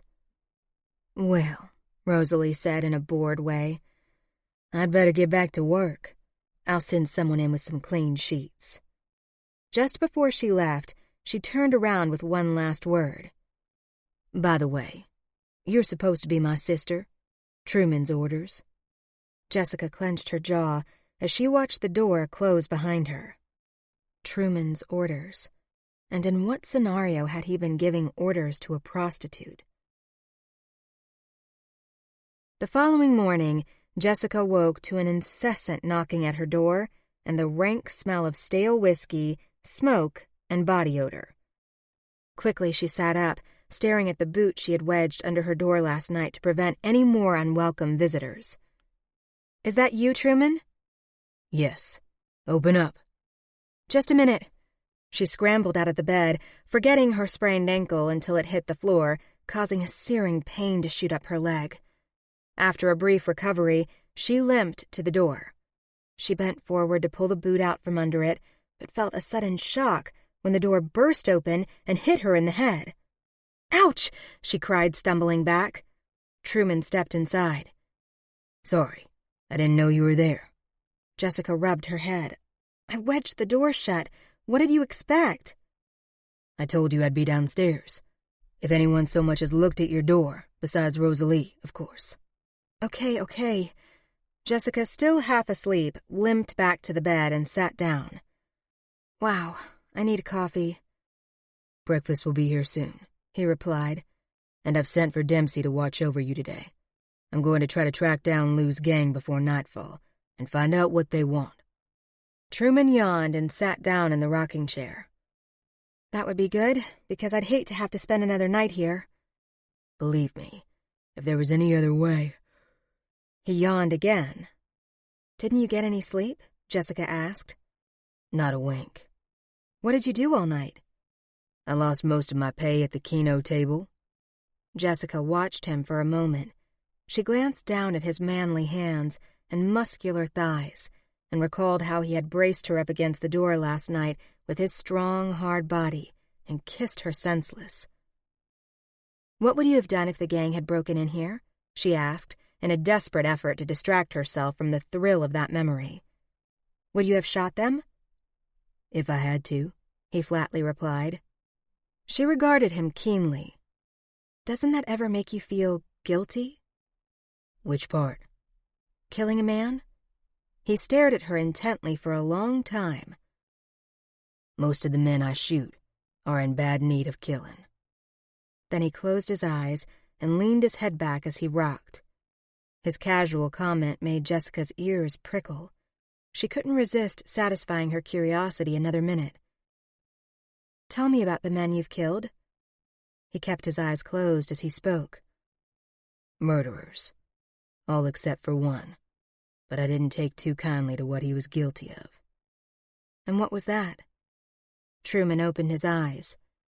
"He did some unspeakable things to a lady. Hefty price on his head, too. The woman he assaulted was the wife of a governor." Truman stopped rocking and kneaded his eyelids with the heels of his hands. He yawned again and stood, moved to the bed, and lay flat on his back, beside Jessica. Crossing one boot over the other, he added, "I would have taken him down for free, though." For a long moment, Jessica watched Truman in the morning light. He had just revealed far more than usual about his past, and she wished he would say more. But unfortunately, he was falling asleep there beside her, and she didn't have the heart to disturb him. Later that morning, after a brief half-hour nap on Jessica's bed, Truman walked into the Dodge House Hotel and took a seat at his regular table. He felt like he hadn't slept or eaten in days. He leaned back in his chair, surveying the dining room. Too early in the day for cowboys. The only people around were the good folks, and he recognized every face. "Morning, Sheriff," Mrs. Brown said, approaching his table. "The usual?" "Thanks. That'd be real nice. And add a slice of cherry pie to that, too, will you please?" "Hungry today?" "You bet." She disappeared into the back kitchen while Truman stared out the window.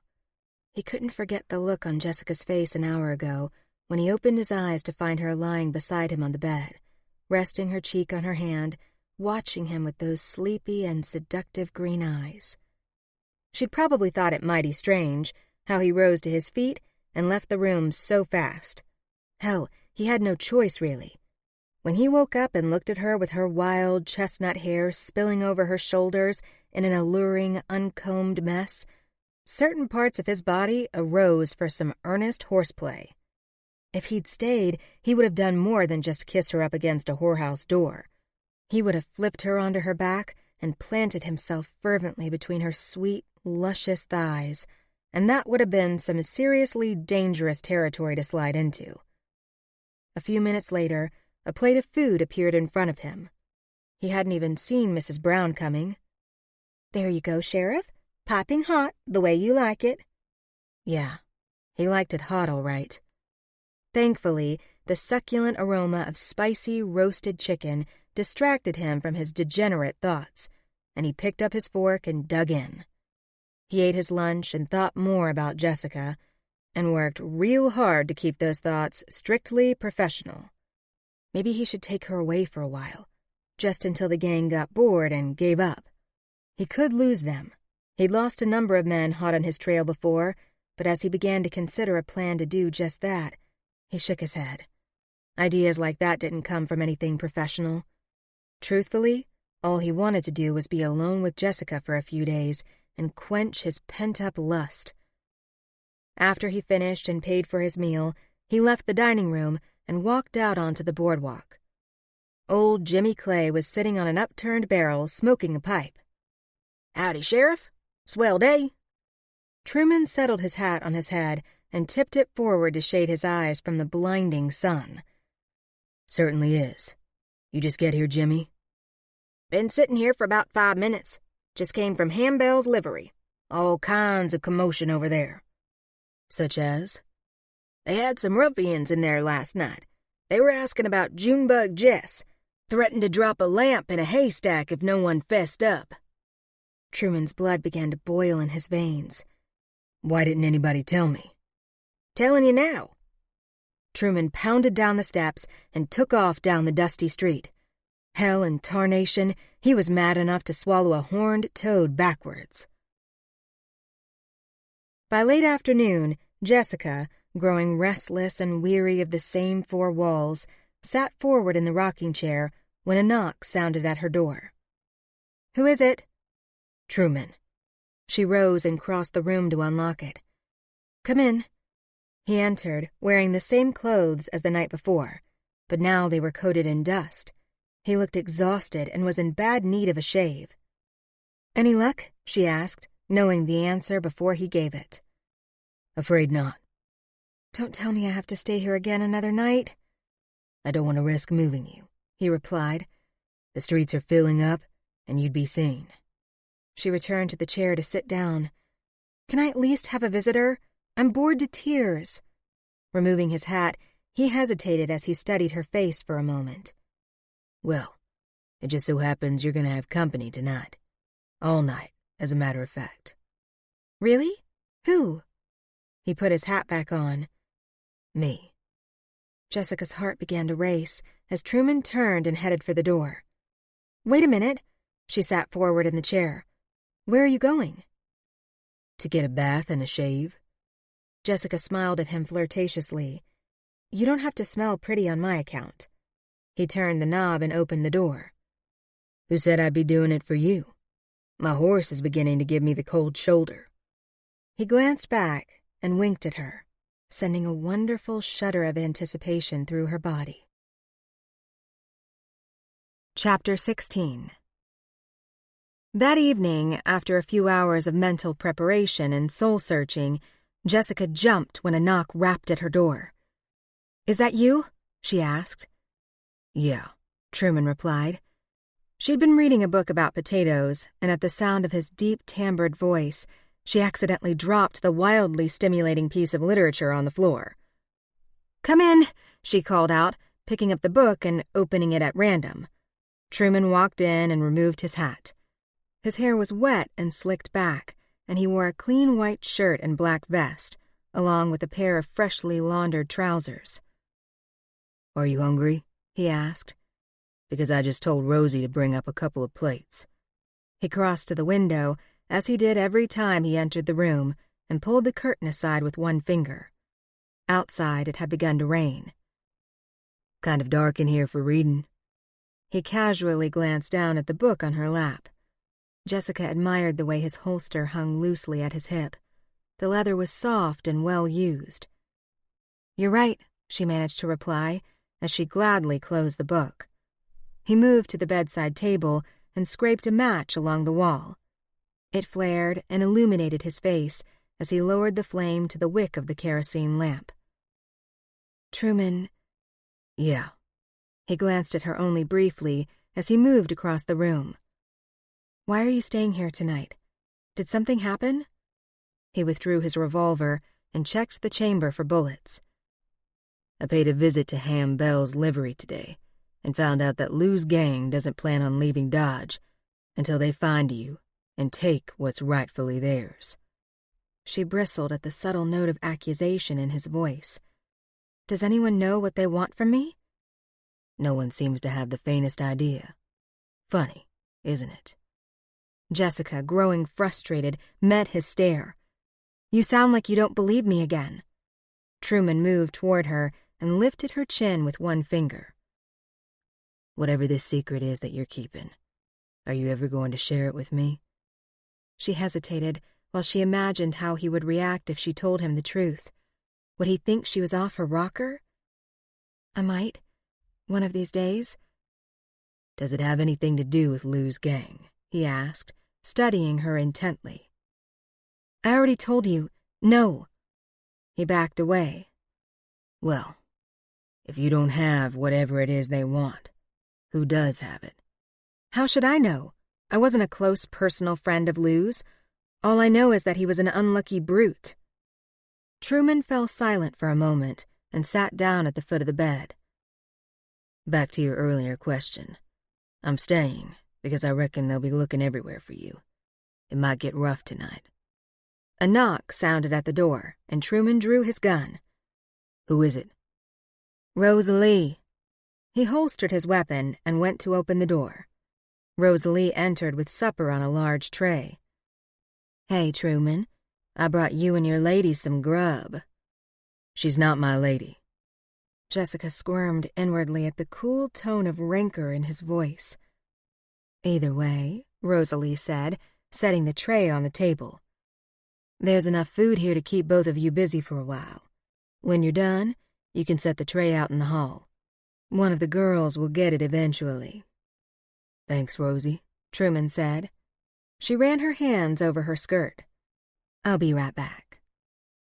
"This looks delicious," Jessica said, looking at the plate of roast beef, baked potatoes, corn, and gravy. A fat buttered roll sat squarely on top of the beef, its bottom soaked with the dark brown sauce. Rosalie knocked again, but Truman drew his gun just to be sure. "It's only me." He opened the door, and she swept in carrying 2 plates of chocolate cake and a bottle of wine. "I'll be next door if you need anything." "Rosie," Truman said. "Yeah?" He spoke quietly in her ear. "Try and keep it down tonight if you can manage it." Rosalie leaned out from behind Truman to peer at Jessica, who shrugged with casual indifference. After the door clicked shut behind Rosalie, Truman locked it and sat down to eat. Silence followed, interrupted only by the clinking of forks against plates, the occasional squeaking of the bed when Jessica shifted around, and the rain pelting on the slanted roof above them. About halfway through the meal, Jessica rose and popped the cork on the wine bottle. She splashed some into a glass and raised it to her lips. Truman looked up, but spoke too late. Careful." "Good God! This wasn't wine. It tasted more like petroleum gasoline." "What is this stuff?" she asked, half choking on the words. "I tried to warn you." "No, you didn't." She waved her hand in front of her open mouth, trying to fan the flames on her tongue. He laughed quietly. "Yes, I did. And it's moonshine from old Bob Stafford. You gotta sip that stuff slowly." Jessica made her way back to the bed with as much dignity as she could muster. Sitting down again, she lifted her fork and continued eating, using her meat to swab up the thick pool of gravy. That liquor must have seared her taste buds. She couldn't taste a thing. Truman finished, licked his lips, and leaned back on the wrought iron bed frame. Self-consciously and fully aware of his eyes on her, Jessica stuffed the last bite into her mouth and took another drink of the high-spirited alcohol. When the scorching sensation passed, she smiled crookedly. "I'm getting full." She dabbed at her lips with the napkin. "I hope so. The town paid well for it." The town paid? She felt her eyebrows lift involuntarily and thought back to the night she'd seen him hand money to Rosalie. "At the dance?" "Yeah." "I thought you were—" "You thought I was what?" She shook her head, feeling like a complete fool. "I thought maybe you were paying for other types of services." The smile in his eyes contained a sensuous flame. "I don't ever pay for that, Junebug." "Ah, then I stand corrected."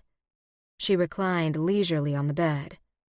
He stood and brought 2 slices of chocolate cake from the table, setting one down in front of Jessica. "Besides, women like Rosalie don't do much for me." Trying not to react too strongly to this intriguing piece of information, Jessica took another gulp of the moonshine. "What about your wife?" she asked curiously. "What happened to her, if you don't mind my asking?" He hesitated. "Consumption." Jessica set down her glass. It was a one-word answer, yet there were still so many things she wanted to know. "How long were you married?" "Less than a year, but we knew each other since we were kids. Grew up in the same town, went to school together. My pa was a farmer. Her pa owned the dry goods store." "You must have been very close then," she said. "Very much in love." How she envied that woman. "I'm sorry that you had so little time with her," she added. He nodded. "Yeah, it all happened pretty fast, especially the getting married part." "How so?" He kept his gaze lowered as he ate the cake. "I left home when I was 16. Wanted to work and earn my own way in the world. Then I came home 10 years later when my pa died, and he left me the farm. I hadn't seen Dorothy in all that time, though she wrote me on occasion. When I saw her at my pa's funeral, she was already sick. She knew she was dying, and all she wanted was to be married before she left this world." "So you stepped up to the plate." He finished his cake and nodded, while the rain came down harder on the roof. "Yeah, I guess you could say that." "You must have loved her very much." "She was a good woman." A gust of wind rattled the 6 panes of glass in the window frame, and a draft slipped between the creaky, unpainted wallboards. "Maybe this weather will keep Lou's gang home tonight," Jessica said, staring up at the wood ceiling and trying to mask the contentment she felt from being alone here with Truman, learning about his past, even though it was a painful one. "This seems strange," she sighed. "What does?" "Us, being here, doing nothing, just waiting for them to find us. It's like we're sitting ducks." "I don't see it that way," he said. "No? How do you see it?" He tilted his head to the side. "I'd call it an ambush." Jessica laughed. "An ambush?" She poked her cake with her fork. "Sheriff, I admire your confidence." Truman swung his legs down and stood, causing the bed to squeak and bounce. Jessica watched him cross to the window. Thunder boomed, and the light flickered in the lamp. Then he looked at her. Deep in the blue of his eyes, a heated expression lingered, one she had not seen before. She blinked slowly as all the hazy hours and minutes leading up to this moment smudged together in her mind like a shifting fog. Jessica swallowed and inched forward to touch her feet to the floor. Rising, she moved slowly toward him and stood before that shiny star on his lapel as it reflected the lamplight. Then she reached out and ran a finger lightly across the engraved letters. "Careful," Truman said in a low voice. "I'm not made of steel." She looked up at his face, disregarding everything else. I don't want you to be. Are you sure about that? Their eyes locked for a full 10 seconds before he stroked her cheek with the back of his hand, the gesture inflaming her desires to a shocking level of intensity. She ached to touch him, to kiss those soft, full lips. Turning her cheek into the warmth of his hand, she kissed his palm and sighed with pleasure. I've got to stay sharp, he whispered. I can't be distracted. He stopped talking all of a sudden. Then his lips covered hers in a hot and devouring kiss that took her breath away. Chapter 17. Truman's hands on her body and his mouth playing upon hers smothered the last shred of self-restraint Jessica possessed.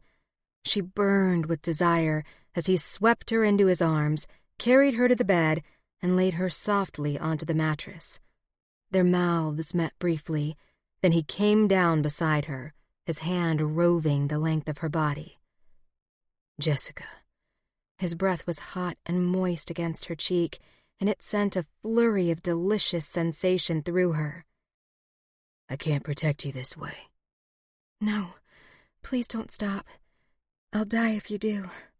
He shut his eyes. I've tried to get you out of my head, but I can't. Every time I close my eyes, there you are, and all I want to do is find you and touch you. Do this to you. He rolled on top of her and settled his hips closer to the warmth of her jean-clad legs. Jessica moaned, unprepared for the immediate intimacy as he kissed her deeply. In a swift and smooth movement, he reached down and unbuckled his gun belt and tossed it onto the bedside table with a heavy clunk. Down he came again, lowering his full weight upon her, thrusting, stroking, groping. They kissed roughly and tugged at each other's clothes, while the passion sparked and flared into something unmanageable. There was no turning back now. She simply had to have him. Truman reached to unfasten her jeans, but stopped in confusion. What's this? Jessica lifted her head off the pillow. Nothing. It's a zipper. How does it work? Like this? With crazy impatience, she unzipped them herself, and he slid his hand inside. She gasped with pleasure at his touch, while the fevered pounding of her heart sent her body over the edge. Take them off me. Needing no further bidding, he sat back and helped her tug the tight jeans down over her hips, while she unbuttoned her shirt with fumbling, trembling fingers. He stared at her black bikini panties for a second or two, but thankfully disregarded whatever he was thinking and quickly removed his vest and shirt while he watched her remove hers. He gazed with heady desire at her black, lacy bra. It's something new, she explained. It unhooks in the front. See? In a flash, it was gone, tossed to the floor. With equal haste, he unfastened his trousers and pushed them down over his hips, then settled himself between her parted thighs, looking down at her with sweltering, potent desire. It's been a long time since I've... She laid a finger over his lips. Shh. It doesn't matter. For a quivering moment, their bodies clung hotly together. He lingered there, driving her mad with anticipation, kissing her neck and breasts until she couldn't take it any longer. She needed him inside her and thrust her hips forward. Truman let out a moan of pleasure as he entered and filled her in a single perfect thrust. Time stood still. She could feel his heart beating against her chest. Then at last, he began to move smoothly and steadily within her. Jessica gripped the hard muscles of his lower back. Suddenly, she no longer felt displaced. This was exactly where she was meant to be in this moment, in this time, here in his arms, connected to him. It didn't matter that they were born a century apart. They were together now, and that was all that mattered. I'll be careful, he whispered. I'll stop before it's too late. She understood that he was concerned about her getting pregnant. No, please don't stop, she replied. There's nothing to worry about. You can't get me pregnant. Because she was wearing an IUD. How do you know? I just do. I promise it's fine. Truman kissed her lightly on the lips, then gazed into her eyes as he began to move. For a long time, he made love to her with great care and deliberation. Soon, she couldn't keep the passion at bay. Her body tingled and pulsed. Tossing her head back, she shuddered just as a mighty release found her and left her weak and sated with rapture. A moment later, Truman thrust deep into her as he climaxed. He let out a rugged moan and collapsed onto her in exhaustion. Soon, their breathing slowed to a matched pace. Raindrops pelted against the window, and the wind rattled the panes. Jessica ran her fingers lightly up and down his smoothly muscled back, damp with perspiration. Are you all right? He whispered. Did I hurt you? Not a bit. She wrapped her legs around him. I loved every minute of it. Sometime after 4 a.m, when Truman was certain the saloon had cleared out, he rose from bed and got dressed. After a long and appreciative moment admiring the smooth curves of Jessica's exquisite naked form, he stroked her hair away from her face and disciplined himself into remembering what he was here to do. His job. He pulled the quilt up to cover her shoulders and left quietly, closing the door behind him and locking it. Bracing both hands on the railing outside Jessica's room, he watched the barkeep sweep a broom across the floor below and thought about what had just happened. Making love to Jessica had unraveled every tight coil inside him, coils he'd spent the last 2 years working hard to keep tightly maintained. Hell, the closest friend he had was Deputy Dempsey, but the kid didn't know the first thing about Truman's personal life, which left Truman on his own most of the time. Jessica was the only person in Dodge who knew anything, and for the first time in 2 years, he felt an emotion emerge from somewhere deep down, a place he thought he had conquered. It was a place that knew pain, a place that remembered. Sweeping those thoughts from his mind, Truman walked down the hall. The scent of stale beer and cigar smoke stunk up the saloon. He'd be half glad when winter arrived. At least the cattle drives would be finished for the season, and things would quiet down to a milder type of living. When Truman reached the downstairs, Lenny crossed both hands over the broom handle. "Can I get you something, Sheriff?" "Any food out back?" he replied. "Try the kitchen." Lenny whistled a tune and returned to his work. A moment later, Truman came out of the kitchen with a plate of sugar cookies. He took a seat at a table as a woman's sultry voice reached him from across the room. "I always knew you had a sweet tooth." He turned to see Rosalie meandering through the saloon, her hips swinging back and forth. The closer she came, the more she swung that skirt. "Evening, Rosie. You done working?" "Looks that way." She reached his table and lifted a foot up onto the chair next to his to retie the laces on her heeled boot. "Slow night. For some of us, that is." Truman picked up a cookie while Rosalie dropped her skirt and sat down with one hand on her thigh, an elbow perched on the tabletop. "This is the first I've seen of you tonight. Where have you been?" "Around." Rosalie let out a throaty laugh. "You've been around all right. You've been all around little Miss Junebug." Rosalie peered into Truman's face. "You're not in love, are you?" "You know better than to ask me that, Rosie." "Oh, that's right. You don't like folks poking their noses into your personal affairs." She rotated a half circle on the chair and stood. Sauntering around the bar, she scooped up a bottle and 2 glasses. "I feel like a drink. What'll it be?" "Nothing for me." "Why? Because you're on duty? You gotta learn to have some fun, sweetheart. That girl up there, she don't deserve all that devotion." Truman pushed the plate of cookies away. "And what makes you think I'm devoted?" "Oh, I just have a feeling, that's all. I also have a feeling she's bad news."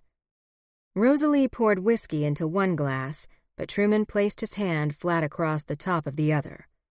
Rosalie paused with the bottle suspended horizontally in the air.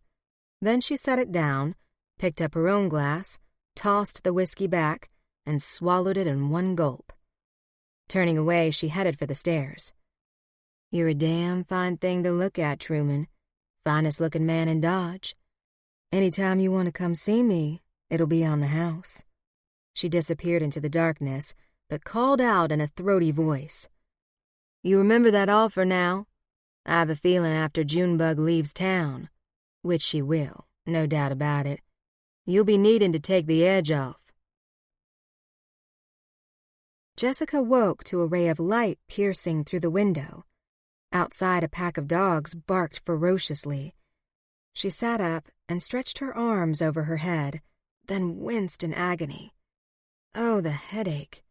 How much of that moonshine did she drink? She lifted the bottle to inspect it, sloshed the remains about inside, and collapsed in horror onto the pillow. A few minutes later, an aggressive knock sounded at her door. Jessica sat up. Ouch, jeez. She cupped her forehead and massaged gently. "Who is it?" "It's Truman. Open up." Wrapping her reprehensible naked self in the quilt and vowing not to do anything like this again, she padded in her bare feet to the door and opened it. Truman stood in the hall, washed and shaved, and dressed in black again, looking like a sexy hero out of a classic spaghetti western flick. Yet, no fictional hero on the big screen could ever do what this man had done to her last night. Her head was still spinning from the shocking and wicked impiety of it, and that particular commotion in her brain had nothing to do with old Bob Stafford's atrocious moonshine. "Get dressed," he said without ceremony. "We're leaving." Recognizing the urgency in his tone, she froze. "Why? What happened?" "Just do as I say. I'll be back in 5 minutes." He started to go, but spoke over his shoulder. "Wear your trousers." With that, he walked away, leaving Jessica naked under the quilt, still standing at the door. She quickly shut it and dropped the blanket onto the bed, wondering if she had imagined the grouchiness in his tone. Was he trying to put distance between them because of what happened last night? Or did something terrible happen? Something to do with Lou's gang? As soon as she was dressed and everything was packed, Jessica sat on the edge of the bed waiting. Another knock sounded. She rushed to the door and flung it open. "You should have asked who it was before you opened it," Truman said, walking in. "I think I know the sound of your boots by now," she replied. He moved fully into the room, carrying a brown slicker and cowboy hat. "Put these on." He tossed the hat onto the bed and held the coat up for her. "I don't want anyone to recognize you."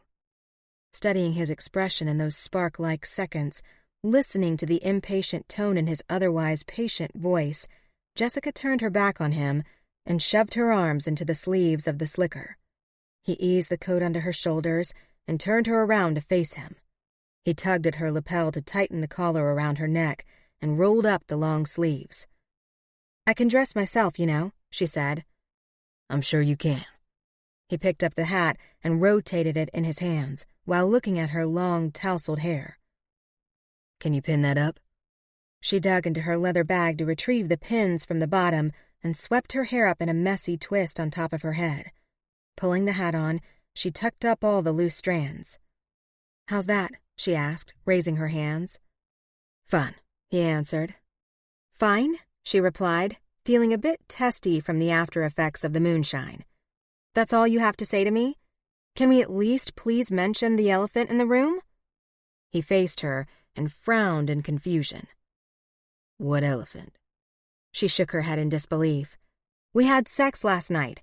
Seriously dirty sex. Want me to describe it to you?" The room went suddenly quiet. "No, I remember. Now come on." He scooped up her bag and led her out of the room, along the railing toward the stairs. Jessica followed him down to the front door and stopped there. "Don't say a word to anyone," he said. "Just get in the wagon out front. The driver will take you to a safe place." She placed her hand on his forearm. "Are we okay? This feels weird, and I don't want to leave here if we need to talk about stuff." He looked at her strangely. If I'm going to protect you, I need to keep my mind on my job, not the dirty sex. And I certainly don't want to talk about it. Now off you go." He handed her the bag and shuffled her through the swinging doors into the blinding morning sunlight. Stopping on the boardwalk, she squinted and shaded her eyes, feeling more turned on than she'd ever felt in her life. A wagon was parked out front. She walked around the back of it, climbed up, and sat down. The driver slapped the reins and whistled. The mules began to walk, and the bumpy ride began. "Angus," she whispered, "is that you?" "Just look straight ahead," he replied, "until we're out of town." She did as she was told, lowering her chin so no one would see her face beneath the brim of her hat. Leaning back and folding her arms, she wondered where in all this expanse of flat, windy prairie they were going to go, and how long it would take to get there. Outside of town, the golden prairie opened up and the blue sky spanned one horizon to the other. "What's going on?" she asked. "Why was Truman in such a hurry to get me out of there?" Angus glanced over his shoulder to make sure they weren't being followed. "Lou's gang's been asking questions about you. They were searching everywhere last night, and Truman said it was only a matter of time before they got to the whorehouse." "So, where are we going?" "Truman heard from the Russells that the gang searched their place last night." "Who are the Russells?" "They own a claim out that way." He pointed eastward. "Mr. Russell said the gang searched everywhere. The house, the barn, even the outhouse. All the while, they kept him and his wife at gunpoint." "That's terrible. Was anyone hurt?" "No, but Mrs. Russell insisted they leave and visit relations in Caldwell, so I agreed to milk their cow and feed their chickens for them. The house will be empty for a while, but we'll sleep in the barn. Truman figures if the gang was there only last night, they won't go back again tonight. They'll be looking elsewhere." "I hope he's right about that." A gust of wind blew across the prairie. Jessica placed a hand on top of her hat to keep it from flying off, while the mules shook their harnesses and plodded on. "I meant to tell you," Angus said. "Wendy and I ate dinner together last night." "Really?" "Yes, and I'm growing quite fond of her." "That's wonderful," Jessica replied, touching him affectionately on the shoulder. "Does she feel the same way about you?" "I don't know." Jessica watched his profile as he slapped the reins again. "How does a man know?" he asked. "Does she blush when she sees you?" "A little, but it might just be shyness." "Does she smile and giggle a lot?" "Wendy's not much of a giggler." "Have you kissed her?" "Heavens, no." Jessica removed her hat and held it on her lap. "Maybe you should." "No, I couldn't possibly. What if she didn't want me to? It would be very embarrassing." "Sometimes you have to take risks," she told him, as she gazed across the prairie where meadowlarks sang and swooped low over the grass.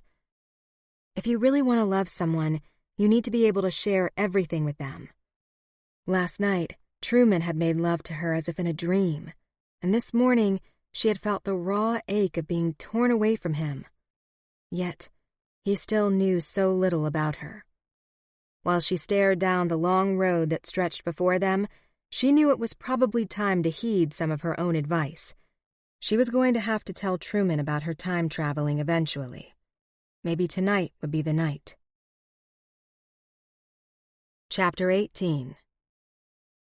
It was 6 o'clock in the evening by the time Truman returned to the jailhouse to check in before leaving for the Russells' claim. He had spent the entire day searching for the gang while fighting an exhausting need for sleep, which he'd have to continue resisting, at least until he reached Jessica. He walked into the law office, where Deputy Dempsey was seated at the desk with his cheek on his hand, reading another dime novel. Truman removed his hat and raked his fingers through his hair. "Did you hear anything about the gang?" "No, Sheriff." Dempsey quickly closed the book. "I asked all over town, though. Even went out to the Jones Ranch. They ain't anywhere." "They have to be somewhere."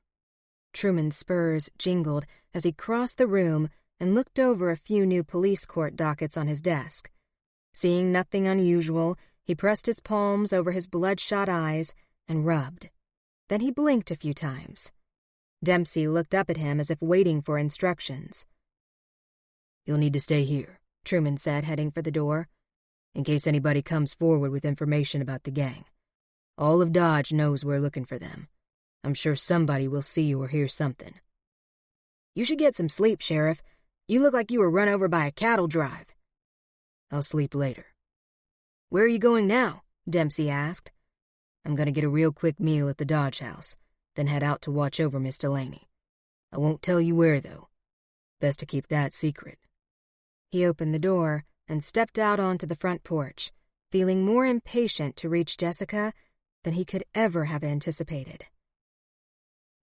After Truman ate a quick supper at the Dodge house, he rode out of town toward the Russells' claim, checking over his shoulder every so often to make sure he wasn't being followed. The sun was low in the sky, and since riding into it was hard on his eyes, he kept his head low, shaded by the brim of his hat. He was halfway there when he saw an overturned wagon up ahead and the blurry image of a man. Truman slowed Thunder to a trot and approached. The man was waving his arms over his head. Truman dismounted. You all right? Is anyone hurt? Yes, my wife. The man stood on the other side of the wagon looking down. Truman walked around the wreckage to help the injured woman, but stopped dead when 4 Winchesters all cocked at once. Staring at the 4 surviving members of Lou's gang and kicking himself for being so foolish as to let down his guard, Truman raised his hands in the air.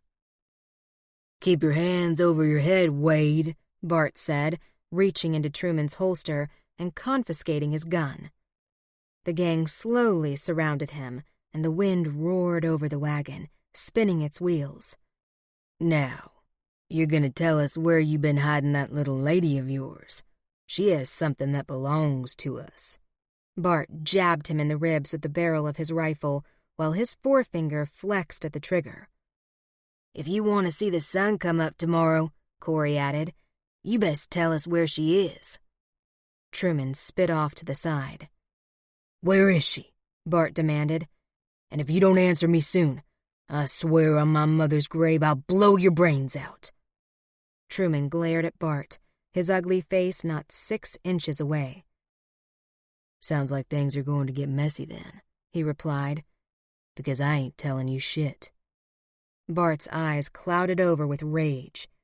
You're gonna be sorry you said that. Then he swung his Winchester through the air and struck Truman sharply in the head.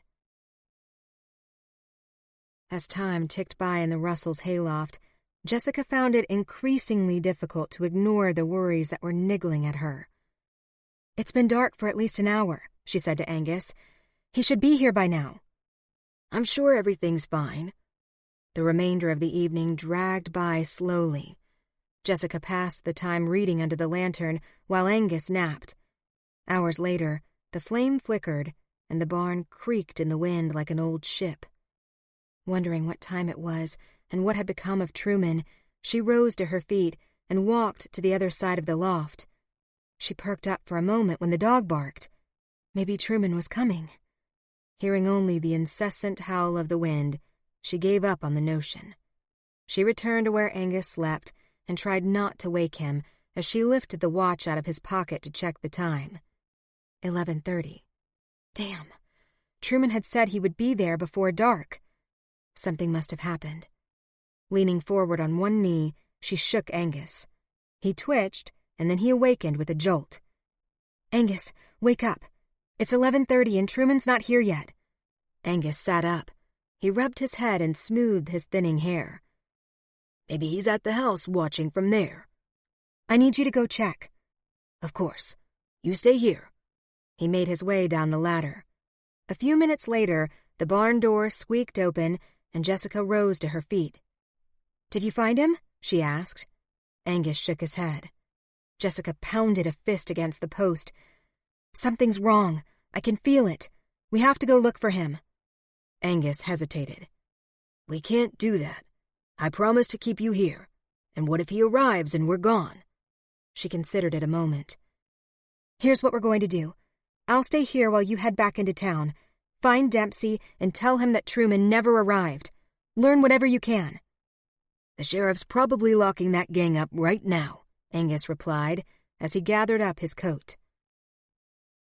An hour later, Jessica was just drifting off to sleep for the briefest of moments when a bandana was shoved into her mouth and ropes snaked around her wrists and ankles. Flinging her arms about, thrashing on the blanket like a caged animal, she fought the waves of fury that slammed over her. Someone tied her wrists behind her back while another roped her ankles together. When she tried to scream, she inhaled the sour-tasting, sweat-drenched essence of the soiled fabric that filled her mouth, and her enraged plea was reduced to a pitiful moan. "Your lawyer friend led us right to you," Bart said, smiling diabolically at her. "He came rolling in off the East Road, and there are only so many ranches in this direction." One of the others laughed. "And they say lawyers are supposed to be smart." "Get her up, boys." Jessica grunted when Corey lifted her like a sack of grain and flung her over his shoulder. Her hair fell forward over her face. "How am I going to get her down from here?" Corey complained, standing at the edge of the loft. Jessica heard Bart's deep, sardonic voice behind them and saw the glare of the lantern he held. It swung dangerously close to her face, and she shrank back defensively. "Throw her down, Corey," Bart commanded. "Throw her into that haystack." "What if I miss?" "You won't miss." "I'm not a very good thrower." "Just do it, you sissy." He paused there, looking down. "Do it, Corey." The third voice came from below, and the encouragement was all he needed. Jessica struggled and fought right up until the last second. Then Corey threw her over the side. She hit the hay, and the wind blew out of her lungs. Before she had a chance to suck in a breath, she was picked up and hurled over someone else's shoulder, her head bobbing up and down as she was carried outside. She was thrown like an old blanket onto a horse, her hands still tied behind her back. Corey mounted behind her and held her firmly so she wouldn't fall off. As soon as they gained some distance from the Russells' farm, Bart trotted up next to Jessica. Her position made it impossible to see his face, but she could hear him laughing. "Don't fret, little missy," he said. "There ain't no June bugs where you're going, so you won't be tempted to shoot anyone by mistake." "I highly doubt it," she mumbled through the dirty bandana, wishing she had a gun right now. Chapter 19. Jessica lay on the damp dirt floor of a root cellar, struggling with the prickly bonds at her hands and feet. Her wrists burned under the coarse rope hair. The corners of her mouth stung against the bandana's gritty abrasion. A few times on horseback, she had gagged, but that was only when she stretched her body and arched her back to see the sky. By finding the North Star, she had established that they were heading west across the prairie. She could only hope the information would prove useful. Directly above her, a kerosene lamp hung from a hook on a beam. She squinted into the light. Then she looked all around, considering a possible way out. The cellar foundation was constructed of stones. There were no windows. To the right, wooden barrels lined the wall. The steps were steep like a ladder, and she was grateful Corey hadn't simply tossed her down like he'd done at the Russells' barn. Closing her eyes, she searched her mind for a plan, but a brilliant escape strategy failed to materialize. Jessica strained to listen for anything that might give her some ideas. Above her, the lantern hissed and sputtered. And someone, on the other side of the cellar, was breathing. She struggled in a panic to comprehend the possibilities. Perhaps this anonymous breather was one of the gang members guarding her. Or maybe it was the owner of the house, the poor soul. Or a huge, ferocious dog that hadn't been fed in days. Eventually, Jessica summoned her courage, and then she inched her way on her back across the dirt floor. The sound was coming from the other side of the cellar, behind the thick stone support wall in the center. She wiggled her way around the wall, where it was much darker. Slowly, her eyes adjusted, and she focused on a man. But it was too dark to see his face. He was tied to a chair and slumped forward. Jessica nudged her shoulder against his leg. She tried to speak, but only grunts and gibberish broke through the gag. Bumping and prodding, she uttered words as best she could. "Wake up! Wake up!" Suddenly the man jerked wildly like a bucking stallion. It was a fit of anger, the likes of which Jessica had never seen. She flipped over and rolled across the floor to escape the unpredictable path of the thrashing chair. After a moment, he went still, seemingly spent of energy. Jessica lay there in fear, listening to the violent rush of the blood in her veins. The man seemed unaware of Jessica's presence on the floor, not 3 feet from his boots. He began to tug against the ropes that bound him. Sitting up again, Jessica uttered a sound as best she could to let him know he wasn't alone. There was a pause. Silence. Then, "Jessica." She recognized the voice. It was Truman's. Dizziness swarmed in her head as she rose up onto her knees and touched her forehead to his chin. He nudged her with his face, burying his nose into the crook of her neck. "Thank God you're alive," he whispered. "Did they hurt you?" "No." The ropes at her wrists and ankles felt like shackles now. She tugged and pulled, ignoring the chafing pain. "Wait," he said. "Try to get behind me and untie my hands." She nodded and inched along the floor so they were back to back. She then wiggled her cold fingers to find the ropes in the dark. She felt the leg of the chair, but she was too low to reach his hands. Jessica grunted as she pushed upward with all her might. She used Truman's weight as leverage, balancing as best she could. The ropes around her ankles pulled tightly as she tried to stand. She fumbled as she untied the knots at his wrists. After a considerable struggle, she loosened them, and Truman pulled a hand free. He untied the rest of the knots, and then released her as well. They each untied their ankles, and Jessica rose to her feet. In one swift motion, she was in his arms. "I didn't know what happened to you." "I was on my way to you, and they caught me off guard. I was tired.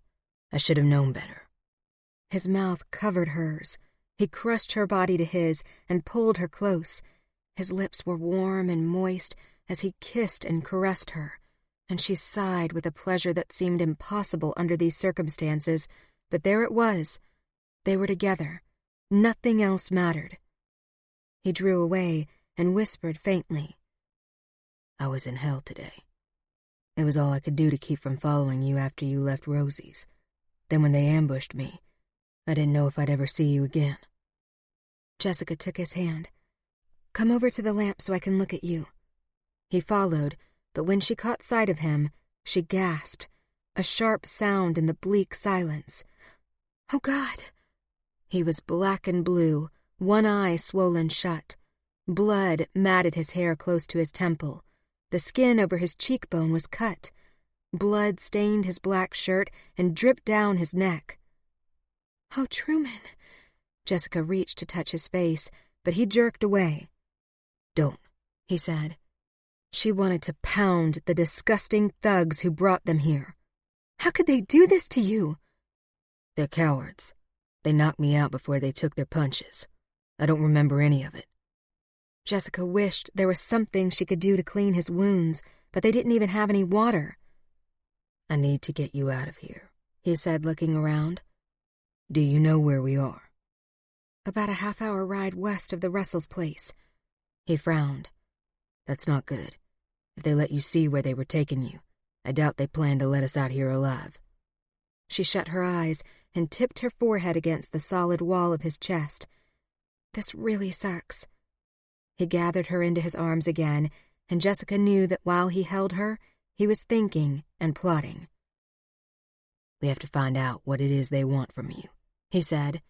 "Then tell them you have it, but not with you. We'll try to bargain." "Will it work?" He gazed down at her. "I don't know. They seem pretty ruthless."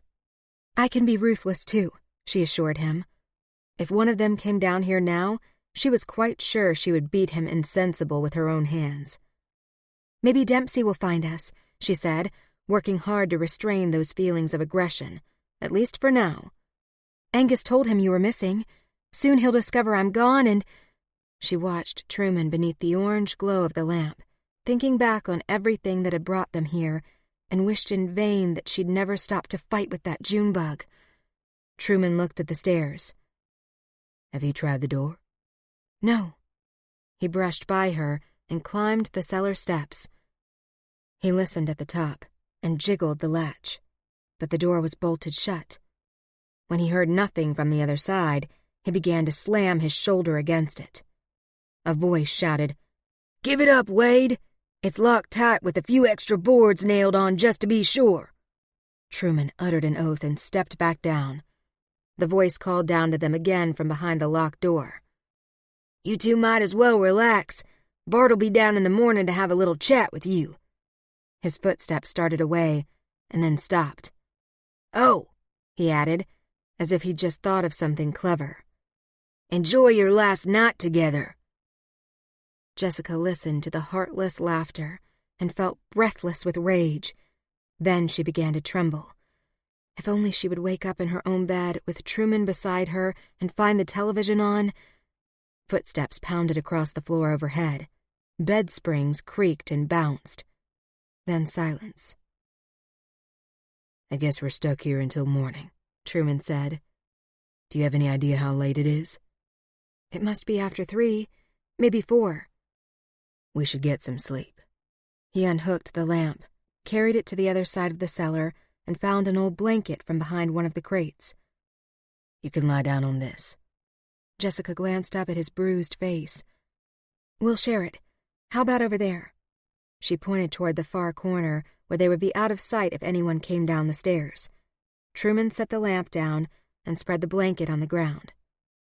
"I don't want this to be our last night together," she whispered as she lay down. "It won't be." Curling up beside him on the blanket, she hid her face in his shoulder while he stared up at the ceiling, blinking. "What if tomorrow—" Truman leaned up on his side and draped one arm across her stomach. "Everything will be fine." "You always say that, but what if it isn't? What if tonight really is our last night?" He touched a finger to her lips. "Make love to me," she said. His expression grew strained. "Jessica." "Why not? I'm in love with you. There, I've said it." Relief flooded through her, but his reaction crushed it instantly. His eyes turned cold, and his voice was dark and almost threatening.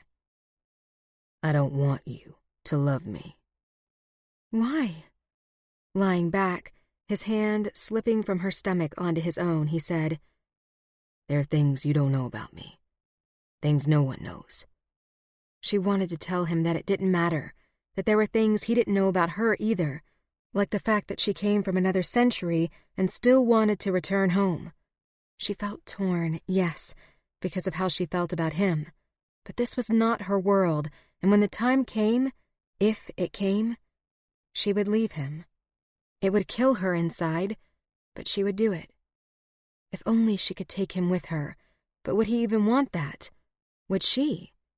How sensible or realistic would it be to bring a lawman from the Wild West into the 21st century? How would they ever live? She leaned up on an elbow and looked into his eyes.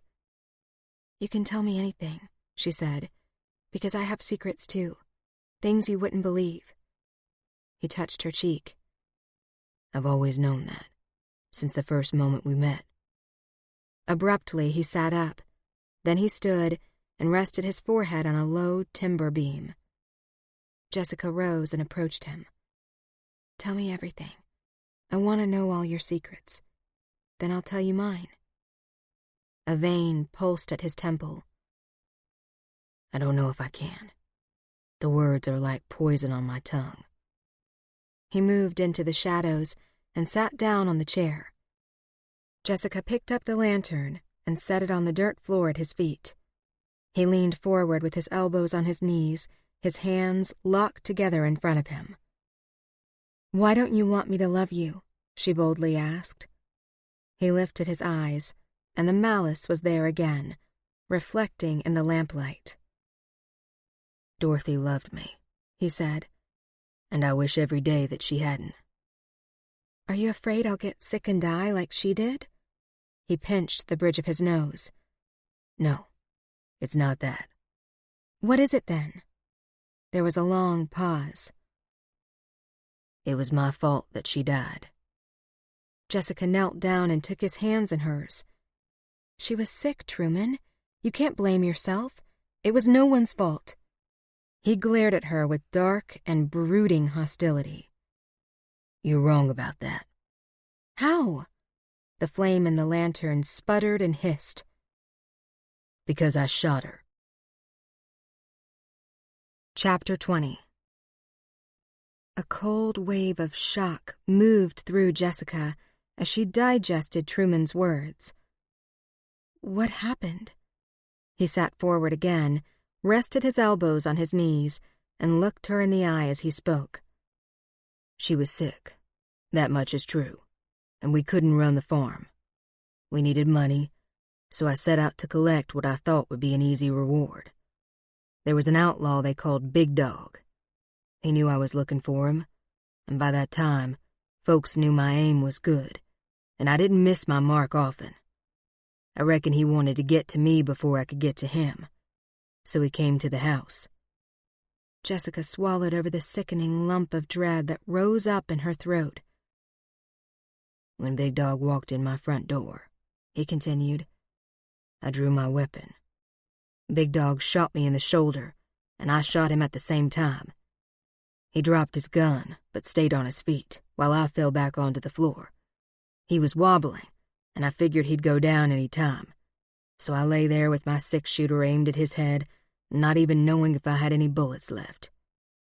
Sitting back in the chair, Truman kept his eyes trained on Jessica's. "That's when Dorothy came out of the bedroom with my shotgun. I didn't see her. She was so quiet on her bare feet. Big Dog saw her, though. He made a move for his gun, so I fired. Dorothy stepped between us right then and took my bullet in her back." His quiet voice shook. "She thought Big Dog shot her, and I never told her the difference. She died right there in my arms. The last thing she said was, 'I saved you.'" Jessica got down on her knees in front of him. "I'm very sorry, Truman." "I buried her on the hill," he continued, "and everyone in town thought." He looked down.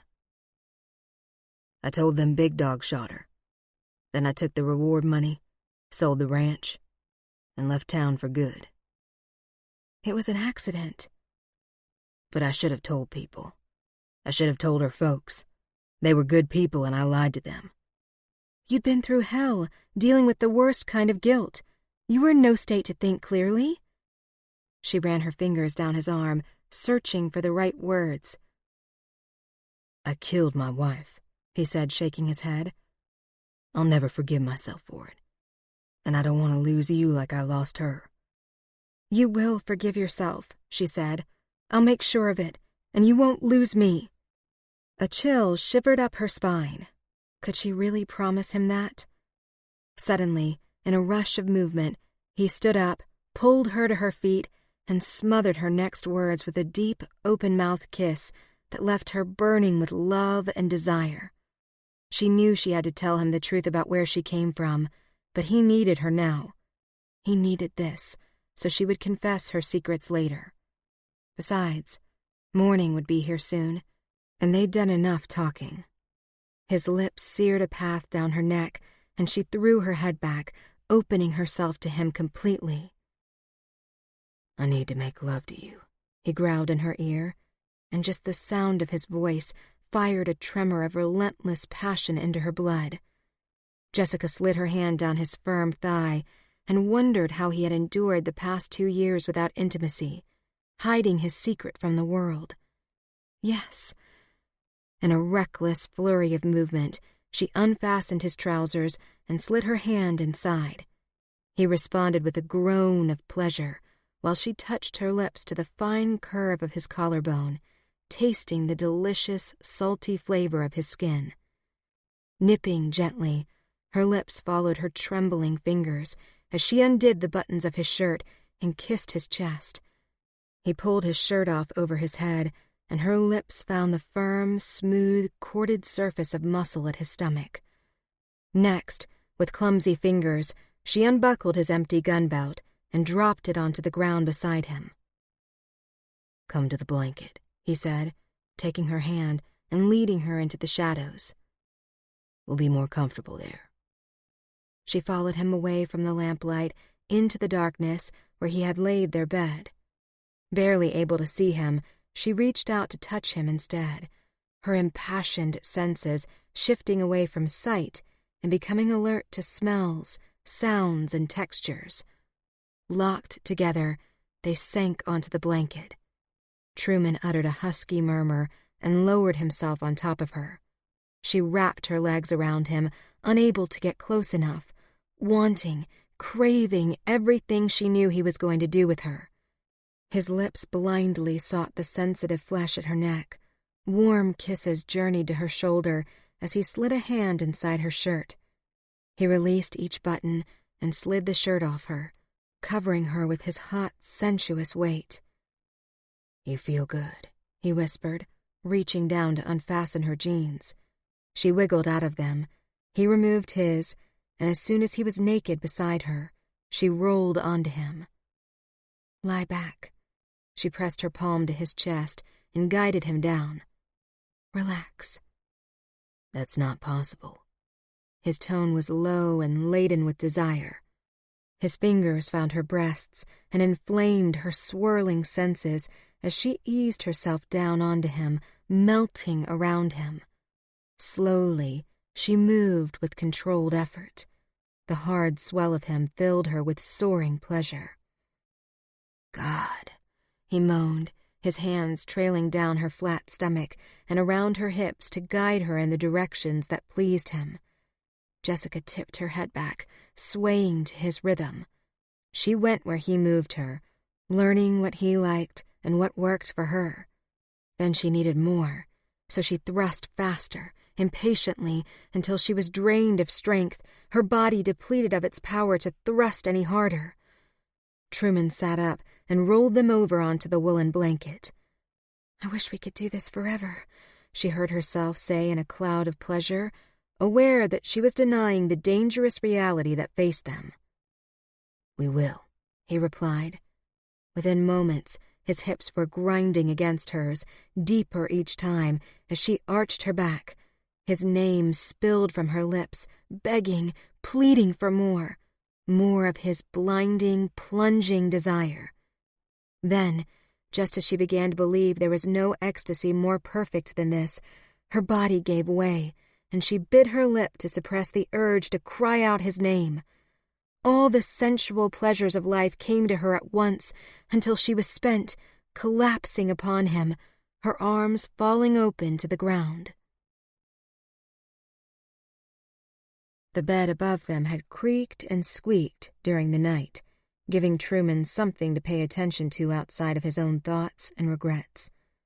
Nestled beside Jessica, who slept contentedly on his shoulder, he stared up at the blackness above him and wondered how he could ever live his life from this day forward without her. He simply couldn't. He was devoted now, for the rest of his days. That's the kind of man he was. When he loved forever.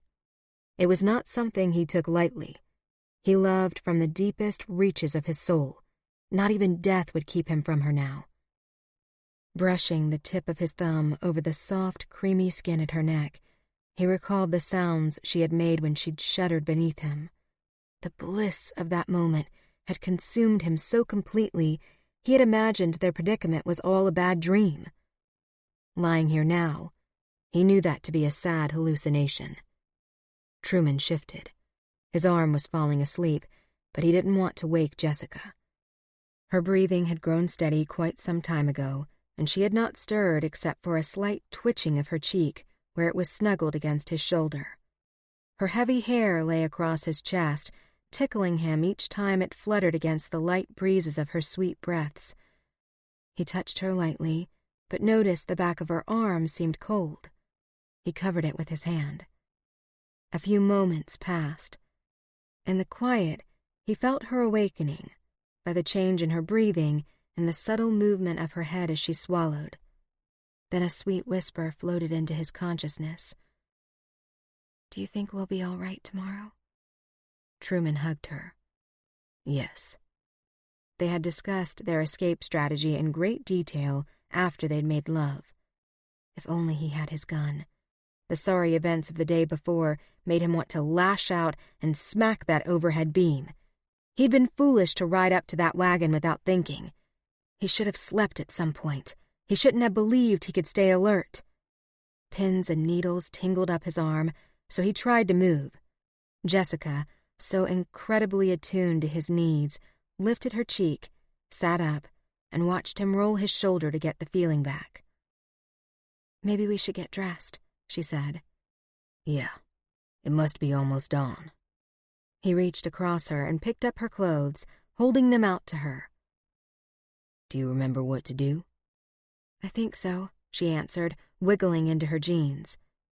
He stood to pull on his clothes. "It would be best to let me do the talking."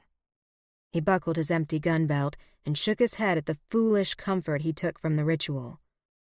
"What should we do now?" Jessica asked, combing her fingers through her hair. "There's not much we can do, but wait." Truman looked into her eyes and wondered how they had come to this. "I'm sorry," he said. "I promised I'd protect you, didn't I?" Just then, the cellar door burst open. A shot of panic fired into Jessica's blood as she was blinded by the bright sunlight cascading down the cellar steps. Reaching for Truman's hand, she knew this was the moment that would decide their fate. He squeezed her hand, then moved protectively in front of her. 2 dirty boots stepped into view and stomped down. "Howdy," Corey grunted, sucking on a cigar. He pulled it from his thin lips and tapped ashes onto the dirt floor. Jessica wanted to dash forward, throw her body into him, and punch him repeatedly in the head, but one look at the revolver in his belt told her that would not be a wise move. Truman spoke daringly. "What do you want, Corey?" "You know exactly what I want." He placed the cigar between his teeth and walked into the shadows. "You two have been spending an awful lot of time together lately." Jessica bit her lip, wondering how in the world they were going to make their plan work. "Get to the point," Truman demanded, his eyes narrowing. "Bart wanted to kill you, Wade, but I told him not to. I knew you was worth keeping." Calmly, Truman removed his hat and ran his fingers through his hair. "Why's that?" Corey pointed his cigar toward Jessica. "It don't take a fool to see that you and this little lady are working together, maybe even enjoying a little naughty business on the side." "What's your point?" Truman replied. "Well," he said, tapping more ashes onto the floor, "that makes things easier. You see, if one of you was to be in a whole lot of pain—" "Touch her, and you're a dead man," Truman ground out. Jessica felt the heat of his fury in the pit of her stomach and was glad she wasn't on the receiving end of it. She took one look at Corey and guessed he felt the same way. He cleared his throat nervously and then continued as if he hadn't been interrupted. "If one of you was in pain," he continued, "maybe the other might think more carefully about giving us what we want. Love is funny like that, ain't it?" Jessica touched Truman's shoulder. "Maybe we should give it to him." He shook his head. "No, because he won't let us live anyway.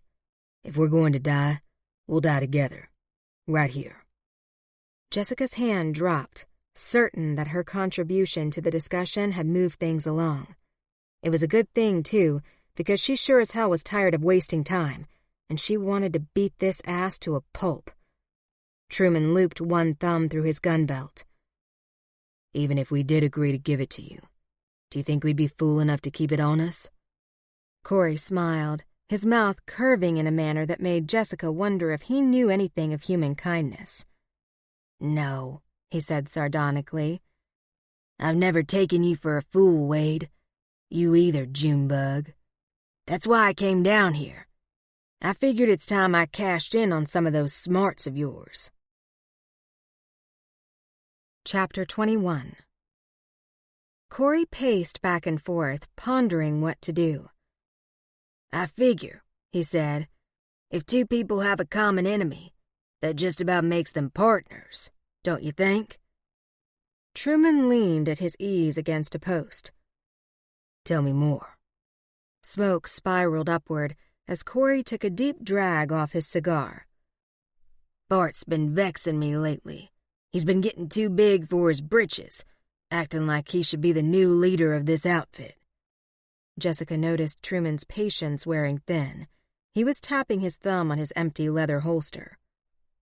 So what do you plan on doing about it? He asked. Them boys left me here while they went into Dodge for some ladies. But the way I see it, when they come back, you and me will have developed a proper friendship, and you'll be taking me to where you hid that little piece of paper. Jessica felt a spark of adrenaline. Their plan was working, progressing as it should, yet what they possessed was only a small shred of the information they needed to save themselves. If you don't consider me your friend, Corey continued, I won't take too kindly to that. I might just shoot you right here. The lady'll be more obliging, I'm sure, when she sees how ugly a man can be when blood's dripping down his face. Truman looked down and kicked at the dirt with the toe of his boot. I think we can work something out. Good. Now the bank will be open soon, so why don't you tell me where you hid that combination? Jessica sucked in a quick breath as everything began to make sense. Lou must have had the bank safe combination in his possession when he was shot. She slid a glance at Truman, wondering what he was going to do next, when all of a sudden, he grabbed her by the elbow and roughly pulled her closer. You're gonna have to ask the lady, he said. She hasn't told me yet, and I've been romancing her night and day. Maybe you can kiss better than I can. Jessica gasped in horror, struggling. Truman! His fingers bit into her flesh. Corey smiled and took a step forward. A kiss sounds good. Light from the lantern swept across his stubbly face, deepening the shadows under his craggy features. Jessica could smell him now, the stale odor of his filthy body, the fetid stink of his breath. She shrank back in disgust. Corey puckered and stepped forward. "No!" she screamed, struggling and hoping that Truman would not let it happen. She wanted to follow his lead, but she was also certain that at any moment she was going to fight this. All at once, Truman let go of her, punched Corey in the face, and kicked him off his feet. He fell against the stone wall, hit his head, and collapsed to the ground with a tremendous thud. Dropping to his knees, Truman seized his gun and checked it for bullets. He clicked it shut, grabbed Jessica's hand, and without another word led the way up the stairs. "You were going to let him kiss me," she pointed out, none too pleased about it either. No, I wasn't. "Yes, you were. He was only inches away." Truman stopped at the top of the stairs and looked around at the small, deserted house. Just be glad, love, that he was so slow on the draw. They ran outside to the barn, finding Thunder still saddled from the night before. They mounted together and galloped up the road toward town. 3 hours later. Eating breakfast with Angus did little to calm Jessica's fears. Consuming an entire pot of coffee didn't help matters either. Her mind became a stampede of disoriented worst-case scenarios, while she explained everything to Angus and waited for Truman to return. He had ridden off to fetch Dempsey and arrest the gang, who had spent the night at Rosalie's whorehouse. She'd have to get used to worrying, she supposed, as she rolled up her sleeves to wash the dishes. It wasn't easy loving a lawman, in this century or any other. She pressed down on the pump handle and rinsed the plates with the cold water that gushed out and splashed onto her shirt. While she stared at the sparkling drops, an agonizing question nagged in her brain. She and Truman were from different worlds, and she still hadn't told him where she came from. When he learned the truth, would he even believe her? Would he think she was insane or lying to him again for some reason? If she did end up staying here, she certainly wasn't going to stay home and embroider all day. She'd want to start up a business and maybe a running club. Or she could become an inventor and strike it rich with everything she knew about industry and technology. At the very least, she would open a pizza shop with delivery. She really missed pizza. With extra cheese and pepperoni and bacon and hamburger. Once she laid the dishes out on the counter to dry, she went into the parlor to see Angus. He was reading by the window with a silver pistol resting on the cushion beside him. Jessica stared numbly at the weapon. When had she become so indifferent to guns and bullets, and even death? Did life mean so little here? They both looked up when they heard hoofbeats approaching. Angus reached for the pistol while Jessica pushed the white lace curtain aside with one finger, but relaxed when she discovered their unexpected guest was Deputy Dempsey. Please, let Truman be safe. She watched Dempsey hop off the horse, tie the reins to the front railing, and dig into a saddlebag. She stayed indoors while Angus walked onto the covered porch. Deputy Dempsey, I hope things are well. Dempsey removed his hat and climbed the steps. Couldn't be better. The gang's behind bars, and we've notified the bank about the stolen combination to the safe. We'll be following up on that in the next few days. Jessica, hearing the good news, exhaled a long-held breath. She walked out to the porch. Is Truman all right? He's fine. Looking pretty black and blue, though. The doctor's checking him over now. I brought this for you. Dempsey held out her satchel. It was in the Russells' barn. Jessica reached out and took it from him. She looked inside to find her red shoes still tucked beneath her gowns. I just thought I'd come out here and let you know, he added.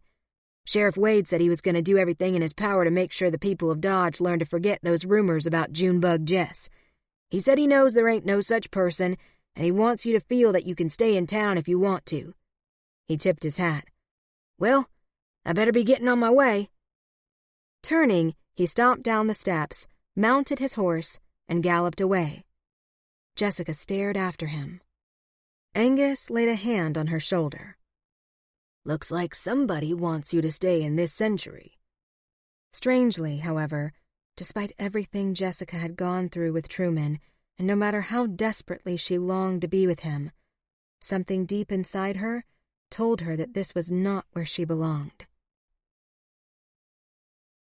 The heels of Jessica's shoes clicked along the dry, boarded sidewalk, while a familiar cow-scented breeze blew into her face and whipped up a torrent of light dust in the street. It whirled in a circle and then settled down just as a horse-drawn wagon rolled by and stirred it into a pirouette again. When she reached Zimmerman's hardware store, Jessica looked through the window, wondering if the store owner had sold her necklace yet. Not that it mattered. Liam was long forgotten. Their relationship had been as fake as its stone. She was better off without the necklace, so she started down the boardwalk again. She stopped a second time, however, when another thought struck her. That necklace was a piece of the future. Something told her she should have it. She turned back toward Zimmerman's and nearly collided with the dog who must have been following her. There, gazing up at her with big brown eyes and an eager, panting smile, was a white Jack Russell Terrier, very similar to George, her dog back home. A pain squeezed her heart as she remembered how George used to sit on the floor between her legs to wait for supper while she would stand with her feet braced apart, opening a can of something. God, she missed him. She hoped her parents were taking good care of him. She knelt down and scratched behind the dog's ears. Hi there, cutie. Where did you come from?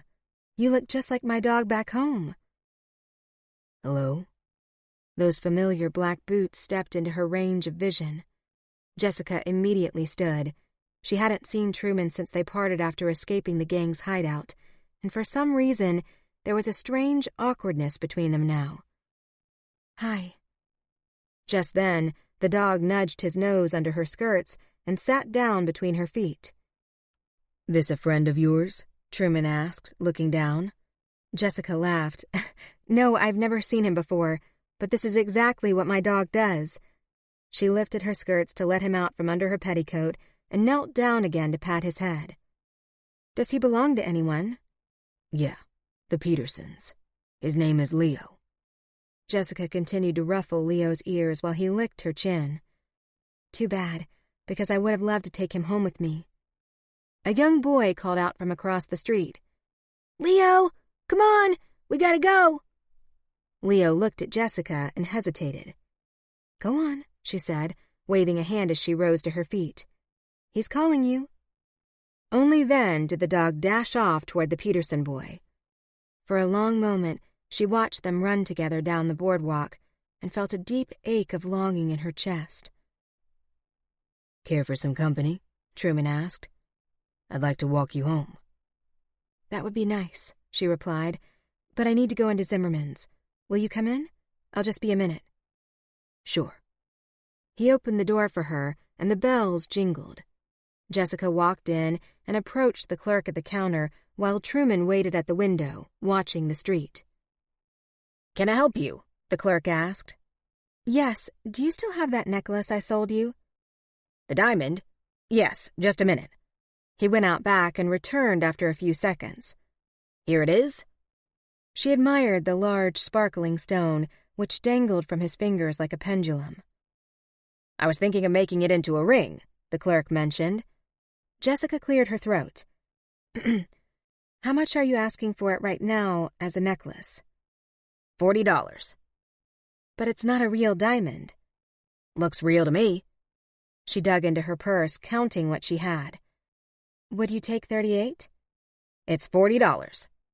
I see. She paused a moment, thinking about the irony of it, that Liam probably hadn't paid much more than that for it back in the 21st century. The merchant seemed to be waiting for her to agree to the price, but unfortunately, she didn't have enough money with her. The rest of her reward was at Angus's house. Could you hold it for me? I'd like it just as it is. I suppose I could do that. Only a couple of days, though. Thank you. She moved toward Truman, who was watching her with curious eyes. Ready? He asked. Yes. He opened the door, nodded a thank you to the clerk, and escorted her out. As they stepped onto the boardwalk, a voice called out from a few doors down. Hey, Junebug! Truman and Jessica stopped and turned. I'd watch out for that sheriff if I were you. It was Virgil Norton and his gang of rowdies. He ain't gentle like I am. They roared with laughter from a bench outside the Long Branch saloon. That man, she said irritably, lacks refinement. Just ignore him, Truman drawled. He's drunk, and he's more gurgle than guts. He placed a protective hand on her arm and guided her away. The other hand rested on his gun.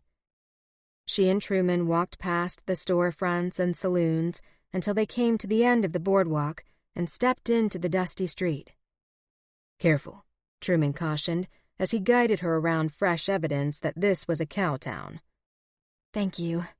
She had become quite adept at spotting these things, but today her mind was elsewhere. It was time, she knew, to tell Truman the truth about where she came from. If she ever expected to feel genuinely close to him, to end this persistent awkwardness, there could be no more secrets. He needed to understand why she talked the way she did and why she had very modern ideas about feminist issues. Truman's spurs chinked as 4 chickens ran past them. Must be a fire in the coop, he commented. When they reached Angus's house, they stopped at the front gate.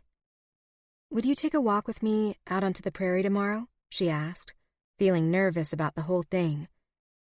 I think it's time we spent some time together and had a talk about that secret of mine. Truman eyed her speculatively. I was wondering what you'd ask. I figured you'd be ready to tell me, eventually. Jessica looked down at her feet. I'll come by around noon, he said. He left her there at the gate, and she wondered uneasily if this would turn out to be a mistake. Maybe she would be wiser to keep her extraordinary secret to herself and just try to fit in. But no, she couldn't live like that. She had to tell him. The following day, Jessica stood in front of the mirror in her bedroom, gliding a brush down the length of her hair, wondering how Truman was going to react when she told him where she came from. What would he think about microwave ovens, movies, and space travel? Would he even believe it? And what if she were able to find a way home? If she could take him with her, would he come? She was imagining all that when the sound of hoofbeats approached the house. A moment later, a knock sounded at the front door. "Jessica," Angus called up the stairs. "Sheriff Wade here to see you." A thrill moved through her. Taking one last look in the mirror, she quickly twisted her hair up into a knot on top of her head, pinned it, and tucked the stray locks in as best she could. She smoothed out her dress, picked up her purse, and headed downstairs. When she reached the parlor and her gaze fell upon Truman standing in front of the fireplace, she could go no further. Their eyes met and locked, and her heart turned over in her chest. Before she entered the room, Angus donned his hat and told them he was heading into town to run a few errands, but Jessica knew he was simply giving them some time to be alone. "Good morning," Truman said, after the door swung shut behind Angus. "Good morning." She strode into the room. "Do you want to sit down?" Truman hesitated. He turned his hat over in his hands. His voice was heavy with what sounded like an apology, and Jessica felt a sudden twinge of discomfort. "I'm afraid this isn't a social call," he told her. "But I thought we were going to spend the day together." He shook his head. "Not today." Her stomach began to churn with a sinking dread. Why not? "Because Virgil Norton was murdered last night." "What?" Jessica exclaimed, her heart suddenly racing. They had seen Virgil only yesterday. How? What happened? "That's what I'd like to know.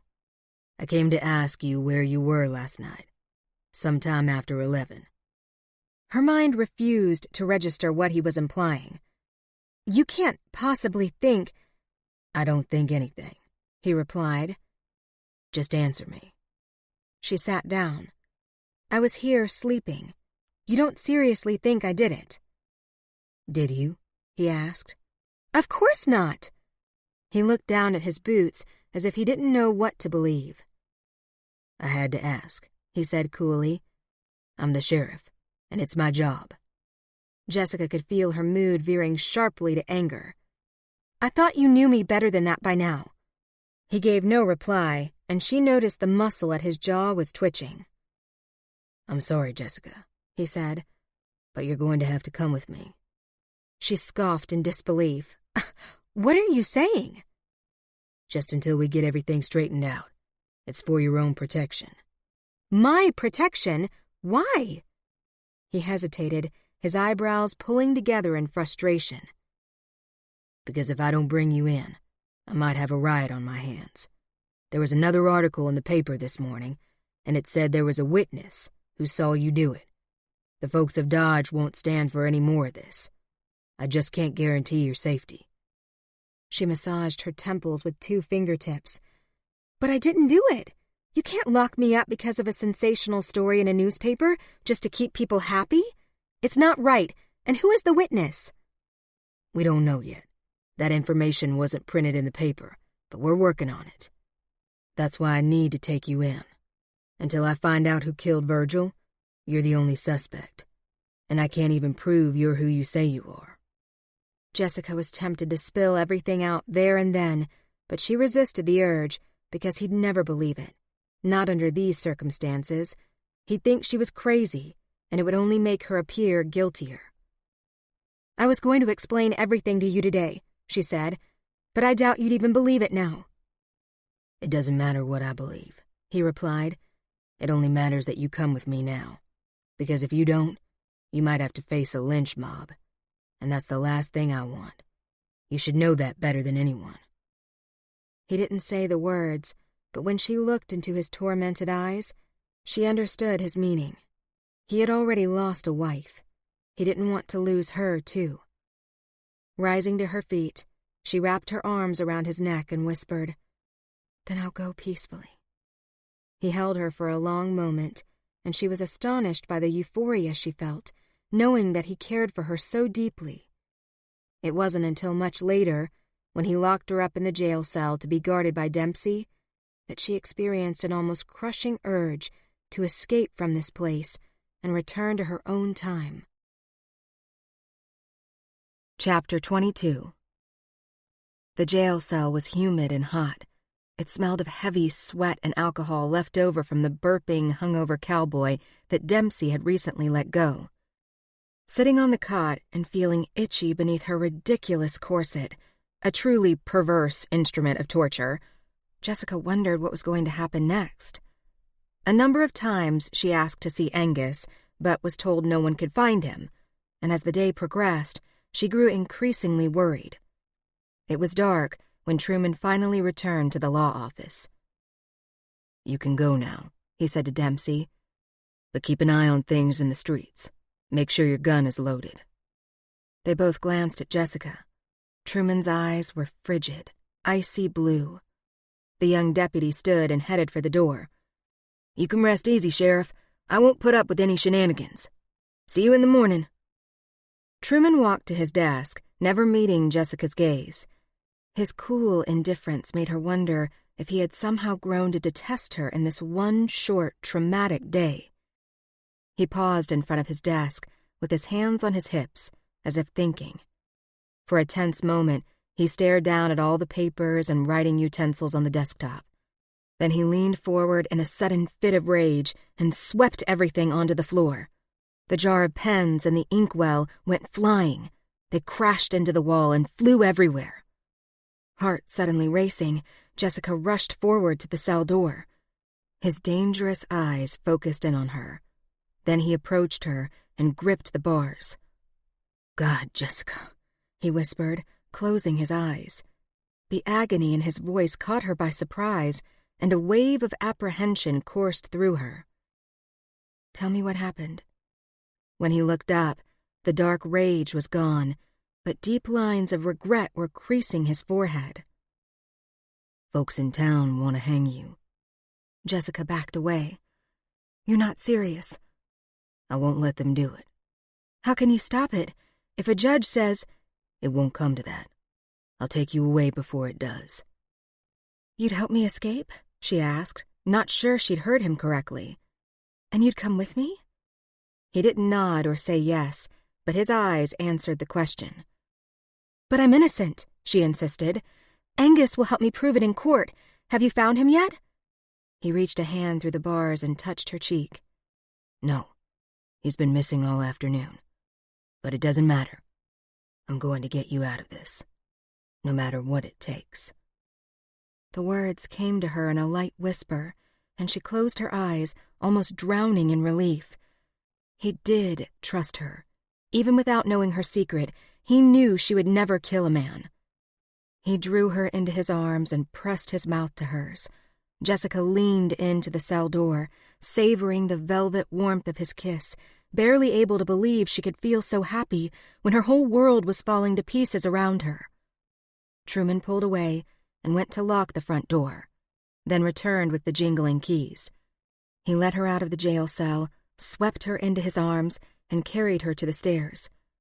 Taking 2 steps at a time to the top, he kicked his bedroom door open with his boot and set her down on the floor.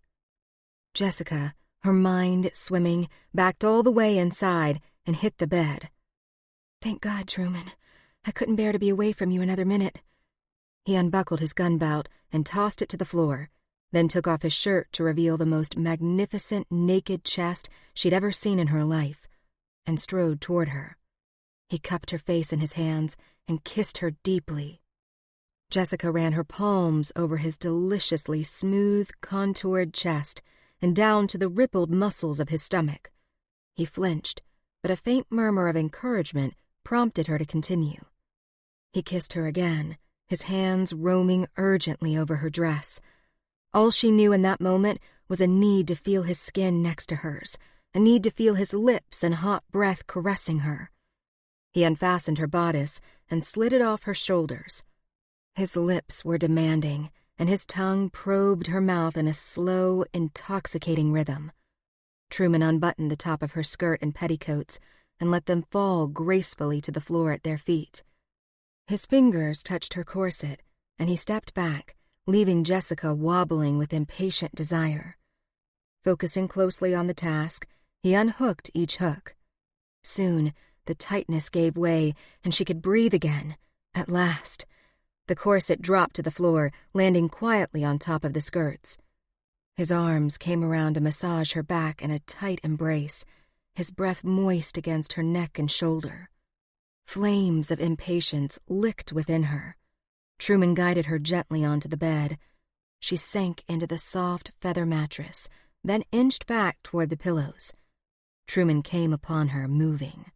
His hand wandered to her side, over her hips, and to her leg, still covered by the cotton drawers. "Take these off," he whispered.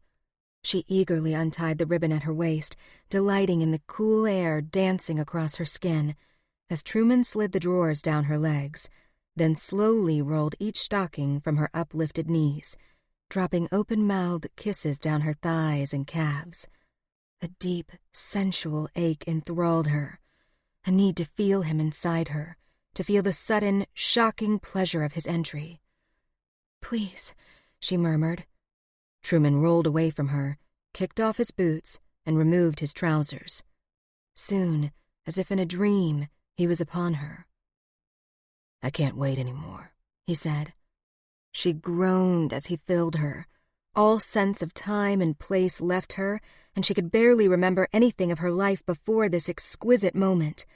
All she knew was the glorious feel of Truman driving into her again and again. Her former existence was consumed by the pleasure that rolled over her. Together, they reached an explosive climax and released everything to each other. He shuddered in her arms. She arched her back and drew in a deep breath. In that wild, raging moment, Jessica knew that she would never, in all this peculiar, entangled eternity, be able to leave him. Nothing could take her away from him now. She belonged to him. This was meant to be. She understood it now. It's why she was sent here. Later, still wrapped in each other's arms, Jessica and Truman resisted sleep. Outside, distant saloon pianos played over the faint laughter and rowdy hollering from the street. Closer to their window, crickets chirped in the darkness, smothering the cruel realities that faced them. "What's going to happen next?" Jessica asked, as she rested her cheek on his shoulder. "Everything will be fine," he whispered. "You always say that." "I've been right so far, haven't I?" A quiet moment passed as Truman's thumb brushed over her shoulder, back and forth, until she felt almost hypnotized by it.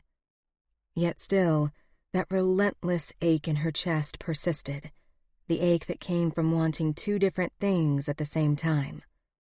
Now that she had surrendered to the love she felt for Truman, she would have to accept, once and for all, that she would never see her family again, or her dog, George. Her life in the 21st century was lost to her now, and she couldn't help but grieve for it. Nevertheless, she couldn't imagine leaving this new life behind. Most important, this love she'd found. Or rather, the love that had found her. She never dreamed she could feel so close to anyone, that she could love a flesh-and-blood man with more than just her heart and body. They were connected somehow, in a soulful, profound way, and the connection was beyond physical. It was not something she could touch or feel, yet it was very real. More real than anything she'd ever known back home. The depth of her love for Truman Wade ran too deep to even understand. If only she could live two parallel lives. If only she had all the answers and knew what was happening right now, at this very moment in the future. What had become of her life there? Did her parents believe she was dead? Truman? She rolled on top of him, laced her fingers together on his chest, and rested her chin on top of them. He threw an arm up under his head like a pillow. "You look like you want to tell me something, and I really hope that's the case, because I've been waiting a long time." "I do. I've wanted to tell you this since the first night we met, but I was too afraid." "Afraid of what?" She rubbed a finger over the smooth, warm surface of his chest. "That you wouldn't believe me? Or that you'd think I was crazy?" "I'd never think that." She tried to smile, to make light of this, but it was impossible. "You might change your mind about that after you've heard what I'm about to say." He frowned with some concern. Lord, this was harder than she thought it would be. It's about where I come from, she said at last. Whatever it is, it can't possibly be any worse than the things I've told you. It's not like that, she said. It's not something I've done. It's something I had no control over and, well, brace yourself. I'm braced. She leaned forward to kiss him. His lips were soft and moist. As she withdrew, he put his arm around her and coaxed her to lie beside him. His warm hand swept the locks of her hair across her shoulder. Preparing herself for his shocked response, Jessica drew in a deep breath and finally confessed the truth. I'm from the future. Chapter 23.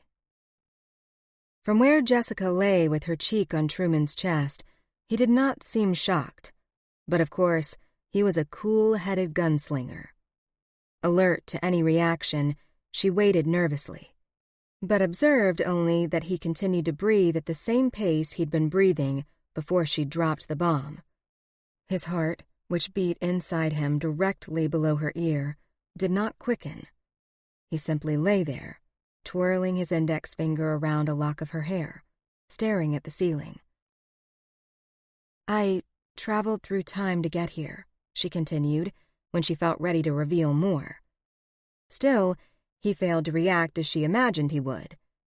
Bewildered, she began to ramble. I was born in 1981, in Missouri. I don't know what happened to get me here, but here I am. His hand stopped moving through her hair. At last he said, I don't understand what you're saying. I don't understand it either. Jessica rolled off him and sat up. When I came here, it was the night Lou was killed. I was driving to my mother's house. She glanced down at him. I was driving in an automobile. You don't have them here. They're like wagons without horses, but they go much faster and run on gasoline. I was traveling at a speed of 60 miles an hour. It's very fast. You'd really like it. His eyebrows lifted. The road was wet, and I hydroplaned and flipped my car. I'm not sure how it happened, but lightning struck. Then suddenly I was here. I have no explanation for it. I certainly didn't know anything like this was possible, not even in the future. Truman held her hand. Jessica, I really want to believe what you're telling me. I know it seems impossible. I couldn't believe it myself at first, but you have to trust me. I'm not making this up. I do trust you, but... No buts. She squeezed his hand. Think back to that first night. Truman said nothing for a moment or two. Then he sat up beside her. I remember you were confused and disoriented. You talked about walking from a car wreck. I thought you meant a train. No, it was a red hatchback. His eyebrows pulled together in a frown. And the things you wear under your trousers. Panties. And that zipper thing. All from the future. But there's so much more. He looked at the window, opened his mouth to say something, but didn't. Jessica said a silent prayer that he would believe her. If he didn't, she simply couldn't bear to think about that. She needed him in her life here. He was her rock in this century, her only anchor. His expression stilled and grew serious. It's the craziest story I've ever heard. I know. He scratched his head. Time travel. Yes. It sounds insane. I know, but it's true. How can I prove it to you? She paused, staring. Look, see how perfect my teeth are? How straight they are? They're very nice. Thousands of dollars to straighten them. Imagine that, will you? Braces. Never heard of them. That's because they're not invented yet. We also have cell phones, little communication devices that people carry around everywhere. Some people carry their Blackberries in a holster like yours, but it's a phone, not a gun. We can take our phones anywhere and punch in a number and call someone or text a message to them, like a letter that gets delivered that second. And medicine, I wouldn't even know where to begin. Surgery has come a long way, let me tell you. People are going under the knife to get their noses changed or their double chins removed. They call it a facelift. And there's air travel, too. You wouldn't believe it. He stared at her, and the amusement in his eyes faded away. Jessica said nothing more. She waited uneasily, watching as everything settled into his mind. Maybe she shouldn't have mentioned the facelifts. It almost makes sense, he said. She regarded him with hopeful surprise. It does? Yes. I knew you were odd, and I haven't been able to find you in any town records. I put the word out everywhere. No one has ever heard of you. That's because I never existed before the night Lou was killed. Jessica sat nervously, watching his expression change as he stared at her. He sat up abruptly and pulled her into his arms. After a moment, he drew back and looked her in the eye. Will you be going back there? You believe me? He blinked slowly, his gaze uncertain. I don't know. He paused. That day, out on the prairie. I was trying to find a way home, she explained. I thought if I spun around very quickly, but it didn't work. He sat in silence. Jessica knew he was remembering everything he'd ever seen her do or say, and he was putting the pieces together. You still haven't answered my question, he said, leaning back with both arms propped behind him. Jessica combed her fingers through her hair. Even if I wanted to go home, I don't know how to get there. I've been trying to figure it out, but I don't even understand how this happened in the first place. If I knew, I might be able to duplicate it. I don't want to lose you. She looked into the blue depths of his eyes. I don't want to lose you either. They shifted onto the blankets, Jessica on her back and Truman leaning down. I haven't always said the right thing, he told her. I didn't trust you when I should have. I kept things from you about Dorothy and what really happened. But I trust you now. You're in my blood. Jessica kissed his soft lips, and soon the urgency of the kiss mounted. Stay, he whispered into her hair. Don't go back. Jessica squeezed him. I wanted to go back before, but now I'd rather die than leave you. He pulled her roughly, almost violently to him. But what are we going to do about Virgil's murder? What if the judge sentences me to hang? We'll leave Dodge. She swallowed nervously. We'd be outlaws. Yeah, but we'd be alive. And together. Jessica considered that, hesitating before she made any suggestions that could change the course of their future. Wouldn't it be better, she asked, to locate Angus and get him to defend me and try to find the real killer? I didn't do anything wrong. There's no real evidence against me, other than that newspaper article, which is all lies. It's just because I have a reputation. That's why people believe I did it, but that won't hold up in court. Truman ran a hand over her shoulder and down the length of her arm. We need to find out who provided the information for the articles. Jessica nodded. Yes, but I asked Mr. Gordon about it when the first article came out. He said he wouldn't reveal his sources. Truman kissed the hollow at the base of her throat. I'll ask him about it in the morning.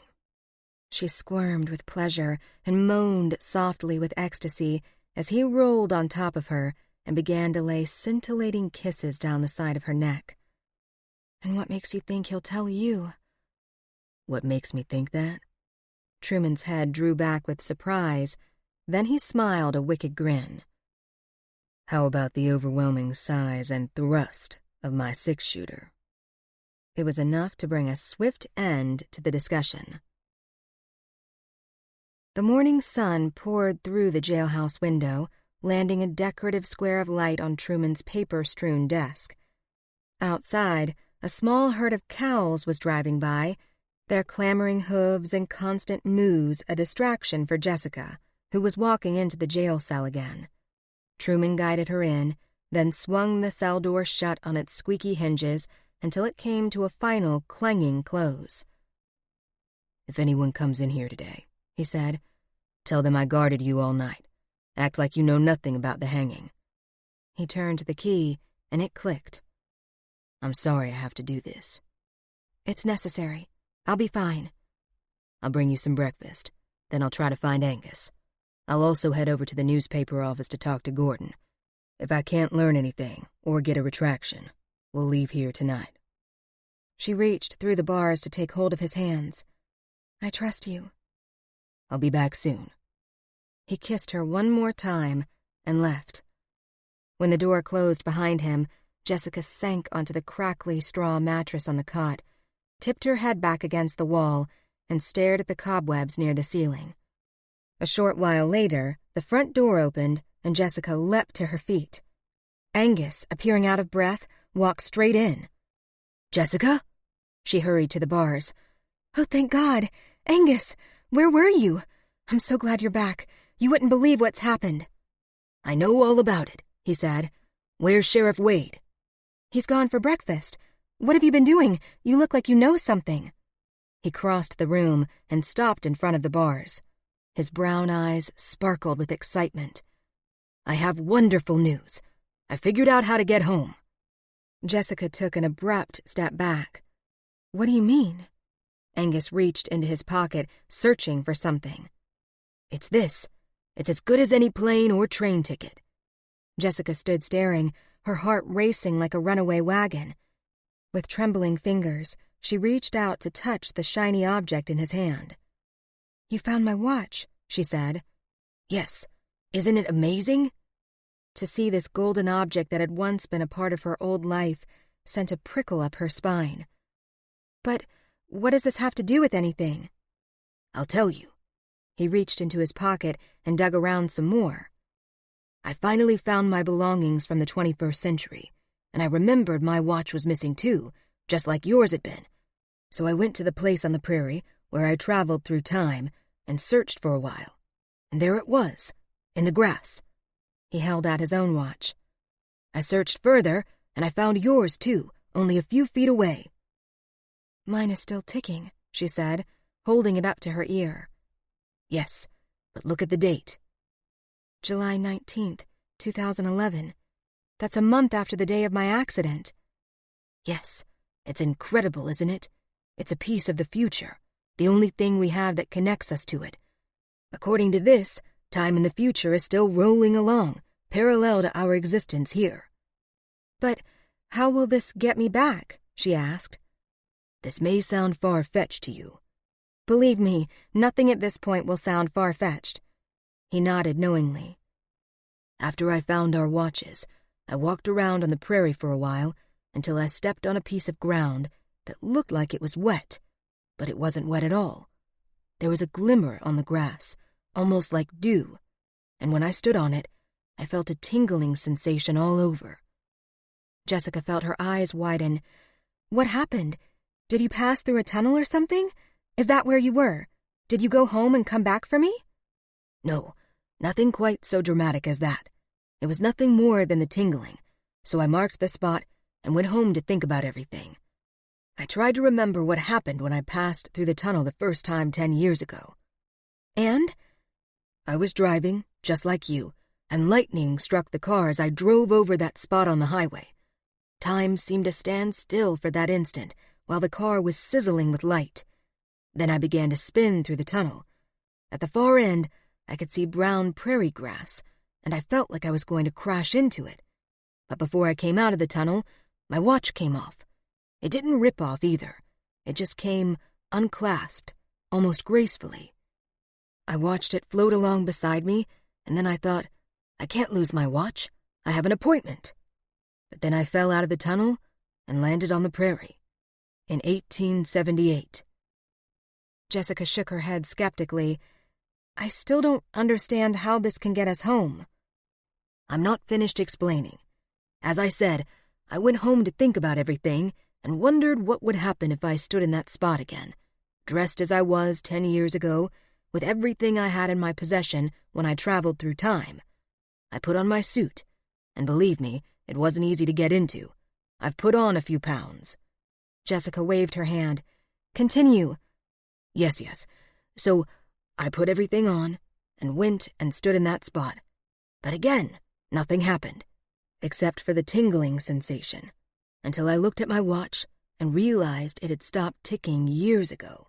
The battery had run out, so I reset it for the correct date 10 years later, which took a few tries. I wasn't sure exactly what the date would be, but when I found it, I was sucked up into some kind of vortex. You're full of it. No. But why are you still here? Didn't it work? Angus sighed heavily. It would have, I believe, if I'd let it. But I panicked. All I could think about was Wendy. Jessica paused. You changed your mind? Yes. I ripped the watch off and flung it away. And the next thing I knew, I was lying on the prairie again, staring up at the sky, here in 1881, feeling very relieved. Jessica squeezed the bars. I have to sit down. She moved to the cot and sank onto the mattress. Are you all right? Angus asked. I'm fine. But that was a lie. Until this moment, she felt she had no choice about remaining here in the 19th century. It was easy to choose Truman. The fact that she loved him made it simple. But suddenly, it wasn't so simple anymore. She did have a choice.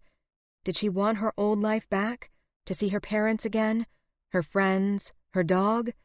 To have indoor plumbing and cell phones and the miracles of modern medicine? Or did she want Truman and life as a renegade outlaw? Will you go back? Angus asked. Jessica thought about it. What if I try and I end up in the wrong time? There would be no point to that. No point at all. I'm sure your date of arrival is right here. He pointed at the watch. Jessica stared at it, ticking away as if it really were July 19th, 2011. Jessica. She looked up. Do you know what might happen to you if you stay here? She gazed back down at the watch. Her stomach began to lurch and roll. Yes, but we could defend me in court. You're a lawyer. But things are different here. There's a reason they call it the Wild West. There's a lawlessness here that you just don't understand. I really think you should leave. As soon as possible. What if I don't want to go back? He shook his head at her. But it was all you ever talked about. What about your family? God, she felt so disloyal to them right now. Angus, I found something here that I just can't leave behind. He breathed deeply. I see. And I understand. I can't leave him. Does he know where you come from? She nodded. Did you tell him about me, too? No. The door opened just then. Truman walked in with breakfast, but stopped abruptly when he saw Angus. Morning. Good to see you back. Jessica took one look at him, so darkly handsome in the doorway, with his black hat and long slicker, his steel badge and leather gun belt. Sensual memories of the night before flooded her mind and body, and she wondered how it was possible to desire someone as much as she desired Truman. What in the world was she going to do? I brought breakfast, Truman announced. He noticed Jessica's panicked expression and knew immediately that something was afoot. Care to join us, Angus? Jessica gave Angus a pleading look that seemed almost desperate. That would be delightful, he replied. Truman set the crate on the desk and removed a pot of hot coffee, a bowl of eggs, and some cornbread. Compliments of Dodge House. He served Jessica first and took her plate into the jail cell. She gave him a polite yet distracted smile that didn't help to ease his suspicions that something was amiss. The three of them ate and made small talk. When they finished, Jessica brought up the subject of her arrest. "Is there any way you can help us, Angus?" she asked. "You know I didn't kill Virgil. There's no concrete evidence." He wiped his mouth with a cloth napkin. What have you found out about it, Truman? To be quite honest, sir, it doesn't look good. Why is that? Virgil was shot between the eyes, just like Lou. And after that article in the paper about Jessica, and the fact that she accepted the reward for Lou's death. "But I didn't kill him. We all know that. Someone else did. I assumed they'd come forward for the money, but they didn't. I only took it because I had none. And then when Lou's gang showed up, I was too busy worrying about what it was they wanted." "Which was?" Angus asked. "They wanted the combination to the bank safe, which I knew nothing about." She took another sip of coffee. Truman leaned back in his chair. Jessica and I think there might be something to those articles in the paper. Henry Gordon was pretty secretive about it. I'll tell you what, Angus said. I'll pay Jessica's bail today to get her out of here. Then you two can see what you can find out. Angus, would you really do that for us? He leaned forward and placed his hand on hers. Of course. If things don't go well, I don't want you to be locked up in here. Jessica shook her head at him. Truman caught the exchange, witnessed the torn expression on her face, but said nothing. In light of what she told him last night, he thought it best to wait until he could talk to her alone. Finally, Angus made a move to leave. Truman, you should come with me. We'll head over to see the judge right now. He's a reasonable fellow, and he respects me. I'll tell him Jessica will be staying at my house. I'm sure it won't be a problem. Truman rose and shook Angus's hand. Thank you, sir. My pleasure. He turned and kissed Jessica on the forehead, then left the office to wait for Truman outside. Truman turned to face Jessica. What's going on? He asked. Nothing, she replied too quickly. Everything's fine. Truman hooked a thumb through his gun belt. It wasn't his style to feel this uncertain. Hell, it wasn't his style to feel much of anything at all. You'll be here when I get back? Of course. We'll talk then. It sounds important. It is, but Angus is waiting. You should go. He stared at those moist, ruby lips and wondered what she wanted to discuss, and hoped it wasn't going to be something he didn't want to hear. He stroked a loose tendril of hair away from her face. I have a bad feeling today. What kind of bad feeling? She asked. I don't know. I can't explain it. It just feels like things are going to take a turn, and not for the better. She backed away from him. Are you afraid I'll hang? He gazed into her eyes for a long moment, then shook his head. I can't say for sure. I don't know why, but I feel like we're going to be separated. Jessica rested her palms on his chest. I don't ever want to be separated from you, she told him. I promised I'd stay here, and that's what I intend to do. Her words should have eased his mind, but for some reason he couldn't explain. Every muscle in his body tightened with apprehension. Chapter 24. Truman agreed to meet Angus at the county courthouse immediately after he had a word with Henry Gordon, the newspaper editor.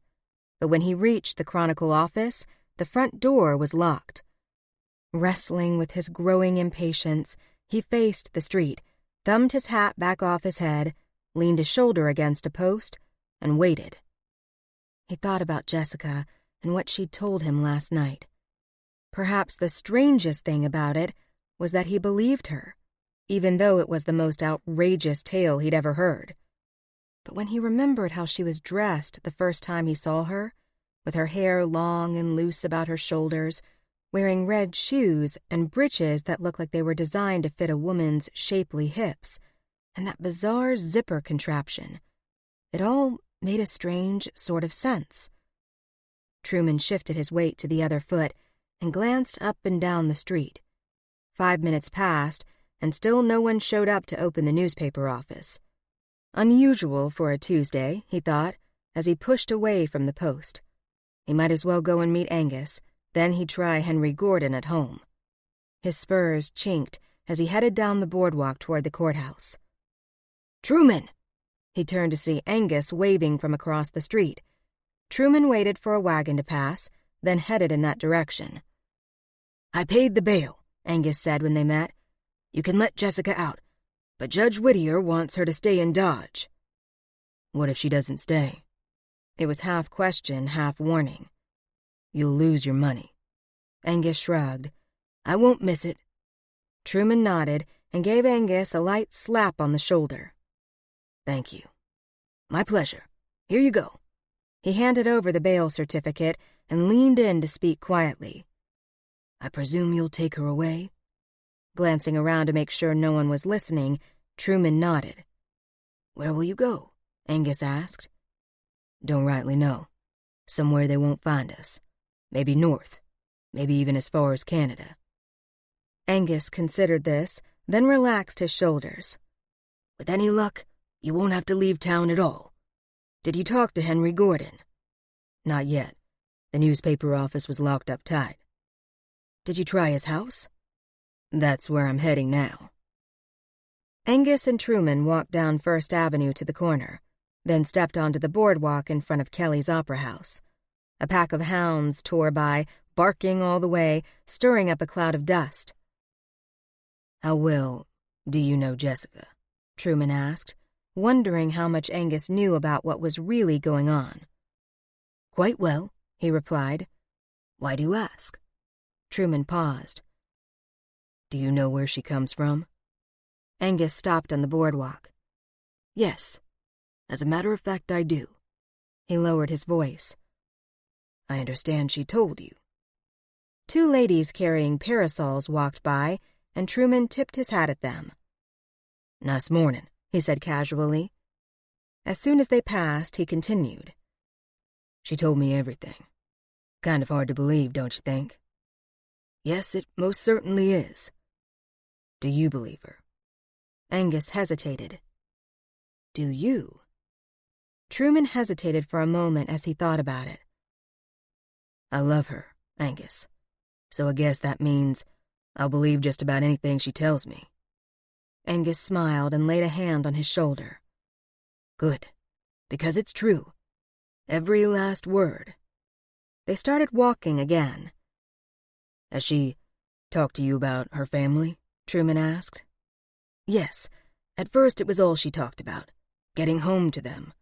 But as time moved on, she spoke of them less and less, and began to talk of other things. You, for one. Truman looped both thumbs through his gun belt. Will she be happy here, do you think? 2 weeks ago I would have said no. She was determined to get home, no matter what it took. But now I believe she wants to stay, even though we finally know how to get back. Truman stopped in his tracks. You know how to get back? Angus gazed uncertainly at him. Oh dear, perhaps I shouldn't have said anything. She told me there wasn't a way. There wasn't, before today. But last night I figured it out. I believe if we do everything just right, she can go back any time she wants. Truman swallowed over the peculiar dread and apprehension that had been eating away at him all morning. He tried to make sense of everything, to understand where he stood in all this. Can she travel back and forth? He asked. I mean, could she go there, and then come back here, like on the stagecoach? Angus wrinkled his nose. I don't think so. Not without risking her life. She was lucky to have survived the first time. Truman's gut began to churn. Could she take someone with her? I'm not sure. I don't think so. But you could always try. Truman suspected Angus was just being polite. All at once, his mood darkened. He knew the town wanted to hang Jessica. Was it selfish of him to keep her here? To help her break the law, ride out of Dodge, and turn her into an outlaw? Maybe she was destined to go home. Maybe Angus figured this out yesterday for a reason. So, how does it work? He asked, facing Angus. How could she get home? I want to know everything. On the way to the jailhouse, Angus explained it. From the car crash to the missing watch. Truman listened carefully to every word. She has to wear exactly what she had on when she arrived? He asked. Yes, I believe so. The watch had been missing, but now we have it.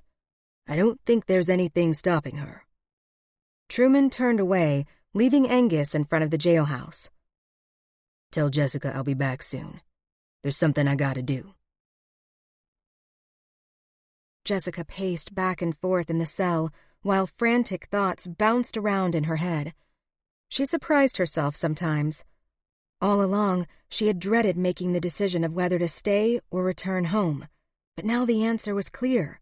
The dread was gone. She was going to do what her gut was telling her to do. She was going to stay, no matter what the cost. Of course, she would always miss her old life, and her family especially. But surely, in time, it would get easier. At least she had Truman to help her through it.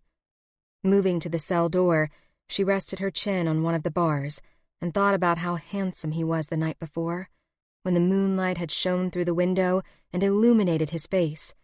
He filled the empty place in her heart, the place where a little voice had always insisted that something was missing from her life. She had never been truly happy. She'd always wanted what she didn't have, what was beyond her reach, what was one day ahead.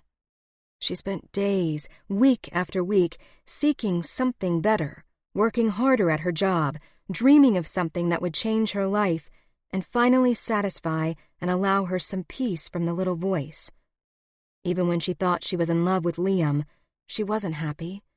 Something had been missing, and she foolishly believed that once they were married, she would stop dreaming and longing for whatever it was that remained so vague in her mind. Now at last, she understood what it was. Contentment, peace, and fulfillment. Today was a better day.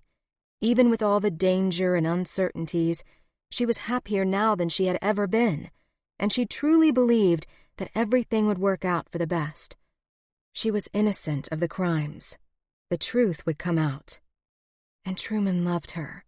Just as she closed her eyes to rest for a moment, the front door opened. "I'm back." Truman stepped into the office and removed his hat. "And I have good news." "You found out who killed Virgil?" "Well, not that good." He reached into his pocket and removed a set of keys. Crossing the room toward her, he jingled them. "Angus paid the bail, and you're free, at least until the trial. That'll give us some time to do some investigating." "What about the lynch mob?" Truman unlocked the door and swung it wide open. Jessica walked out, straight into his arms. "Don't worry, I'm not letting you out of my sight." "Thank God," she murmured. He kissed her deeply, with superb skill and relentless passion, and she came away, dizzy with longing, locked in his gaze, touching her fingertips to his lips. He laid soft, moist kisses on her palm. "There are things we need to do," he said. "We shouldn't be standing here wasting time." "You call this wasting time?" He smiled, and the seduction in his eyes was an exhilarating balm to her senses that left her reeling with desire. "We need to go." "I'm sure you're right," she breathlessly replied, but she couldn't seem to make her body move in any direction. Not when he was dropping hot, sweet, tender kisses up her arm and sending her into a heated pool of sensual yearnings. "We need to stop this," he said with a devilish grin, "before it gets out of hand."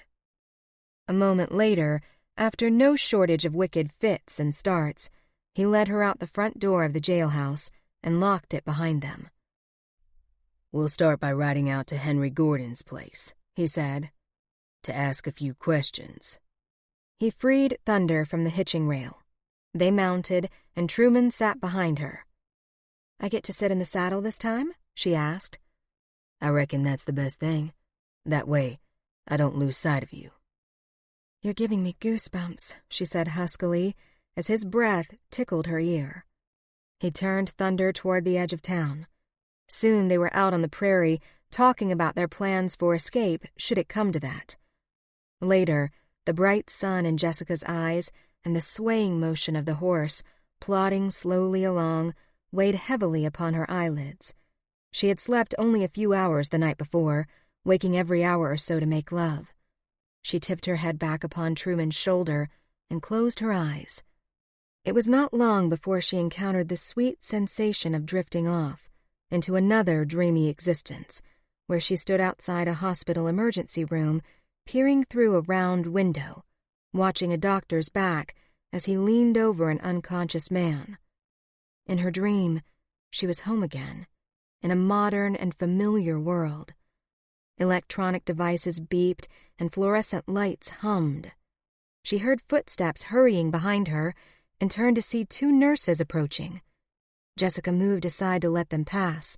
They pushed through the door without acknowledging her, as if she weren't even there, and she watched through the window as the doctor leaned over the patient. "What are the vitals?" he asked one of the nurses, his back to Jessica. The nurse wrapped a blood pressure band around the patient's arm and pumped air into it, 170/80. Another nurse said, "Pulse is 96." The doctor leaned over the body and lifted the patient's eyelids, one at a time, while he shone a penlight into his eyes. Patient has a blown left pupil. He paused, staring at the far wall. He reached a hand up and combed it through his hair, as if frustrated. The nurse walked toward him. "Doctor, are you all right?" He nodded, but stood motionless, as if he had seen a ghost. Yes, I need a stat chem strip, and order blood work, and start an IV right away. Lift the bed so he's sitting up. Get him ready for intubation, and someone call neurosurgery. This guy's gonna have to go to the OR. When the doctor moved aside and the head of the bed slowly lifted and came into view, Jessica sucked in a quick breath. The man on the bed was Truman. "Doctor, are you all right?" a nurse asked again. I'm fine. "You don't look fine. You look pale." From the door, Jessica watched him shake his head, though he still stood with his back to her. Something's not right here, he said. I have a bad feeling. He's not going to make it. Just then, the doctor turned around and looked directly into Jessica's eyes. Their gazes locked and held through the window. Her whole body began to tingle. It wasn't possible. The doctor was Truman, too. She jerked out of her sleep. "Where are we?" she asked, her heart pounding wildly in her chest. She felt Truman's hand on her stomach and said a silent thank you when she discovered they were still on the Kansas prairie. We're almost there, he said. You fell asleep. I know. She licked her dry lips. I dreamed I was back in the future. Did you see your family? No, I saw you. Only it wasn't you. You were in a hospital. You were the patient, but you were the doctor, too. A doctor? Me? That's comical. Why? She felt his body heave with a sigh. Me, saving lives. All I've ever done is take them. Jessica turned in the saddle. That's behind you now. All that matters now is the future. You can be anything you want to be. He tightened his grip around her stomach, nuzzling the hair at the back of her head. I love that you have such confidence. More than anything. They rode in silence while Jessica imagined Truman being something different than a lawman. You could go to school, you know. There's a future in medicine.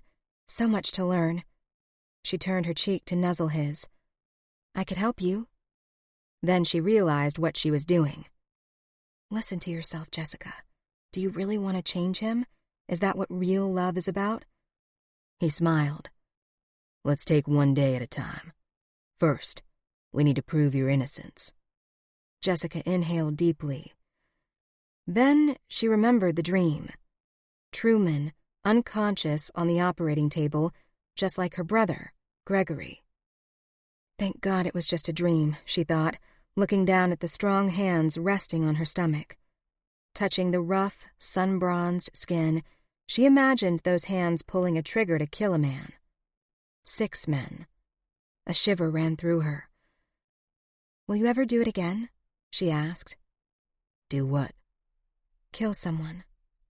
He was silent for a long moment. I hope not, he softly replied. I wonder about it sometimes, she continued. It's a side of you I don't know.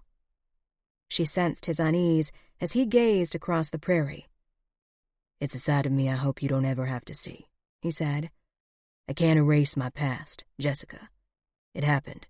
It's part of who I am. He paused.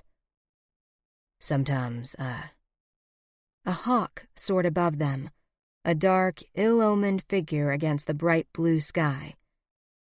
Sometimes you what? Sometimes I wish I didn't have a conscience. I wish I didn't feel regret. But it's there in my head, constantly. Jessica rubbed his hands. I'm glad. It makes you human. It's not something I'm proud of, he continued. Killing those men. Every time I think about it, something inside me aches, like an old wound on a rainy day. Thunder swung his tail to slap at a fly, and a gust of wind blew Jessica's hair away from her face. The first time I killed someone, Truman told her. I did it for the reward. I was 17. After it was done, I sat under a tree and drank half a bottle of rot-gut whiskey. Then I had to drag a stiff body across the dirt and lift him onto my horse. Jessica squeezed his hand tighter. I didn't sober up for days, Truman continued. I had a saddlebag full of cash from the reward, and I spent most of it on booze. I can't remember much else about it. Afterwards, I got numb. I didn't think much about what I was doing. I just pulled the trigger and got paid for it. But when Dorothy... He paused. When that happened, everything changed. Jessica reached back and touched his cheek. I hope you never have to do anything like that again. I just wish I could make up for it somehow. You are making up for it, she told him. As Sheriff of Dodge, you protect people. You're a good man, Truman. I know you don't think so, but it's true. And I intend to keep telling you that for the rest of my days. Until, finally, God willing, you believe it. Chapter 25. Henry Gordon was a loner.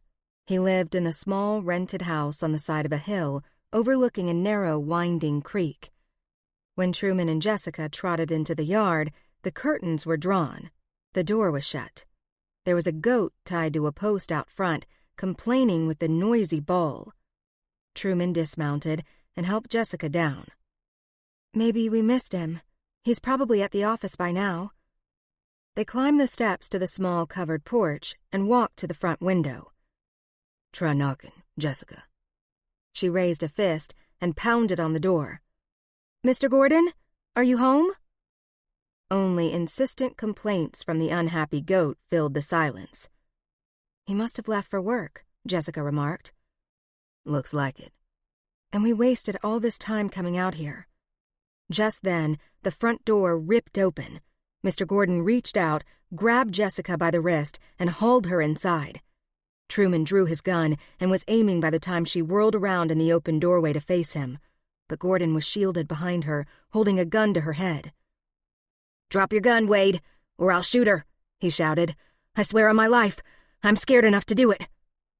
Truman was only 4 feet away, but in Jessica's eyes from where he stood, it seemed more like a mile. Her heart was pounding so fast she could barely breathe. Truman gave her that apologetic look. His face was low and dangerous. "Drop it, Gordon." "No, you drop it, or I'll kill her." Truman shut one eye to look down the long barrel of his Colt .45. "Drop it," I said. Jessica felt Henry begin to hyperventilate behind her. "I'm gonna shoot her," he said. "I swear, I can't take it anymore. I'm gonna shoot her." "No, please," Jessica screamed. "He'll do it, Truman." The little man flicked his gun around. "You heard her. Drop your weapon." Jessica met Truman's gaze. She saw helplessness in his eyes, a look she'd never seen before. It spooked her, like death. His forehead creased with silent rage, then slowly he lowered his six-shooter. No one said a word for a full 10 seconds. Henry nodded his head. "That's better. Now drop it and kick it behind you, down the stairs." "I don't give up my gun," Truman had once said. Jessica's breath caught like a stone in her throat. Then slowly, carefully, Truman bent down and set his weapon on the porch floor. Jessica felt her hopes sink as he kicked it away. It clattered down the steps and landed not far from the goat. "Let her go, Gordon," Truman said. "Not yet." Truman raised his hands. "What do you want? We can talk about it." Jessica suspected this was the first time Truman had ever tried to handle a situation like this, without shooting first. He was doing just fine. Henry's arm tightened around her neck. Jessica struggled to breathe. Suddenly, another gun cocked. Jessica's gaze darted toward the sound as Rosalie came around the side of the house aiming a rifle. "What a sight," she purred. Sheriff Truman Wade with his hands in the air. I'll never forget it as long as I live. "What are you doing here, Rosie?" he asked. She scoffed. What does it matter? It's me you want to talk to, not Henry. That's all you need to know. Jessica squirmed in Henry's arms, but he pressed the revolver tighter against her temple. "Is that really necessary?" she protested. Rosalie laughed. "Truman, that lady of yours likes to complain. I don't know what you see in her." "What do you want, Rosie?" His voice was deep and controlled, a clear sign that he was angry enough to do serious damage. "I want you, Truman," she flirtatiously replied. "I always have. You know that." "Rosie," Henry whimpered. "What do you mean? I thought—" "Shut up, Henry," she snapped. An edgy grumble escaped him, but Jessica was the only one to hear it. Rosalie kept her eyes locked on Truman's. "I just wasn't good enough for you, was I? I was beginning to think you weren't even a real man, until Miss Junebug came to town." She glanced over at Jessica. "How'd you do it anyway? How'd you get him to wake up, finally?" Jessica didn't respond, but deep down, she could feel her anger kicking and bucking, as if it had a personal, dangerous aim of vengeance all its own. "Well, look at that. She's shy," Rosalie teased, while she flashed a bitter look at Truman. "Not that it matters, because I'm going to shoot her anyway, after we're finished." Jessica struggled in Henry's tight grip. "If you kill me," she said, "he'll hate you more than ever." Truman held his hand up to hush her. "It's not about me, is it, Rosie?" Rosalie smiled maliciously. "You're smart, Truman. That's why I always liked you." "If you're looking for the bank combination," he said, "she doesn't have it." Rosalie smirked. "I know she doesn't have it, Truman, because I have it. It's safely hidden in my corset, and has been all along. You're welcome to come search for it, though. I won't mind. In fact, I'd quite enjoy it." Jessica clenched her fists in an effort to control her rage. "What are you doing out here anyway?" Rosalie asked. "This wasn't in the plan, but you made things a lot easier by coming. Saved us from breaking into the jailhouse." Truman said nothing, and Jessica knew he was studying Rosalie's grip on that rifle. "You don't get it, do you?" she said to Jessica. "Henry and I have been planning this ever since you came to town. I killed Lou. I wanted that safe combination, so I shot him. And when people thought you did it, the idea came to me. That's when Henry suddenly became real attractive." Rosalie looked at Truman. "I had him write those stories to keep folks thinking she was an outlaw. So naturally, when the bank gets robbed tomorrow, and the sheriff's found dead with a bullet between his eyes, folks won't be looking for me. They'll be looking for the notorious Junebug Jess. But unfortunately," Rosalie added, "they won't find her, because she'll be 6 feet under." "What about Virgil?" Truman asked. "Why'd you kill him?" "Everybody knew she didn't like him. They all saw what happened that day, and when folks started to forget about her reputation, I wanted to freshen up their memories. It worked, didn't it? They want to hang her." "You won't get away with this, Rosie." "Won't I? Who's gonna stop me?" All at once, Truman whirled around and grabbed the revolver out of Henry's hand. Henry fell backwards against the house. Jessica screamed and ducked. A shot rang out, echoing off the barnyard buildings. "I'm hit!" Rosalie yelled. "God help me! I'm hit!" Everything was quiet except for the ring of a gunshot fading into the distance. When Jessica opened her eyes, Henry Gordon was standing over her, pointing. He stuttered. "Truman!" Jessica fought for breath. He was halfway down the stairs, sprawled on his back with his hand on his chest. The front of his black shirt was drenched in blood, which was seeping through his fingers. Jessica skidded down the stairs to his side and lifted his head onto her lap. "Oh my God, what happened?" she asked, realizing with horror that both guns had gone off at once. His breath came in short gasps. "Damn it," he whispered, struggling to sit up. Rosalie was lying on the ground at the bottom of the steps, moaning. "Truman? I didn't mean it." "Don't even speak to him," Jessica screamed. She cradled his head, pushed the hair away from his face. He tried again to get up, but she held him down. "Lie still." She hoped he didn't hear the fear in her voice as it cracked hideously on the last word. Tears flooded her eyes as she opened his shirt and examined the wound. A bullet hole in the chest, not far from his heart, bleeding profusely. She tugged her skirt up to cover the wound and staunch the flow of blood. She thought of her brother, Gregory. "Jessica, my pocket." "What?" She could barely speak. "My shirt pocket." He was panting now. She lifted the flap and reached inside, where she found something that belonged to her. The diamond necklace. "You need it to get home," he whispered. "I won't leave you." "I'm sorry," he said, coughing and panting. His blood was all over her hands now and staining her skirt. Tears rained down her cheeks. "Please don't go," she sobbed, cradling his head in her arms. "You can go back to your family now," he said. "I don't want to go back." She bent forward and kissed him on the mouth. "Yes, you do. I'm sorry. I wanted more time with you." "Please hold on." She looked up at Henry. "Don't just stand there," she shouted. "Get a doctor." Henry took off down the stairs toward the barn. "It's too late," Truman whispered. "No, it's not. Try and hold on." "I can't." She kissed him on the forehead. "I love you," she told him. "I love you." "Forever," he whispered. His eyes fell closed.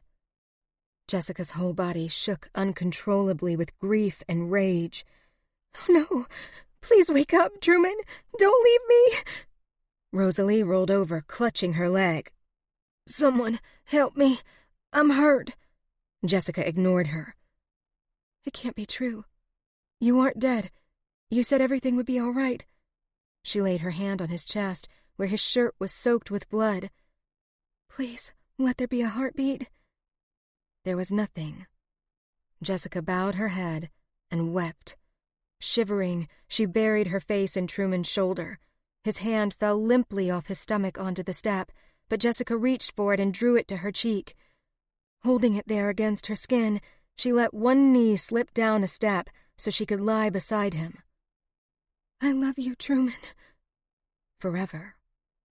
Clouds moved in front of the sun, and a gust of wind blew across the prairie.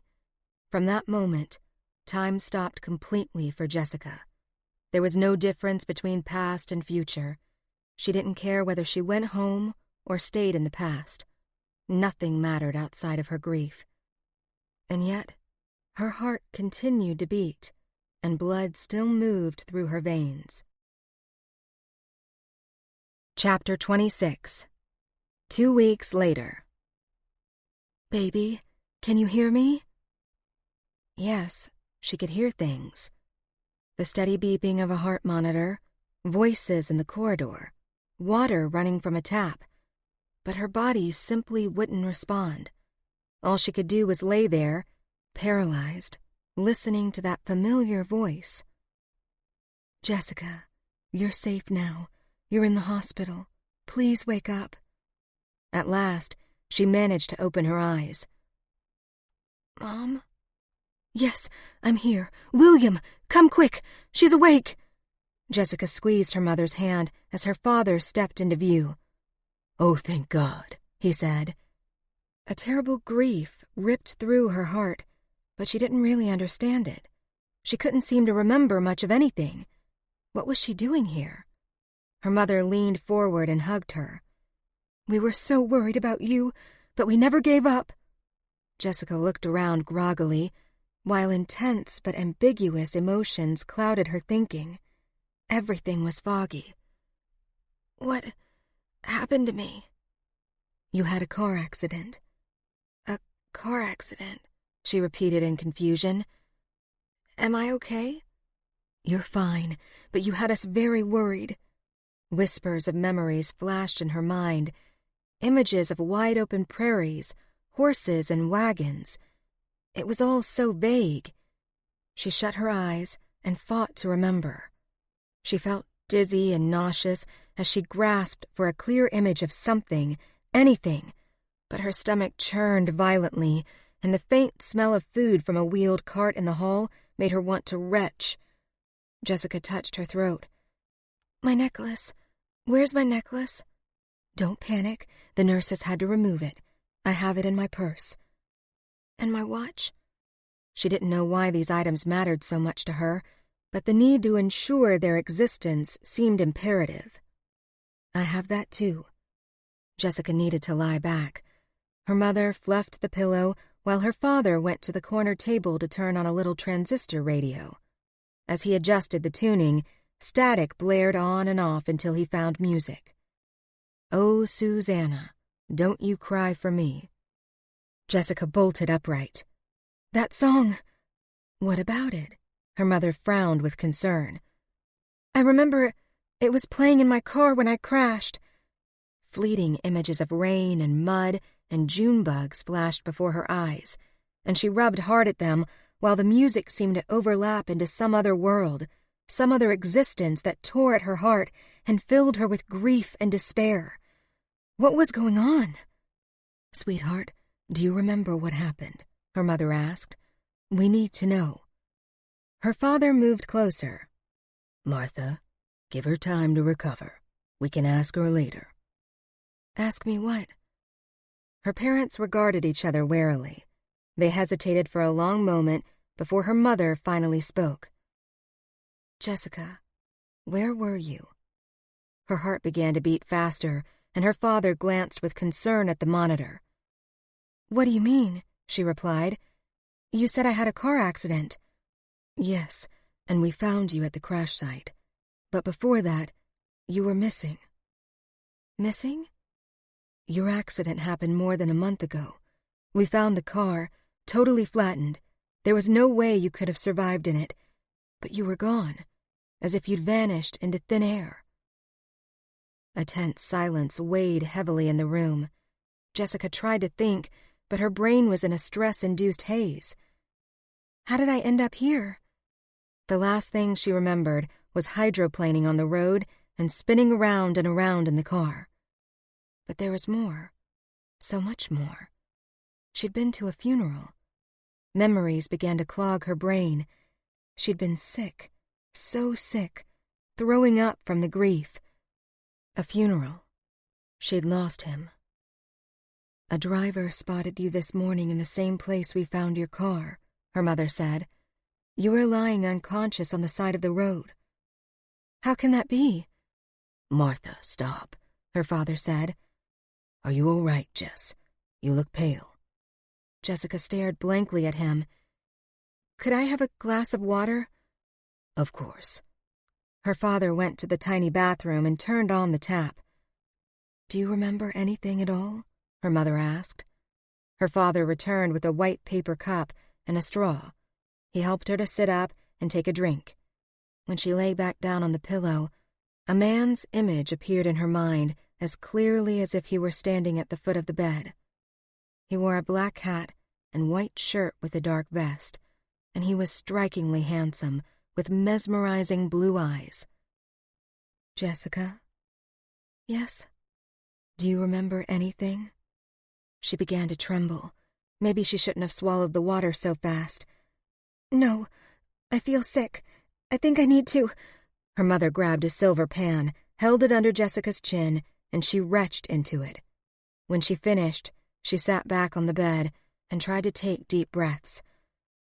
What's wrong with me? Her parents said nothing. Why are you looking at me like that? She asked. Her father broke in. Martha. Jessica's gaze shot toward him. His forehead crinkled with concern. Mom, Dad, there's something you're not telling me. Just try to remember where you've been, her father said. It's very important. Why? Her mother lowered her gaze for a moment, then looked up again. Jessica, I don't know how to tell you this, but I suppose there is no right way to say it. You're pregnant.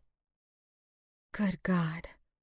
All at once, memories flooded her brain, and she burst into tears, sobbing and laughing at the same time. Are you all right? She covered her face with her hands, unable to explain why she was so distraught, so grief-stricken, and yet so happy at the same time, about a man whose identity was still a mystery to her. Baby, what happened to you?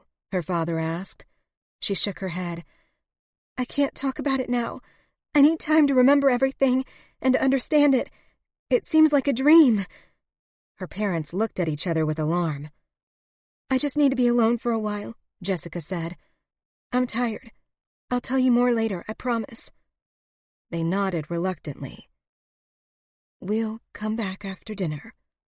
Her parents gathered their raincoats and headed for the door. Mom, Dad, Jessica called just before they left. Yes. I love you. They both smiled. We love you too, dear. We're so glad you're home. The door swung shut behind them. Jessica turned onto her side and stared at the radiator under the window. A bouquet of daisies and pink carnations were set in a vase on the sill, but they did little to elevate her spirits. She'd never see him again, the man in the black vest. His name was Truman. It was all so misty. If only she could remember more. She was carrying his child, and she would never be able to tell him. A lingering grief washed over her. Heaven help me. He died without knowing he was going to be a father. Jessica lifted her wrist, examined the plastic hospital bracelet with her name on it, then dropped her arm onto the white sheets. Rain pelted against the window, and an ambulance siren wailed outside. For a long time, she lay alone in her hospital bed, longing for the sounds of wagons and the beating of hooves. Then slowly, more memories returned, until she was certain her heart was lost forever.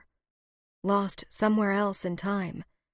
She knew this familiar world couldn't replace what she'd found there. Her parents couldn't cure the pain she felt. Where are you? If there's a heaven and you're there, please wait for me.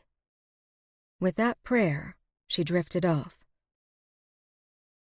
Jessica spent only one day in the hospital after the doctor examined her. He called it a miracle. Considering the damage done to her car, which had been crushed and mangled, it was astounding that she had survived. Your star was shining that day, he said, pressing a cold stethoscope to her back. Yes, that shiny star crafted of steel. She had not yet told anyone where she had been. How could she possibly explain that she believed she'd traveled through a doorway in time to the year 1881? She'd sound insane, and maybe she was. So, after promising to see a therapist to help her remember the forgotten month, Jessica returned home. As the hours and days passed, and she settled into her familiar routine, it all began to feel like a dream, as if it never really happened. But it must have happened, she kept telling herself, because she was pregnant. On the third day, Jessica decided to do some quiet investigating on her own. Her first destination was the State Archives at the Kansas Museum of History. "Excuse me," she said, approaching the reference desk. A young woman looked up from her work. Her brown hair and freckles reminded Jessica of a friend she had made, a friend named Wendy. "Do you have newspapers from the 1800s? "Yes, we have most of them on microfilm." "Could I look at some?" "Certainly. I'll just need you to read our researcher policy, and I'll need a photo ID." A few minutes later, the woman showed Jessica how to find the microfilm roll numbers using the card catalog. "Is there any particular date you're looking for?" "I'd like to see June and July of 1881, the Dodge City Chronicle." "You're the second person to come in here for those dates. Are you doing some kind of project together?" The young woman searched for the correct rolls while Jessica tried to contemplate what she had just said. There was someone else? "No, I'm not working with anyone," she replied. "Do you know who this person was?" "I don't know his name, but he was very handsome. He's been here a few times. He didn't say what he was working on. Maybe he's writing a book. Jessica's mind began to sort through some interesting possibilities. Perhaps someone else knew about this doorway through time and was trying to learn more. Maybe someone had followed her back. You're sure you don't know his name? She shook her head. I'm sorry. The young woman handed her the rolls of microfilm and showed her how to use the readers and make copies. If there's anything else you need, let me know, and when you're finished, please return the rolls to the cart by the microfilm attendant's desk. Thank you. Sitting down, Jessica loaded the reel into place, pressed the forward button, and began to search for the proper date. The papers were slightly out of focus, so she adjusted the knob and continued. Pages and pages of newsprint sailed by, and Jessica stopped it every second or two to check the dates. When she found a June headline, she stopped and refocused her eyes. Her stomach flipped over with disbelief. Junebug Jess kills left-hand Lou. Jessica slumped back in the chair. It was true. It really happened. She suddenly felt weak and dizzy. How would she explain this? No one was ever going to believe it. Sitting forward, she adjusted the knob on the machine, skipped ahead a month, and searched for the date Truman was shot. It was beyond hope, she knew, but a part of her prayed that it hadn't happened the way she remembered. Maybe, just maybe. Sheriff Wade killed. The bold headline struck her agonizingly hard for the second time. The words were just the same as she remembered. Nothing had changed. Jessica read the article, then rewound the microfilm and turned off the machine. She couldn't do any more research today. She needed to go home and think about all this. She stood up, took the film rolls to the attendant, retrieved her purse and coat from the lockers outside the research room, and left the building. Outside, dark storm clouds swirled above and blew a strong, cold wind around her. She walked slowly toward her car, pushing away a lock of hair that had blown across her face. Climbing into her rental car, she turned the key in the ignition. As soon as she was on the road again, she toyed with the cubic zirconia on her necklace, her mind 100 years away. Forever certainly didn't last very long. When she returned to her apartment, George was waiting at the door, wagging his tail. "Hey, cutie." She shut the door behind her. George stood on his hind legs, reaching up to Jessica as if he wanted a hug. Jessica squatted down to have her chin licked, then rubbed behind his ears. "Calm down," she laughed. Rising to her feet, she tossed her keys and purse onto the front hall table. The inside of her apartment seemed dark and dismal with the curtains closed, so she walked into the living room and flung open the drapes to look out over the city. The wind was picking up, blowing the clouds across the sky at a clipped pace. There was a time when she loved her view from the 8th floor, but these days, Jessica would have preferred a quiet neighborhood with a yard and a view of the prairie. She was quite sure George would prefer that too. She went to the kitchen and flicked on the overhead light. She plugged in the kettle and dropped a tea bag into her favorite cup. While she stood waiting for the water to boil, the telephone rang. "Hello?" she answered. "Hi, it's me." "Oh, hi, Mom." Jessica sat down on the sofa. "I just wanted to call and see how you're doing." There was a pause. "Would you like to come for dinner this weekend and stay a few days? I could put a roast in the oven and—" "Thanks, Mom, but I think I'll stay home. I'm not really in the mood to drive anywhere." "We could come and visit you?" Jessica gave no reply. She couldn't seem to get her mind off Truman. Sometimes it felt like a dream, other times it felt more real than anything she'd ever known. Silence loomed at the other end of the line. "Are you sure everything's all right?" her mother asked. "You haven't been the same since you woke up in the hospital. You seem sad. I wish you could talk to me about what happened." Tears pooled in Jessica's eyes, but she forced them away. "I'll be fine, Mom. Really, just give me some time. I start therapy on Monday, so I'm sure that will help. I'll talk to you soon, I promise." "Okay, honey. But remember, I'm here if you need anything." "I know." They said their goodbyes, and hung up. The kettle was steaming, so Jessica hurried to the counter to unplug it. When she tipped it to pour, the telephone rang again. She walked around the counter and picked up the receiver. "Hello?" There was silence at the other end. "Hello?" A man's voice spoke up. "Jessica Delaney?" "Yes."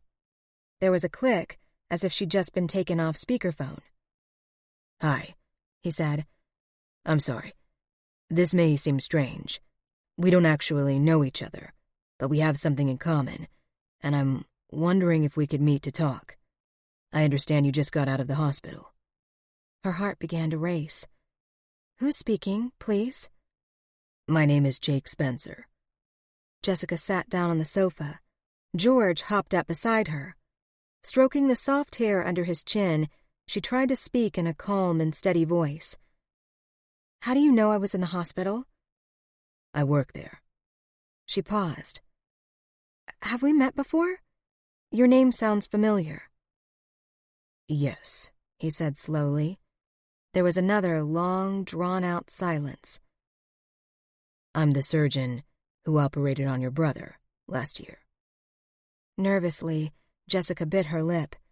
She wasn't sure what exactly was going on here and why she felt like she was going to drop the phone. All she knew was that she wanted desperately to learn more about Dr. Spencer and meet with him as soon as possible. "What is it that you want to talk about?" she carefully asked. His voice was husky and low. "Do you remember what happened to you after your car accident?" Jessica sat forward, resting both elbows on her knees, while she grew more uneasy and restless by the minute. "How do you know about that?" "It's common knowledge around here. Your parents conducted quite a search." She glanced at George beside her on the sofa. The dog was trembling for some reason. "What do you want?" Jessica asked. "I need to talk to you. Do you remember where you were while you were missing?" "Jessica? Are you still there?" "Yes, I'm here." "I need to know. Do you remember anything about what happened?" She hesitated, afraid to trust anyone with this information. Fighting the urge to hang up, she decided to take a chance and answer. "Yes." He said nothing for a long, tense moment. "But I don't think I can discuss it with anyone," she added, losing her courage all of a sudden. "Yes, you can," he replied. "I'd really like to talk to you about it. I've done some research on—" He stopped. Jessica's heart thumped madly in her chest. "Go on." "I've done some research on time travel, and I'd like to ask you some questions." A wave of panic rolled over her. Did he know about the spot on the highway? Did he know how to use it? Could he help her go back and save Truman's life? She'd tell him not to give up his gun when Henry demanded it, or better yet, she'd never ride out to Henry's house in the first place. Or if they did, they'd take a posse. "When would you like to meet?" she asked. "How about Wednesday morning? I can come to Topeka, if that's more convenient for you." "No, I'll come to Dodge. I need to visit my parents anyway. Where should we meet?" "How about the Boot Hill Museum, in the parking lot adjacent to the visitor center?" Jessica's palms were clammy. She was breathing very fast. Did he know? Did he know about Truman? "That would be fine." 10 o'clock? "I'll see you then." She hung up. George rested his front paws on Jessica's lap and stared up at her, whimpering. "Don't worry, I'm not going away again." She patted him until he stopped shaking. A few minutes later, she stood and returned to the kitchen for her tea. Plugging the kettle in again, she leaned against the counter to wait. Did Dr. Spencer know how it worked? Maybe the same thing happened to him. After all, she wasn't the only one. It happened to Angus as well. Who knew how many others? The kettle began to steam. Jessica poured the hot water into her cup and plunged the tea bag on its string. While it steeped, she stared blankly at the wall, thinking about Truman and the child she was carrying, and how desperately she wished she could tell him about it. The fact that she traveled through time to find him somehow made his death more difficult to bear. There were too many bizarre factors to accept it like a normal passing. Before her car accident, he had been dead for 100 years, but she was still able to touch him, talk to him, fall in love with him. Death had no meaning, and for that reason, she just couldn't seem to let go. Hope still lived and breathed formidably within her. If she could do it once, meet him after he'd already died a century earlier, why couldn't she do it again? Perhaps there was a way to go back and change what happened that day. Good God, if there was, no matter what it took or how long, she was going to discover it. Chapter 27. Jessica pulled into the museum parking lot at 9:45 Wednesday morning and found it nearly empty. Disappointed and a great deal more nervous than she expected to be, she adjusted her sunglasses, walked to the visitor center, and waited. She checked her watch. 10 minutes to 10. He'd better show up, she said, feeling slightly irritable, for she had tossed and turned all night, thinking about this moment, and she hated feeling so powerless and unsure of herself. A few seconds later, a silver minivan pulled into the lot. Jessica's nerves quivered with anticipation, but a woman got out. Next, a blue Accord pulled in, but an older man climbed out. Jessica checked her watch again. It was 5 minutes to 10. She paced back and forth in front of the entrance, her stomach burning with nervous butterflies. She checked her watch one more time. It was 10 o'clock. "Where is he?" she whispered, looking around. Just then, a shiny black Mustang convertible with the top up drove in. She stopped pacing and squinted, but the sun reflected off the car's windshield, blinding her momentarily, so she couldn't see the driver. The Mustang pulled into a spot near her car. No one got out. She waited and waited. Finally, the door opened. A dark-haired man wearing sunglasses, a white t-shirt, and faded blue jeans stepped out onto the lot. Before she could get a good look at him, he leaned into the car again to search for something. She could still see his legs, clearly muscular and well-proportioned. She suspected he spent a fair amount of time keeping in shape. Or maybe he just looked like that naturally. After a few seconds, he straightened and shut the car door.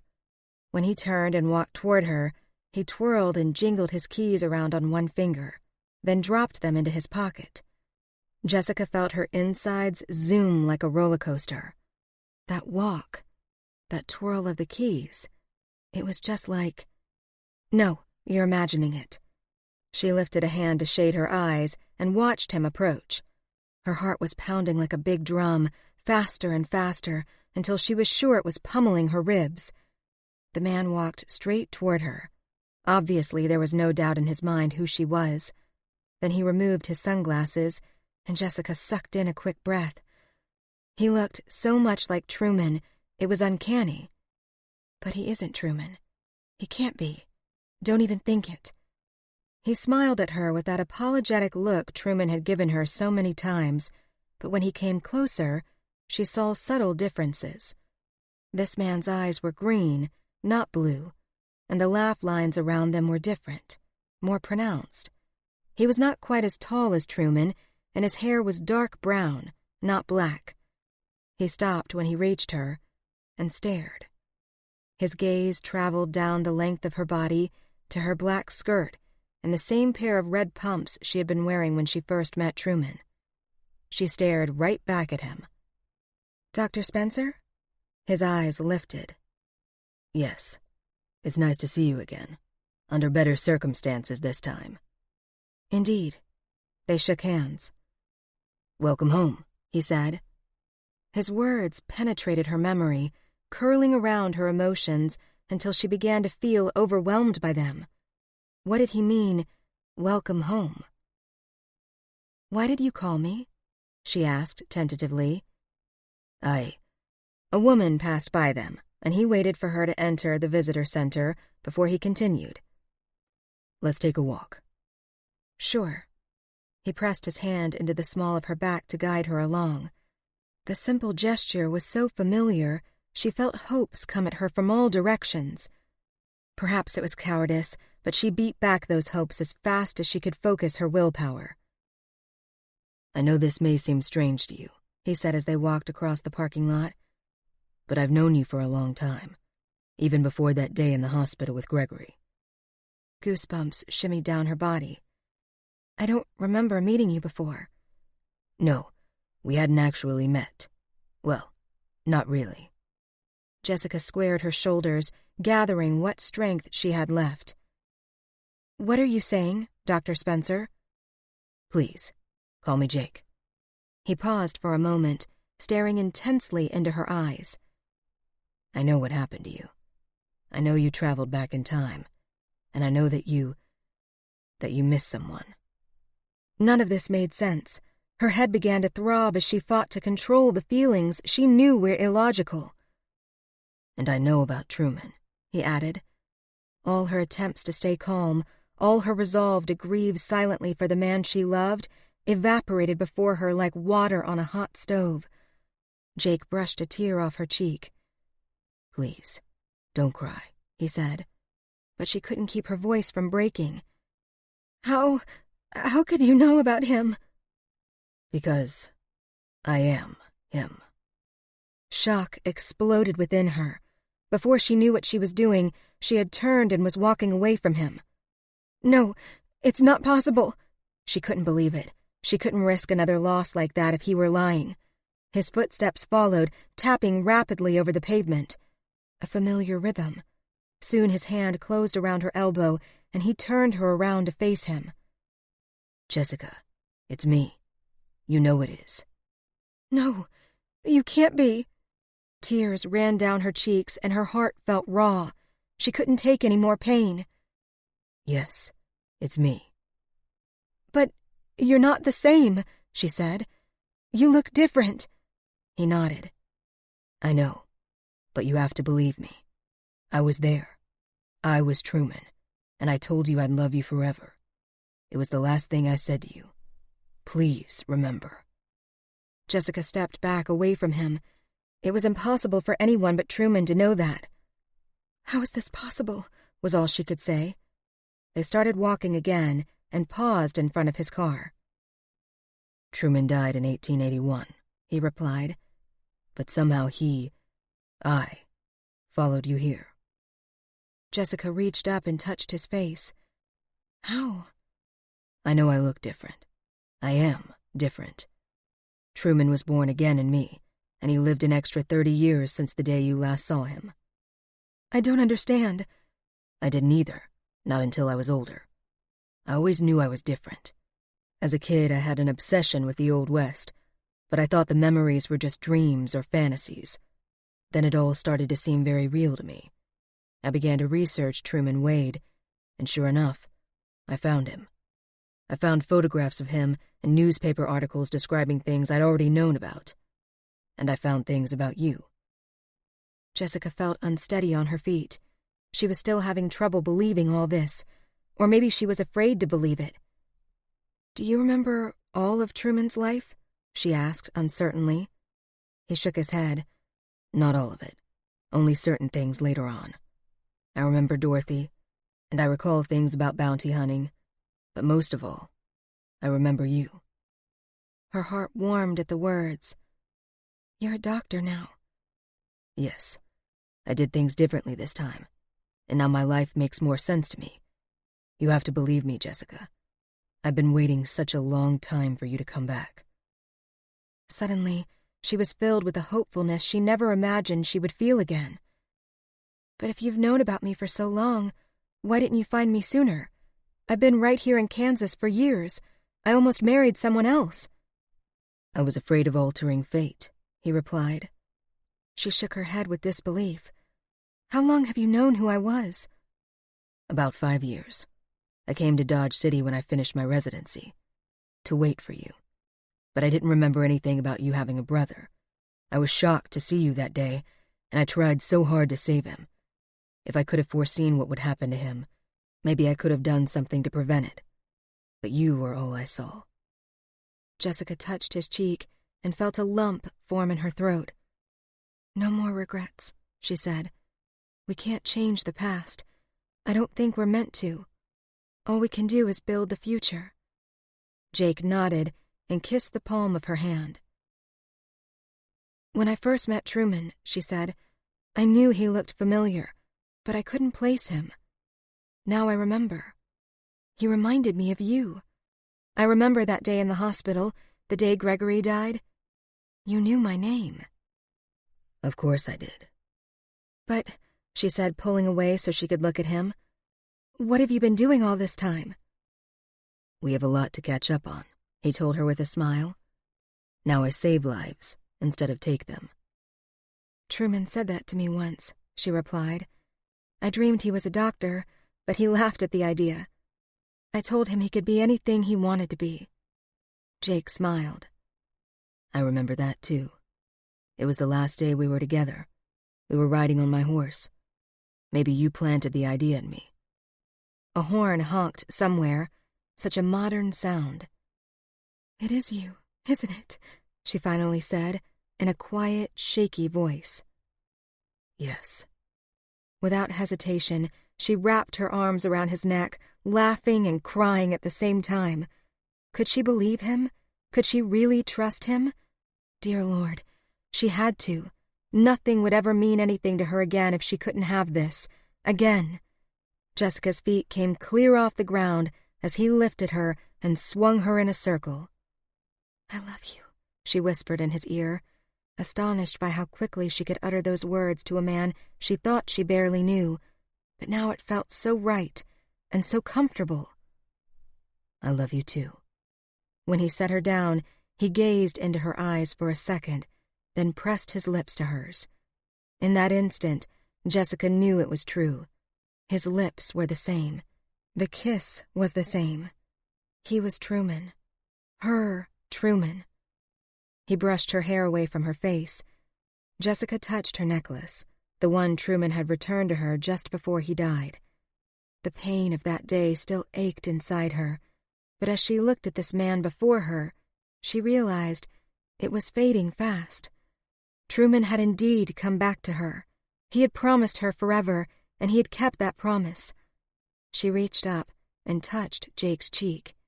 In his eyes, she saw the ageless connection they shared. He held his hands out in front of him, turned them over, and looked at his palms. These hands, they've never held a gun, and they never will. She trembled with joy.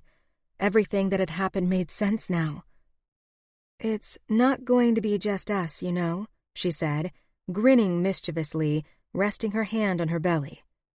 The news registered on Jake's face, and Jessica saw the faint memory of his own demons disappearing. I know. How do you know? He gave an apologetic shrug. I'm a doc. When they brought you in, I was involved. I followed your progress, but I couldn't say anything to anyone, and I knew I had to give you time to recover before I dropped this on you. He pulled her close and buried his face in her hair. I'm so happy, he said. This time, I promise, everything really is going to be all right. A gentle sigh of a breeze blew across their faces, hinting at hope and contentment. Jessica stepped back and nodded. I think it's going to be better than all right. Then her cell phone rang, and his BlackBerry vibrated at his belt. They reached for them quickly, then looked at each other and laughed. Let's shut these off, he said, moving close to her again. He slid his warm hand up under the hair at her nape and whispered in her ear. It's high time we got out of here, don't you think? She glanced up at him flirtatiously as a delicious rush of desire shivered through her. That depends. What did you have in mind, Sheriff? And dare I ask, will handcuffs be involved? He smirked and led her toward his Mustang. I'm game if you are. He opened the door for her and waited until she was comfortably seated on the leather upholstery before he shut the door, circled around the front, and got into the driver's seat. He slid the key into the ignition, started the engine, and pushed a button to lower the top. Do you remember Angus Maxwell? He said, while the top retracted and folded away. Yes, of course. Why? Is there some news about him? Jake turned down the volume on the radio. Nothing recent. But when I was researching, I came upon some announcements in the old newspapers. He married Wendy Smith, and they had 3 children. All of his descendants are living right here in Dodge. A tiny thrill moved through her. Have you tried to contact them? He shook his head. No, but I'll be willing if it's something you want to do. Jessica smiled at him as a fresh breeze blew through her hair. We'll have to think about that. He revved the engine and adjusted the rearview mirror. Did you know I'm a writer? She asked. Of course. I read your column religiously. I especially like the one about how to train for the New York Marathon. I'm thinking about doing that. Yeah? She sat up straighter as her passion for running sparked in her veins. Me too, but we'd have to qualify. He shifted into reverse to back out of the parking spot. I'm sure we could help each other out. You strike me as the competitive type. How early do you like to get up on a Saturday morning? Very early, she replied, unless there's a reckless consumption of moonshine the night before, which shouldn't happen too often, I hope. I'll try not to be a bad influence. He hit the gas and headed toward the exit. I'm also thinking about writing a book, she added. He drove under the museum archway, pulled out onto the street, and shifted into second gear. Really? He looked her square in the eye. That sounds amazing. What kind of book? A romance novel, she replied. Maybe a time travel. Jake put on his sunglasses and grinned at her. What would you call it? She slipped off one of her red stilettos and massaged her calf and arch while she thought about it. Taken by the Cowboy, she said at last, and I shouldn't have to do much research at all. He chuckled softly. That sounds like something I might like to read. Just make sure you work in those red stilettos somehow, because they're really hot. He shifted into second gear and sped up the street. Now, let's go to the costume shop and see if we can rustle up a pair of handcuffs and a leather gun belt. And a hat, Jessica added, as she leaned close and laid her hand on his gorgeous, muscular thigh.